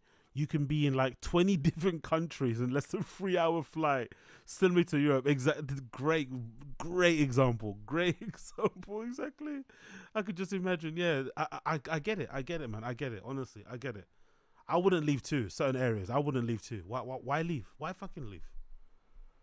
Jin's Korean. He's a man, and he can put it down if he wants. Yeah, Jin. But he'll go with beer, and then he'll graduate to some I saw him drinks. drink fancy drinks. He's having a fancy drink right now. What are you drinking right now? Because we caught the two biggest fish, he got my drink, right? Because I'm not drinking, so he got my drink. Yeah. I see him drink beer today, wine. Yep.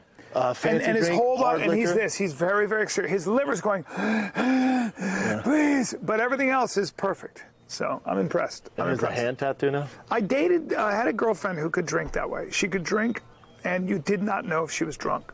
You can tell though that like drunks have like that clammy, skinny fat build because all their calories come from the alcohol. Yeah.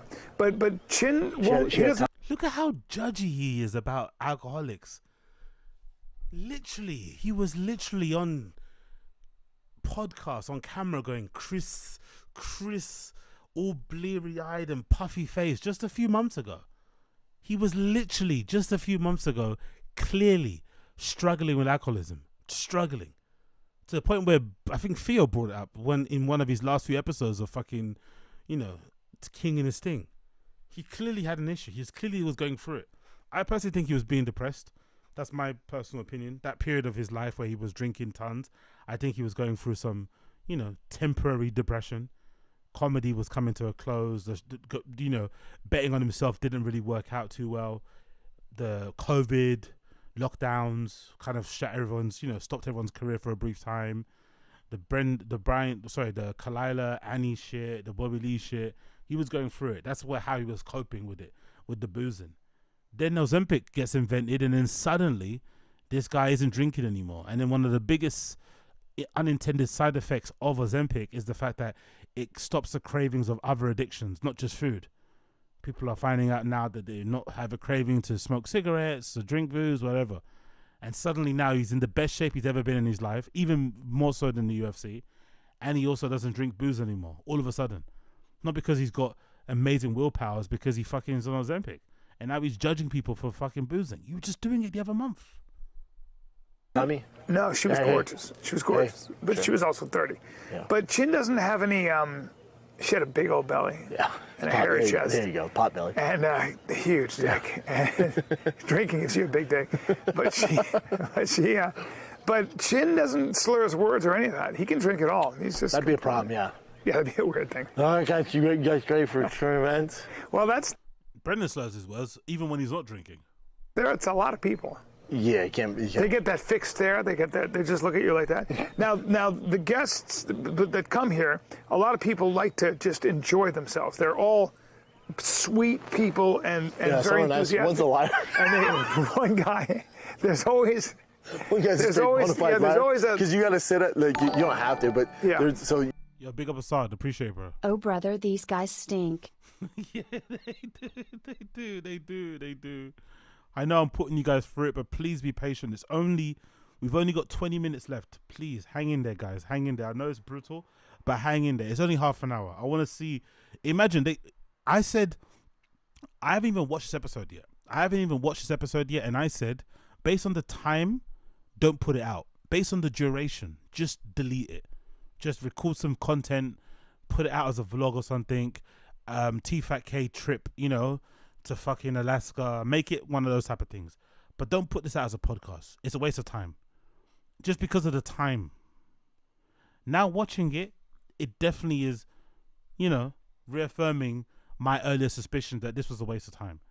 So watch it together. Let's suffer together as a family. Big up Assad.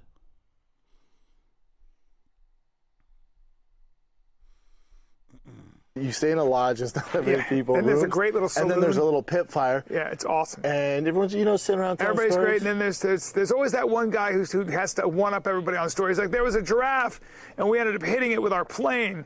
and the giraffe got spun around. It's Didn't weird actually when die. it's all adults, and it literally you could tell everyone's like, it never happened. Right? Everybody at that. This story was so bad. No one knew each other. We all were like this. This story's a lie. And you went, hey, you're not very social. I went, nah, man. Yeah, you clam right up. I just don't have time for it. Yeah, me, I like to study that. Oh, not me. I get go out. deep and I'll start asking questions. I want more of it.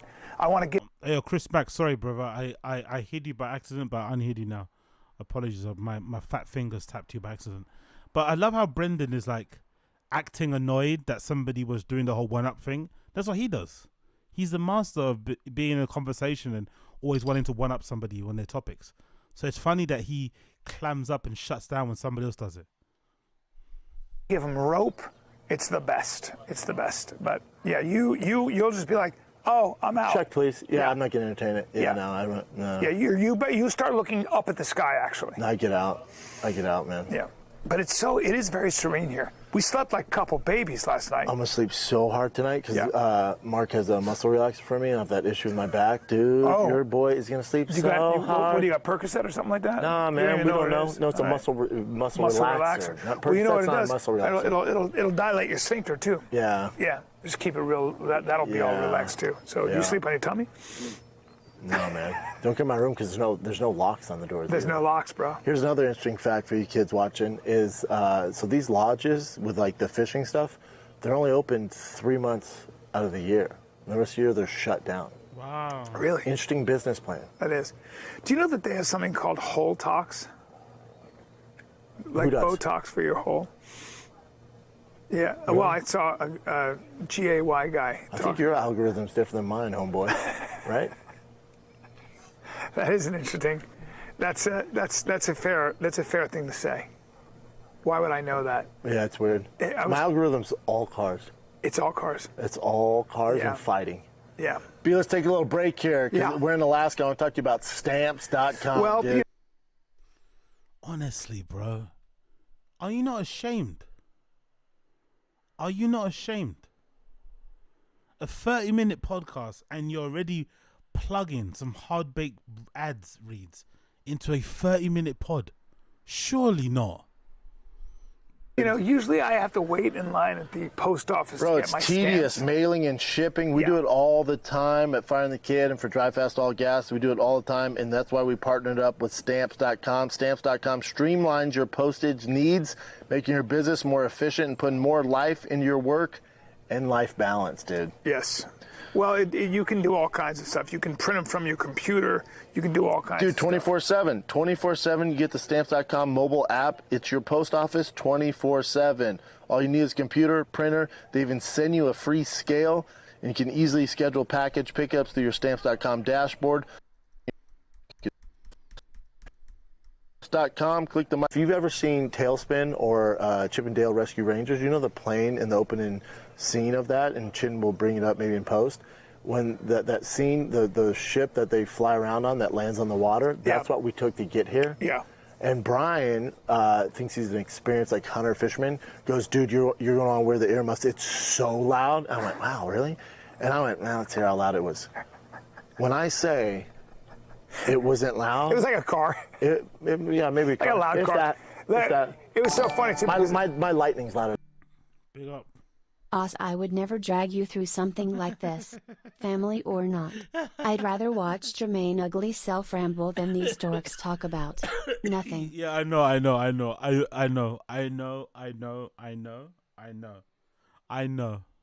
But please hang in there. I beg of you, hang in there. We've only got 15 odd minutes left to go. Hang in there for me. Hang in there. Hang in there. Hang in there. Okay?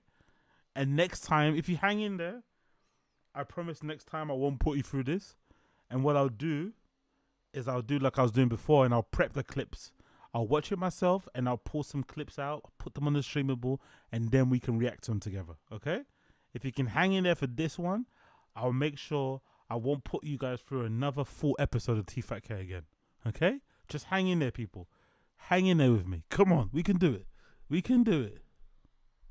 That's because the last time I was in Alaska, we took a plane that was made in 1955, and it was so loud. And then this was a modern seaplane, and it wasn't that loud. It was the just funnest thing for me on this trip is Lex, who's an experienced hunter, like hunting Africa and shit. And then our guide, right? He's killed bears. And, oh yeah. And I was Got like, attacked by I a caught bear. whatever. I caught an 80-pound halibut, and I was like, "It's the biggest one we ever caught." He's like, "Eesh, "No, I caught a 300 one." Yeah. And he showed me the video. 321 pounds. 322 pounds. And I thought it was photoshopped. So you're talking about experienced hunters, and then you just can't help it. It's like if you're around fighters, you tell fight stories. Yeah. When you're around hunters, you tell hunting stories. You got to get in there. And you know what I you like? Gotta get in. It's called getting your foot in the door. Dude, you know, I like that you like to get in there. You know what I like? When they don't let you in. Because at dinner, you were like, with that thing, would you use a 22? No, they went like this. They went like this. No, he said, I got attacked by this bear, and it bit my hand, and then it spun around, but my backpack saved me. And then it came over me, and I turned around, and I had the gun here with 45, and I unloaded it. Just unloaded the whole thing. I go, "Did you kill it?" He goes, "Yeah." And then I said, "Yeah, I'm not going into bear country without a 45 strapped right to my chest so I can just be right here." No one paid attention. And he went like this. He turned like that, and you... Because I turned to you like this. Like, this is the first time I ever thought about it. Like, I've never thought in my life, I'm going to go to bear country and have a 45 here. But now that I heard that story, now I'm... Could you imagine being a 60-year-old man and always being insecure about stuff like this and always overcompensating and creating narratives about, like, could you imagine living like this? This is understandable if you're like a teenager, early 20s, maybe even early 30s. But being a 60-year-old man and always being insecure about your manhood and having a fragile sense of ego and self and just all over the place. So a point where somebody talking about their own experience hunting makes you insecure about your own manhood. It's like, huh? Never going there without a 45, and somehow the holster's got to be here. Yeah, up on your chest. Not here, but up on my chest, so I can be like, no, goose, as it comes over me, goose. You got a lot of stories. You'll be able to regurgitate like you're a hunter around Steve Rinella and stuff. Oh yeah. I always add a little, and if I don't have a... We got Chris Mack, he's lying. AZ, they carry either a .357 Magnums, a 44 Magnum for bears in Alaska, maybe a 454 casual. So the story's a lie anyway. I fucking love it. Honestly, I love it. Liars beget liars. When you surround, it's like saying it's about the company you keep in it, right? Pathological liars be hanging around with pathological liars. No surprise. Big up Chris Mack. Story, I'll steal one from someone. So did that guy up there. The shooting story was terrible. Yeah. So now you flew to Alaska. We took 3 planes here. We took the Rescue Rangers plane here, the DuckTales plane here, and then I'm gonna fly back to LA, right? Daddy's flying back to LA, and then you're gonna fly to Vegas for UFC 303 International Fight Week. I'm gonna be in Vegas for that fight. I'll be cage side. Yes, Rogan's tickets. Yeah. Yes. And I've got to do a stream on that one, innit? I've got to do a stream. I've got to pull that clip. Maybe I'll do it for a Patreon. There's a clip during episode number 1000 where Brendan, for once, actually makes a good point about never asking Rogan for anything. Now, I'm not too sure if he's telling the truth, but based on Brian's reaction, I think he was. They were talking about how weird they felt when they saw Rogan being, being fucking, people chasing after him for things in real life. I think they probably don't view their request of Rogan that badly, but I guess when they saw how much Rogan gets bothered by strangers in real life, it kind of made them feel a little bit uneasy or uncomfortable. And Brendan was talking about how he never asks Rogan directly for anything, but Brian does. He actually will text Rogan and he asks Rogan for tickets to go to see a UFC fight with his nephew. Not tickets for himself, because I think some people in Rogan's circle might ask him for tickets for themselves, and then their family or friends get tickets themselves and buy them. But some of these cunts are so shameless. Rogan gave them an entire career, basically made these guys multi-millionaires by having them on their podcast. It's not enough. They still ask him for tickets, free tickets to see the UFC. Maybe ask him for a link before they get on general sale or something, right? Maybe have them be put through to the ticket people or something. That would be quite a nice favor, right? Okay, oh my God, I know you work there, so, just give me the link and I'll buy the tickets ahead of time, whatever. Nah, they actually ask for free tickets And Brian was like, yeah, I'll send him free tickets. Why not? Like, he didn't see anything wrong with it. And when he said that, I was like, oh, you know what? That's a rich person thing, you know? That's how you know Brian Callum grew up rich. Because one thing rich people do, they never spend their own money if they don't have to.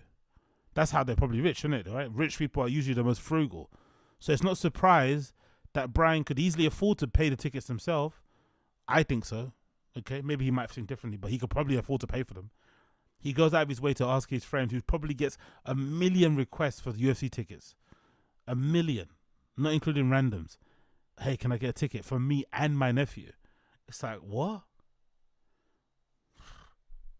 Also, you're 60. Don't call your nephew your nephew. Just say relative or cousin. I mean, like, come on. I had to have a talk with you, right? Because Brian goes, what time's the main card start? And I told my nephew you, said, let's watch the prelims, and I was like, ooh, that's a long night. Yeah, but if you're, especially International Fight Week, like if it's a pay-per-view, usually the undercards are still stacked, but especially International Fight Week, UFC 300, 200s. He's struggling to speak, isn't it? He probably is tired. Usually the main cards are good, but those are the hungry ones. Those are the ones you want to see. There's nothing more casual for all you that go to UFC events. There's nothing bigger bitch move than just showing up for the main card. Again, projection. Brendan never watches the prelims.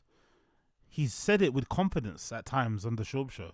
Fuck the prelims. He definitely doesn't watch prelims. He hardly watches the main cards. He's probably on his phone the entire time. Doesn't even know who's fighting until the day the fights are on. Reads fight cards off of Wikipedia and shit. Doesn't watch tape. So I love how he's trying to preach to people and tell you how to be a UFC fan or what is and isn't a casual. When even though he's an actual ex-professional fighter, Brendan is actually more of a casual than actual casuals. Even though he's got experience of fighting in the octagon, he doesn't really know that much. There are YouTubers who destroy him when it comes to the breakdowns and information and insights and shit. Yet he's fought in the octagon. He's been around the UFC, you know, especially during its inception, kind of, and, you know, along the journey. He's been on the journey. He's seen it from the inside, sorry. And he's still as clueless as somebody just watching it for the knockouts. Interesting. That's right. It's such a sissy move. I never heard that before until tonight, so I mean, I usually show up for just the main card. Are you Jared Leto? You're not, right? What? No.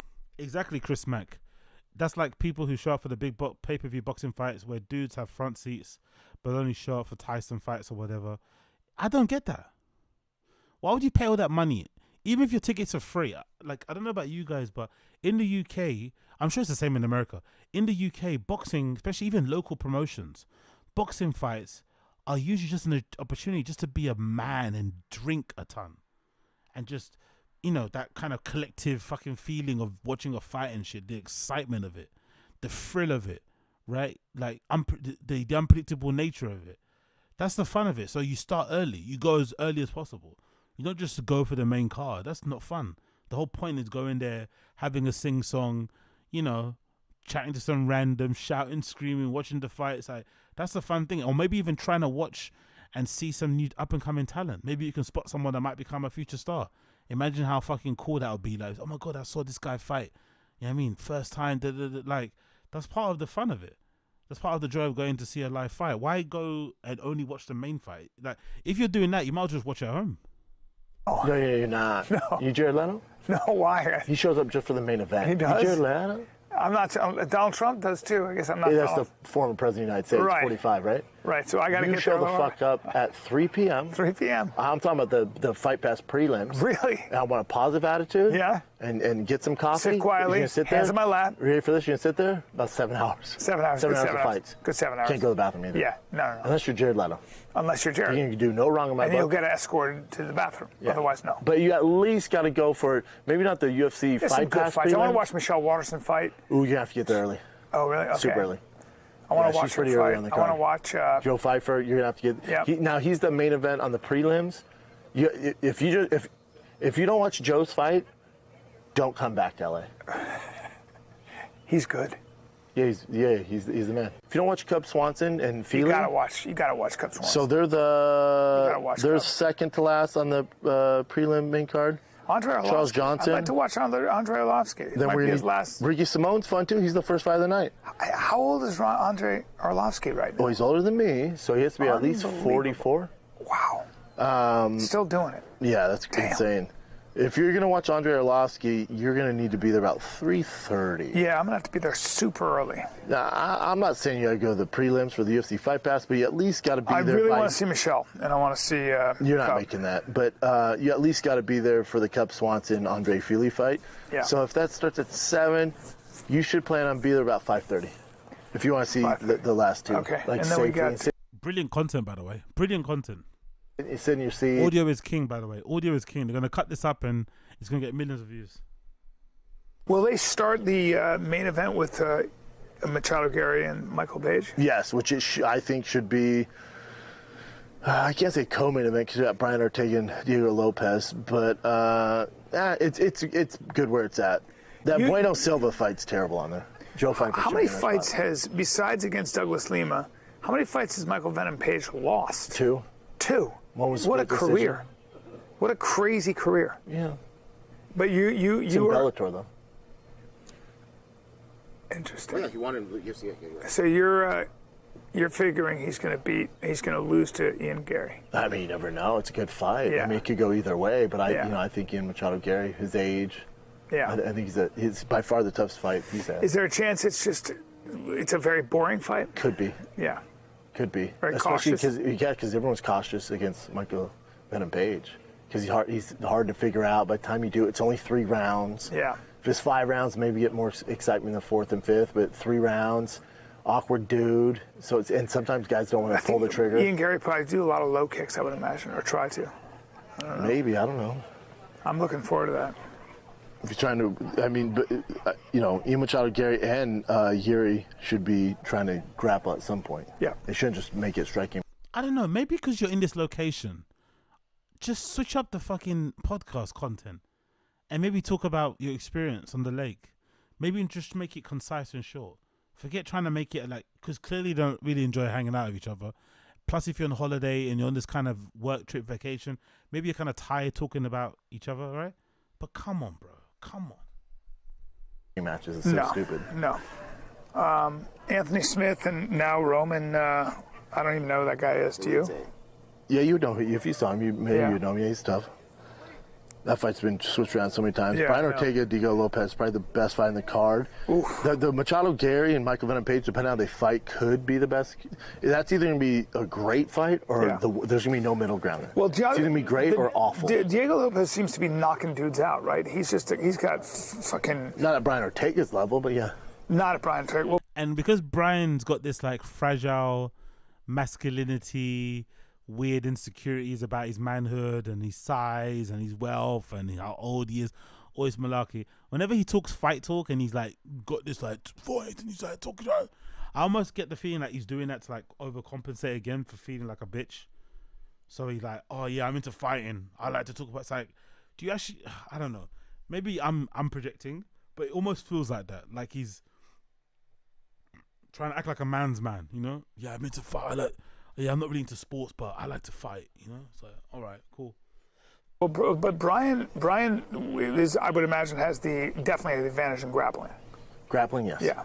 So submissions, yes. Diego Lopez is, age on his side. He's a young cat, young and hungry. And Brian, his last fight he won, but it was a tough fight. Actually, presidential debates? Let's switch to that then. Fuck this, man. This is getting boring. Fuck this. Let's go presidential debates. What's happening? What's happening? Oh, there you go. It's live on BBC. Let's see what's going on. What are these guys saying? Can you watch it live? Can I watch it live?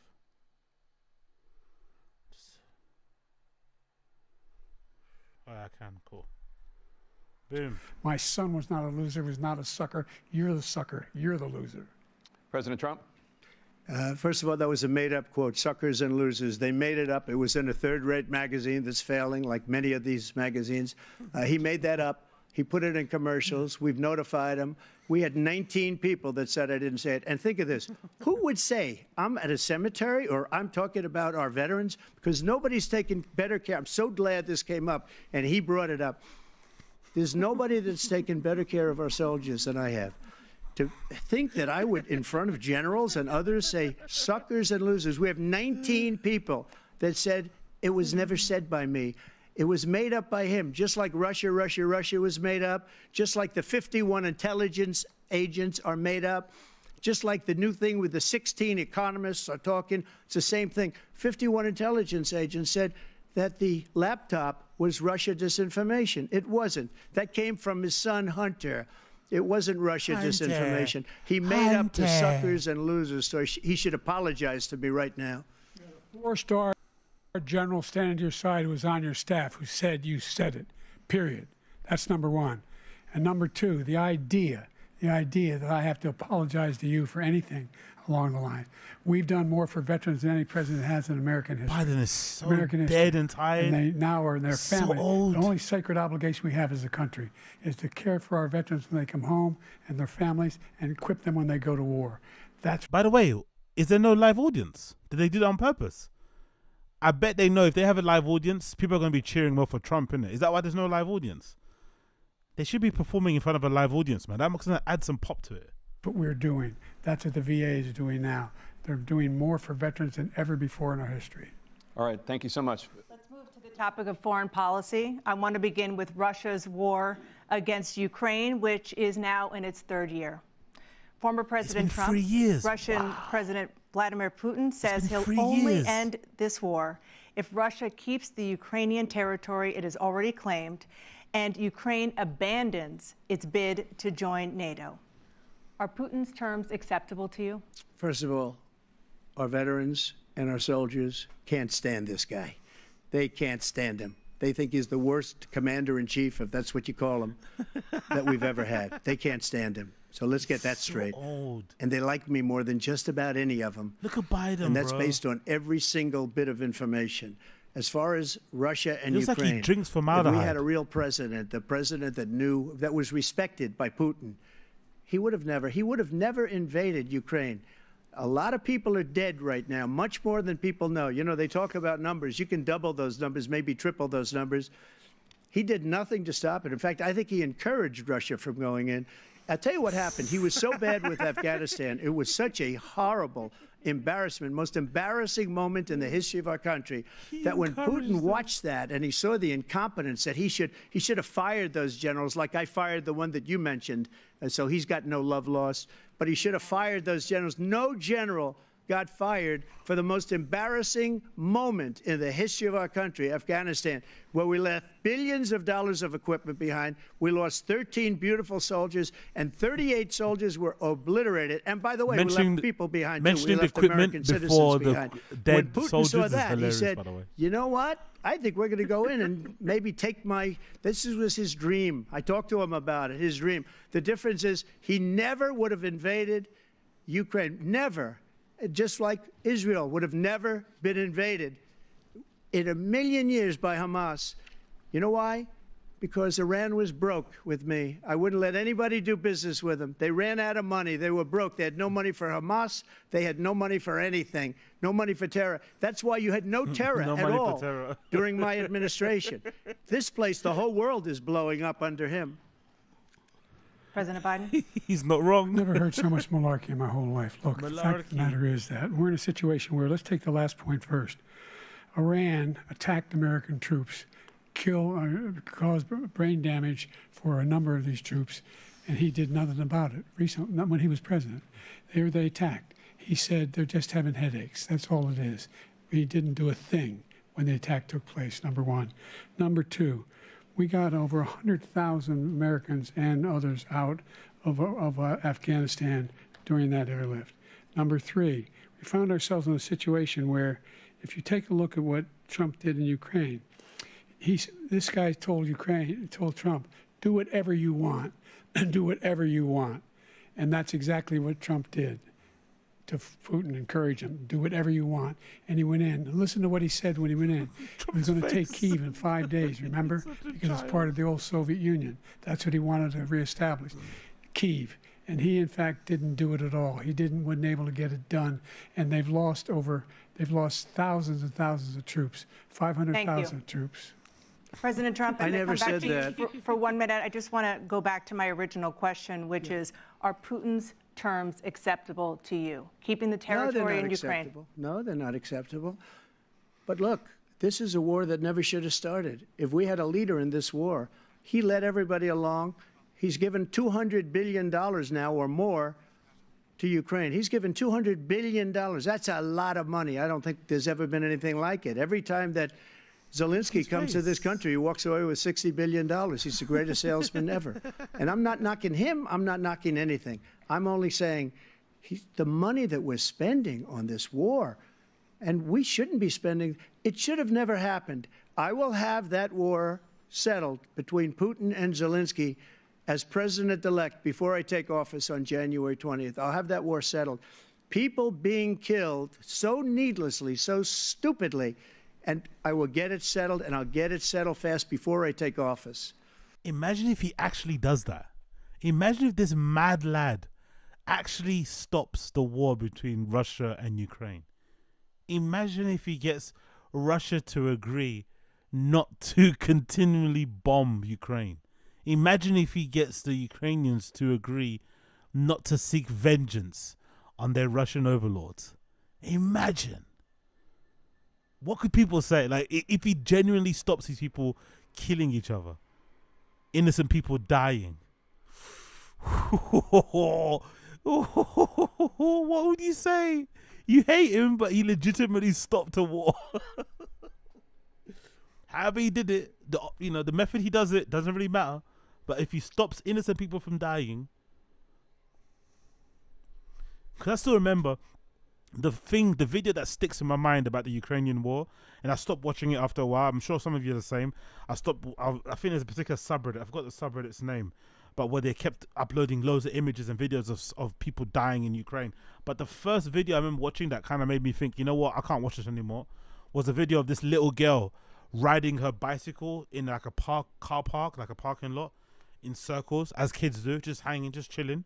It's the CCTV footage, and then a missile hits, it all goes fuzzy, and then when the smoke clears, you don't see the girl, all you see is the bike. That's all you see. That's all you see. You just see the bike. You don't see anything else. The cars are all fucked. It's like, whoa. The Ukrainian people have been through so much. Half of that country is essentially rubble. So it's gonna be very difficult to convince those people who are minding their business, right? And when Russia invaded them and killed hundreds and thousands of their people, maybe millions, sent some of their children who are ill-equipped to the war on the front lines, killed in action and shit. It's gonna be very hard to convince those people not to fucking continue fighting the good fight, because they did nothing wrong, literally, apart from the Nazi, we don't talk about that stuff, but they did nothing wrong. So if he actually convinces these to stop guys warring, woohoo. President Biden, you have a minute. The fact is that Putin is a war criminal. He's killed thousands and thousands of people, and he has made one thing clear. He wants to reestablish what was part of the Soviet Empire, not just a piece. He wants all of Ukraine. That's what he wants. And then you think he'll stop there? Do you think he'll stop when if he takes Ukraine? What do you think happens to Poland? What do you think of Belarus? What do you think happens to the Democrats using the war as an opportunity to get Putin out and sacrificing millions of Ukrainian lives is completely unforgivable. They're so desperate to fucking get Putin out of the big chair that they're willing to continually fund this war and in the process kill innocent people just because Putin's a boogeyman. I get it. There's some issues there. I get it. Dicey guy, not the nicest guy. But fuck, bro. Turning an entire country into rubble to get one person out. Fuck off. those NATO countries? And so if you want a war, you ought to find out what he's going to do, because if in fact he does what he says and walks away, and by the way, All that money we give Ukraine are from weapons we make here in the United States. We give them the weapons, not the money at this point. And our NATO allies have produced as much funding for Ukraine as we have. That's why we're strong. Thank you. Moving on to the Middle East. In October, Hamas attacked Israel, killing more than 1,000 people and taking hundreds of hostages. Among those held and thought. What about all the years of subjugation Palestinians have been through? Why people always start with this? Hamas attacked. Yes, of course, the attack was fucking horrible. But why did they attack? Why did those people fly in on fucking parachutes and shit into that festival? Did they just decide to do that on a whim? Or was that the consequence of years, hundreds of years of abuse? To still be alive are 5 Americans. Israel's response has killed thousands of Palestinians and created a humanitarian crisis in Gaza. Finally, there you go. President Biden, you've put forward a... Have you guys seen the videos of people trying to take aid off of the trucks driving through parts of Palestine? I guess the trucks can't stop because they're afraid of getting hit with missiles and shit. So the trucks carrying the aid have them in these like open, you know, back bits, like it's open, and they just drive through and people have to drag them off. And there's people dying. They're getting like pulled underneath the trucks trying to get bags of rice and shit off the trucks. Yo, honestly, people are, Israel are literally bombing people whilst they're trying to get humanitarian aid. Hospitals and shit. Like, fucking hell. A proposal to resolve this conflict. But so far, Hamas has not released the remaining hostages, and Israel is continuing its military offensive in Gaza. So what additional leverage will you use to get Hamas and Israel to end the war? You have 2 minutes. Number one, everyone from... How will you get this war to end that's been going on for hundreds of years? You have 2 minutes. That's funny. You have 2 minutes to sort this out. The United Nations Security Council, straight through to the G7, to the Israelis, and Netanyahu himself have endorsed the plan I put forward. Which has 3 stages to it. The first stage is trade the hostages for a ceasefire. Second phase is a ceasefire with additional conditions. The third phase is the end of the war. The only one who wants the war to continue is Hamas, number one. They're the only ones standing out. We're still pushing hard to get them to accept. In the meantime, what's happened? In Israel, we're trying to say the only thing I've denied Israel was 2,000-pound bombs. They don't work very well in populated areas. They kill a lot of innocent people. We're providing Israel with all the weapons they need and when they need them. And by the way, I wonder why no one asks about Lockheed Martin? Hexagram with dot. I don't want to get demonetized, but big up Assad Aziz. Big up Assad Aziz. Did big up Assad Aziz. Kaboo, kaboo, kaboo. I'm the guy that organized the world against Iran when they had a full-blown intercontinental ballistic missile attack on Israel. No one was hurt. One Israeli was accidentally killed, and it just stopped. We saved Israel. We are the biggest producer of support for Israel of anyone in the world. And so they're 2 different things. Hamas cannot be allowed to be continued. We continue to send our experts and our intelligence people as to how they can get Hamas like we did bin Laden. You don't have to do it. And by the way, they've been greatly weakened, Hamas, greatly weakened, and they should be. They should be eliminated. But you've got to be careful for using certain weapons among population centers. Just going back to Ukraine for 1 second. Big up Chris Mack. You see the reports of Epstein's ex saying he used to brag about being a Mossad operative. That means he facilitated the rape of American children on behalf of foreign powers to gain blackmail. Of course, it's fucking horrendous, man. I'm just still shocked that that woman that was involved with Epstein is making TV shows. That lady that does The Acolyte. Like, how is that possible? How do you not have a permanent stink on your name? being Harvey. Harvey. That's not Epstein. That was Harvey Weinstein. But still, how do some people get stinks on their name that they can never shake off, and some people just glow from it? How could you be the ex-assistant of Harvey Weinstein, but then you don't get any? No one's grilling you on how he was able to abuse so many people under your nose or while you were working there, and you didn't speak up. But then you get given all the opportunities in Hollywood to do whatever you want. It's almost like they're different rules to different people, isn't it? We have an ocean separating us. The European nations together have spent 100 billion, or maybe more than that, less than us. Why doesn't he call them and say, you got to put up your money like I did with NATO? I got them to put up hundreds of billions of dollars. The Secretary General of NATO said Trump did the most incredible job I've ever seen. They wouldn't have any, they were going out of business. We were spending almost 100% of the money was paid by us. He didn't do that. He's getting all, you got to ask these people to put up the money. We're over $100 billion more spent, and it has a bigger impact on them because of location, because we have an ocean in between. You got to ask them. As far as Israel and Hamas, Israel's the one that wants to go. He said the only one that wants to keep going is Hamas. Actually, Israel is the one, and you should let him go and let him finish the job. He doesn't want to do it. He's become like a Palestinian, but they don't like him because he's a very bad Palestinian. He's a weak one. President Biden, you have a minute. I've never heard so much foolishness. This is a guy who wants to get out of NATO. Are you going to stay in NATO? He's going to pull out of NATO. The idea that we have, our strength lies in our alliances as well. It may be a big ocean, but we're ever able to avoid a war in Europe, a major war in Europe? What happens if, in fact, you have Putin continue to go into NATO? We have an Article 5 agreement. Attack on one is attack on all. You want to start the nuclear war he keeps talking about, go ahead.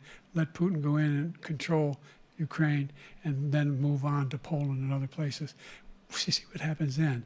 He has no idea what the hell he's talking about.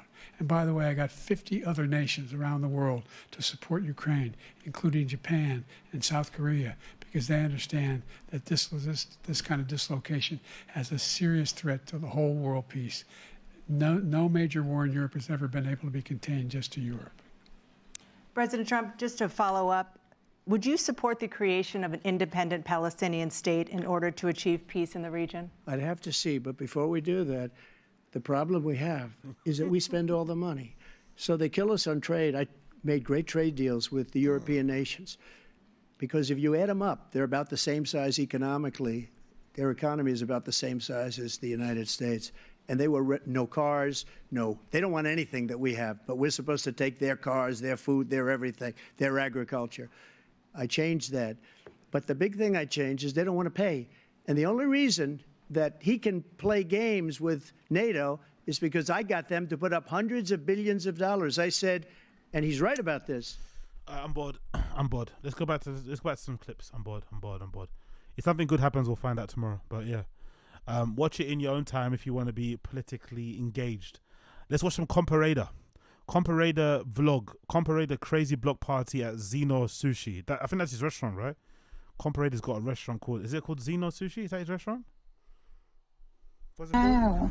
Zeno Sushi. Zeno Sushi. Oh, is this his place? Lovely. Fair play to COMPA Raider. Fair play to COMPA fucking Raider. Is this his spot? Zeno Sushi, 3.9 stars. He's got. It's funny, isn't it? Mexican guy with the sushi restaurant. It's fucking hilarious. Let's see what people are saying here.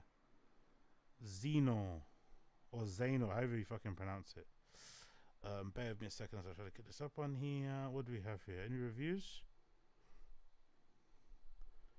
I want to see a picture. Let's show the pictures of the food. Let's see what it looks like. What does it look like?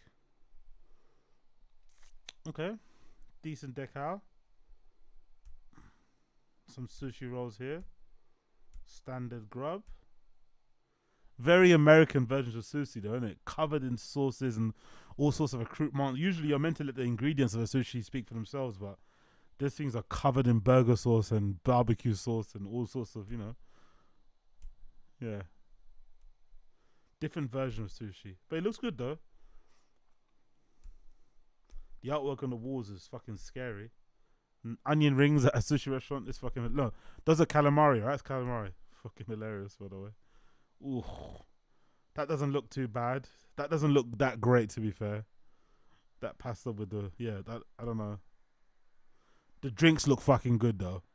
The drinks look fucking good. I could finish all of that. I could gulp that all down. The drinks look good. Clams there. Okay, cool. Looks pretty decent. What's the reviews? I want to see what people say about the food. What are the reviews like though? What are the reviews at Xeno Sushi? Let's see if they got any COMPA Raider reviews. I read some of the reviews that said they waited too long for their orders.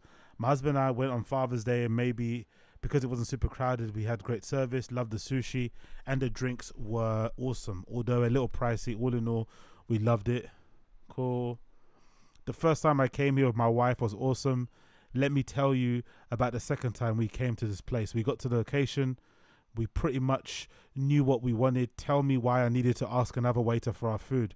Now our appetizer. We waited for 35 minutes for an appetizer. Then they tell us that they lost our order list while I see other people getting their food. We have been waiting for an hour now. The food is great. The place looks cool, but the wait time kills the experience. I recommend to come in a group. That's when they notice you. If you do decide to come, just one another person. Don't come hungry because you'll be waiting forever. Jesus. We've been waiting to come here for a while. Don't waste your money on carry out the... Yeah, but that's the thing though. You wouldn't take this food to take away. This looks like you have to enjoy it in a place. That's your dumb decision. Because it looks pretty horrible in these little containers. It doesn't look that appetizing. Better value dining in. Waited over 45 minutes for the food. When told 30 minutes, not a big deal. But I watched up my hot food sit close to 20 minutes while waiting in the sushi. The sushi with no wasabi at all, anywhere. Also, I get the things have gone up in price, but don't charge me more and serve less. I do not know at all believe this, blah, blah, blah, blah, blah. It's not the best Latin meets Japan. Is COMPA Raider married to a Japanese person or something? Why did he make a sushi restaurant? People in the stream chat, do you guys know? Is COMPA Raider married to like a Japanese person or something? Or is he just like sushi? This is a fine example of what every good server should be. The owner, she was kind and smiling. Okay, cool. Let's continue. Let's watch the video and let's see the vlog. Let's see the vlog.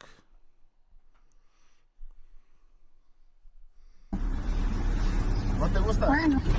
No, a mí no. Let's go.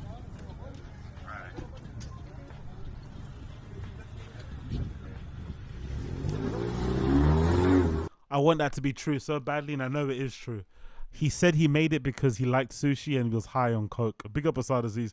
That's such the most COMPA Raider explanation ever. I fucking love COMPA Raider.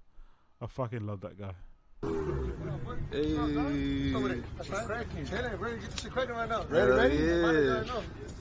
Zenar Sushi, 3rd anniversary, man. That's right. So that sushi, my boy, ready. We're out here. You already know.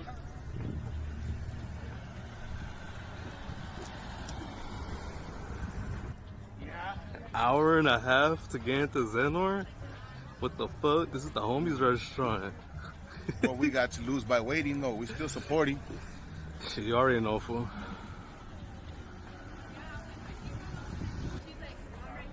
That's right.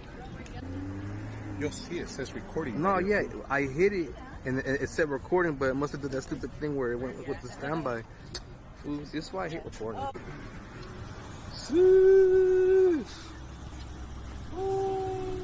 Let's get over here, greet these fools, though.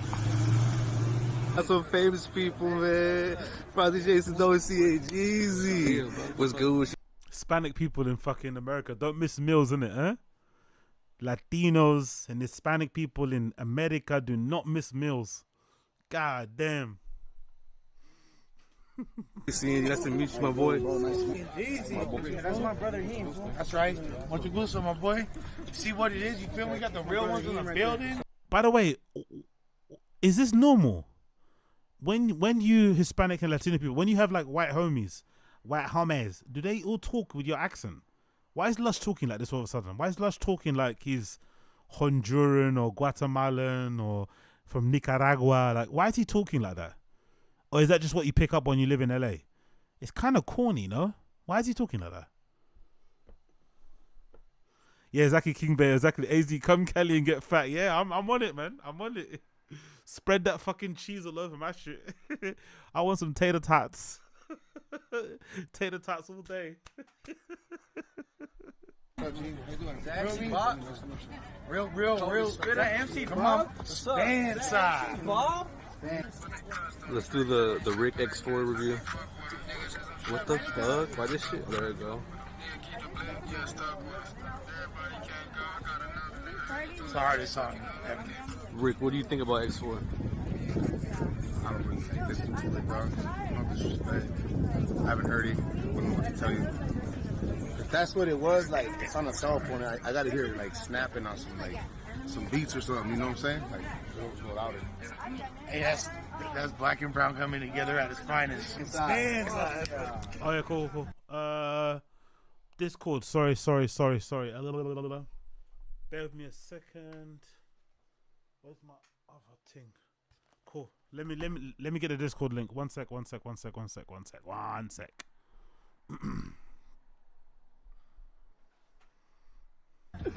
Yeah. What's up, fool? What's with you? Sounds great. Good. Okay.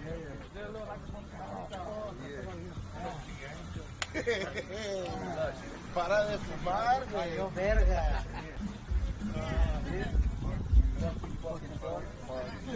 That shit was Blacking out today, dog, or what? I'm getting drunk, fool. I'm getting some sushi for sure. Not gonna lie, when you said you blacking out tonight, I thought he meant like a slur, like you're getting black boyed or whatever. But he means blacking out as in blackout drunk. I thought he meant like, are you blacking out? Like maybe he's wearing like a New York Yankees fitted or something, or he's got some fucking, I don't know, he's got a V-Lone t-shirt on or something. Oh shit, my brain, bro. Activities, you feel me? It's cracking. I support my brother COMPA Raider. He going up, you feel me? Real ones only in the building, you feel me? Chasing dough like Frosty. I'm bossy. Bitch, get off me. You know what the fuck going on, man.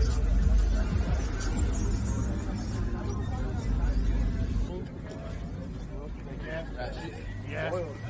Activities. Ratchet activities. Yeah. Waking up, dripping in pussy and cheeseburgers. Every time we go out of state, it's his birthday. Yeah. At the club, we send the bottle and it says happy birthday. Happy 21st. Right. Yeah. Not like 15, 20%. Boise? Idaho Falls. Twin Falls? This vlog is more pointless than Chins. Just a bunch of guys standing around the street talking, and we're just eavesdropping on barely audible conversations. Put your head down, Lush. Shit, I'll wear it if I win it. We support all the women on hope. We support all the hardworking women on hope. She puts the hoe in hope. You just have the LT.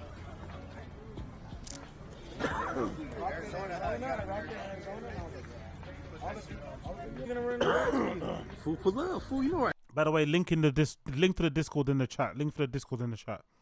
Be it? You see me? I'm working right now, dog.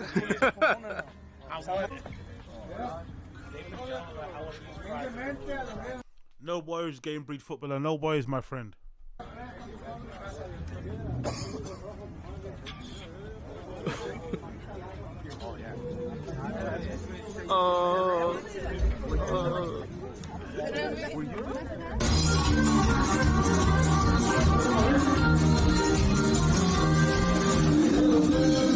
Can't see jack shit, but it looks fun. It looks like a vibe. No wonder he does so much blow. This is definitely a blow fucking night out, isn't it? What else would you be out doing? Eating, drinking, sniffing. This is made for degeneracy, isn't it?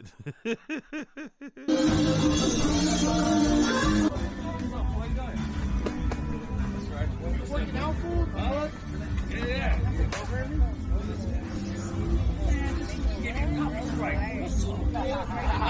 YouTube! What's up with that? Get that on video. This one just gave me a copyright. I even emailed him back and said, hey, homie, all you had to do was hit me up, fool. It's all good, though, man. We'll have a good day. That's the team. I got it. You ain't gonna die anytime soon. We do. That's right. Yeah, but not yet, fool. Still gotta kick that some more guns. No, fool.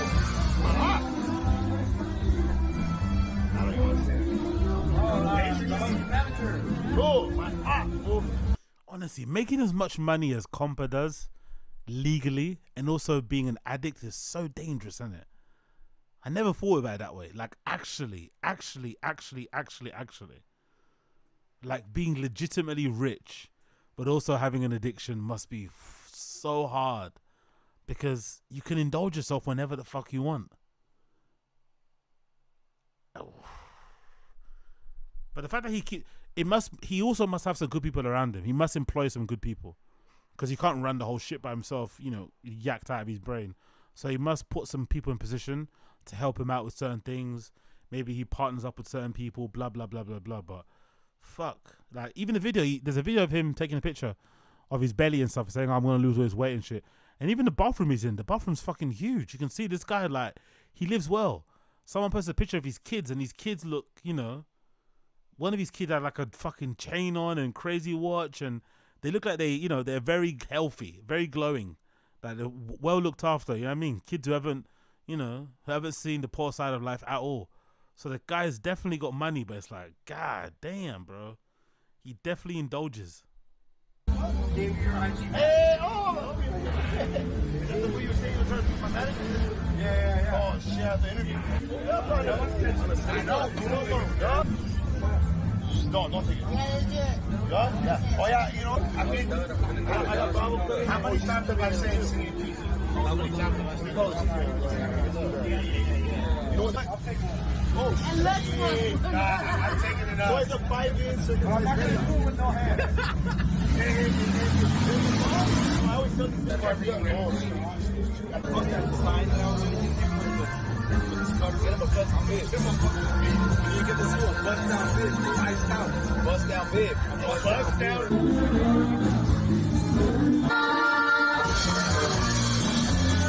So fucking loud, man. God damn. It's so fucking loud in there.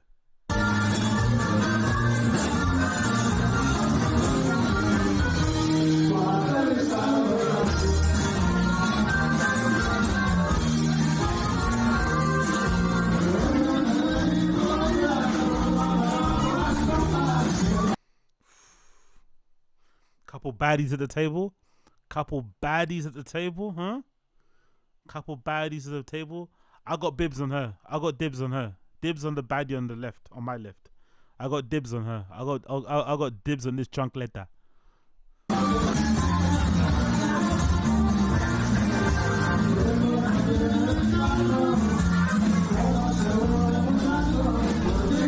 Oh, maybe I got dibs on the other one actually. Who's that? Hello.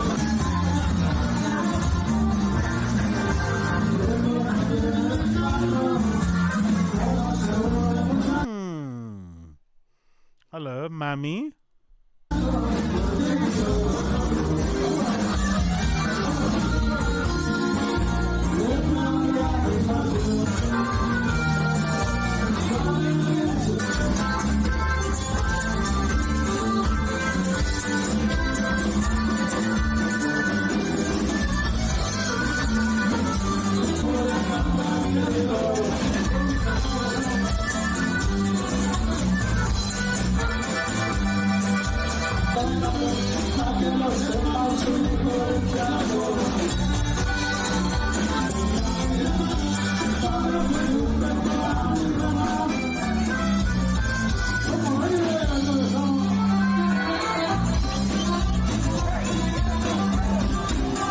What's up, y'all? Represent, homie. Represent, guys. Let's go.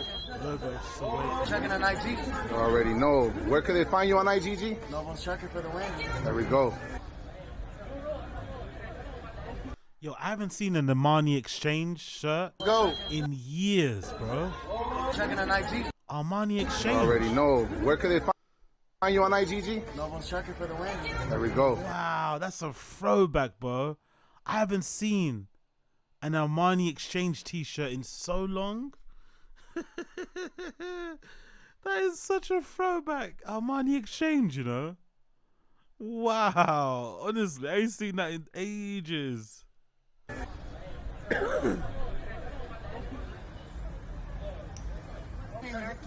Yeah. How's that feeling right now, fool? First year, you own a restaurant. Beautiful, right? I had a bucket list. Mikey, what's up, John? Isn't that his son? Is that his first year own a restaurant? What? Does his son own a restaurant with him?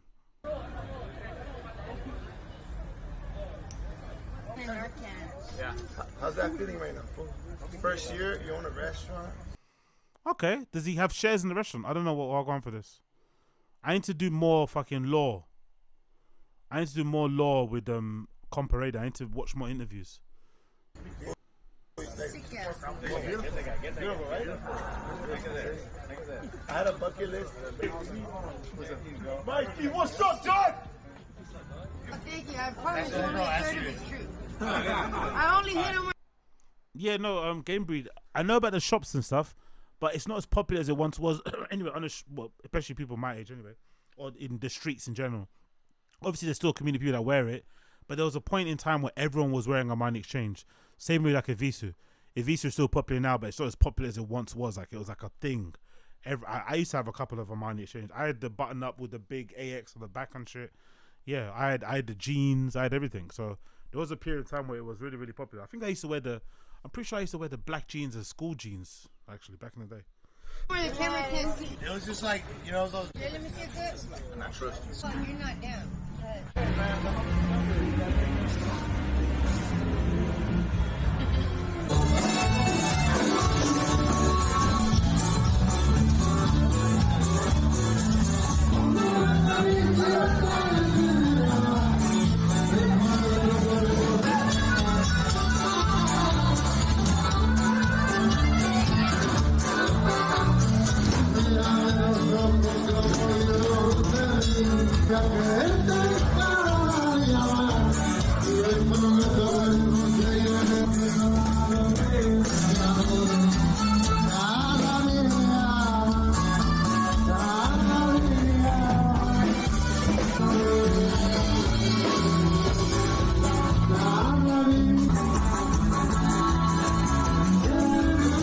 Not gonna lie, it's just like a fun night. It looks like chaos.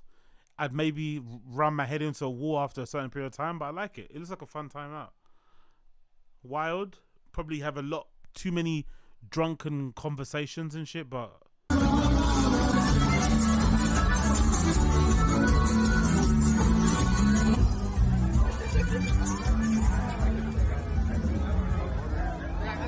Karaoke bowls I don't need. You know? Still give me fun.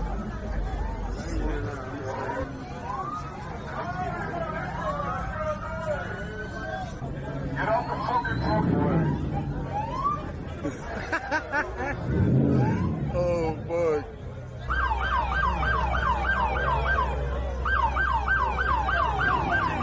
Clean.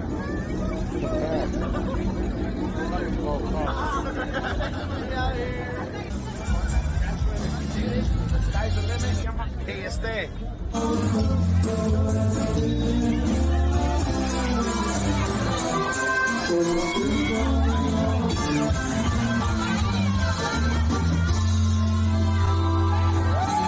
And why is everyone getting their drinks poured in their mouths? Is this like a Mexican thing? Why don't you just put it in a cup? Why is everyone riding the boat? Why go on for this?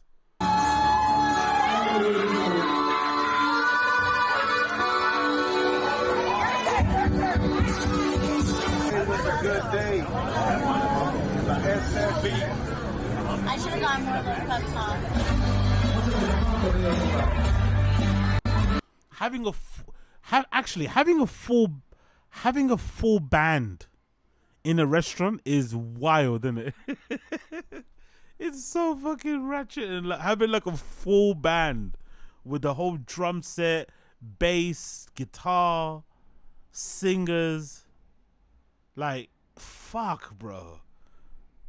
Fuck. A full band is so heavy.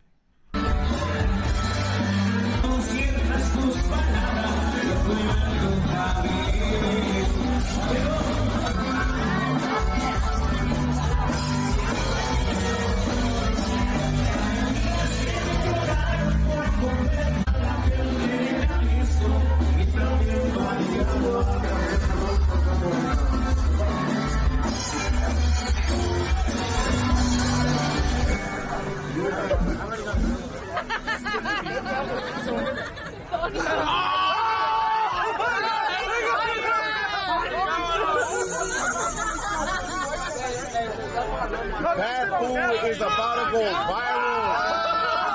COMPA Raiders podcast, guys.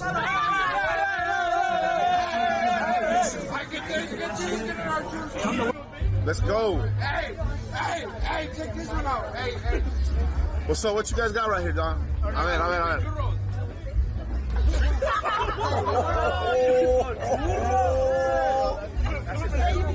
Let's go. Yo, those eyes, bro. God damn. God damn.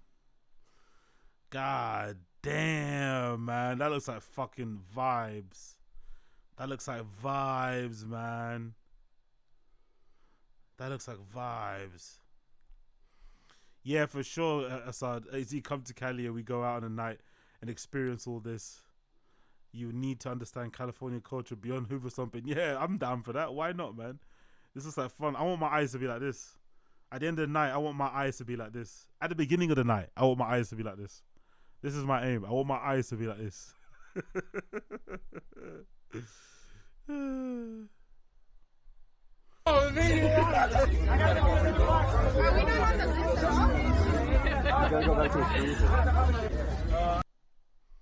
Hello. Let's go.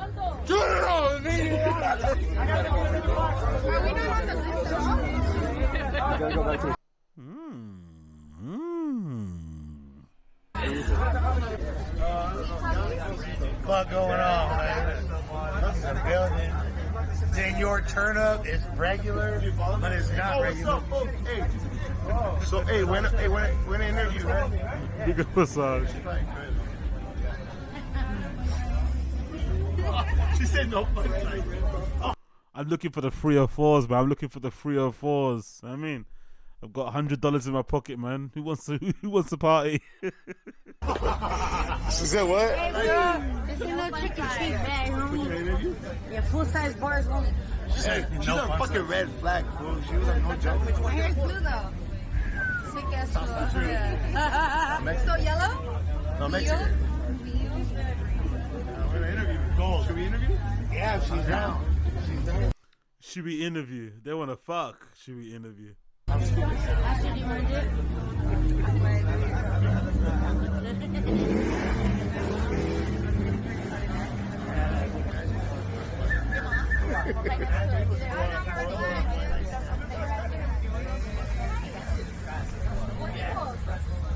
Oh, I see her. She's pulling a wagon as well, I see, innit? God damn. Standing like a minotaur out there, bro. Look at that. Even if it's paid for, I see potential back there. I see some fucking potential back there. I see some fucking potential back there. Some potential back there.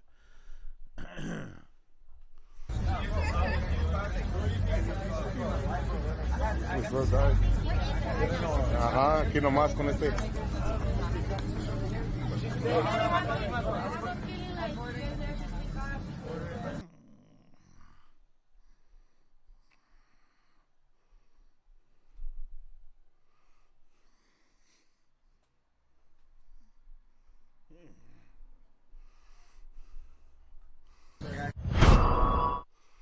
Anyway, you got the gist. You got the gist. You got the gist. You got the gist. You got the gist. You got the gist. Oh.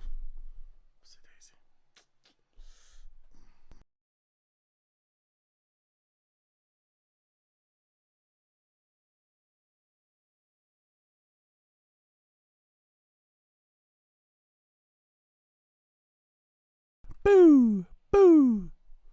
Oh yeah, cool. So I think that might be my cue out, bros. I think that might be my cue out. I think that might be my cue to end the show for today, my friend. To end the show for today. So, yeah, thank you so much for tuning in as per usual. Appreciate all of you. Appreciate all of you. Much love. Much respect and everything else in between. Keep your head on a swivel. Don't delay. You know how it is. Keep your head on a fucking swivel. Hope you've enjoyed our time together. Hopefully you've enjoyed our time together. I have enjoyed it too. What's that? Andrew Tank. Just don't name the next random show BERT-verse. Oh, come on. Come on. You have to mix it up a little bit, man. We can't be trashing Brendan every day. I know Bert's annoying. I know it's fucking maybe frustrating to see his face all the time, but come on, we gotta mix it up, Andrew Tank. Come on, we have to mix it up. We have to mix it up. Come on. Big up Game Break Footballer, my dude. Big up Assad. They separate blacks and Hispanics because combining the women would end everyone else's bloodline, my friend. Probably. That's a good point. That's actually a good point. But yeah, big up everybody, man. Appreciate all of you. Andrew W, I see you. Wagwan, Andy Ward, I see you too. Chris Mack, Game Breed Footballer, of course. Andre, Assad Aziz, of course. Always. Big up my guy. Dark Web J, of course. I see you in the cut. This nigga AZ thirsty. No, I'm not thirsty. I'm just admiring what I see on the screen, bro. Man can't put his glasses up and take a closer look without being accused of being fucking thirsty. I'm just making sure she was okay, you know? Just checking. I'm just checking, bro. Man can't check. Let me check, man. Let me just check and make sure she's alright. You know what I mean? Big up. Appreciate all of you. Thank you for tuning in as per usual. Make sure you like the stream if you've enjoyed it. Like the stream down below. I'm also going to update the Discord link with a new one. So click the Discord link in below if you want to join the Discord. Good little community there. And yeah, man, I'll see you guys again soon, innit? Take care, people. Peace.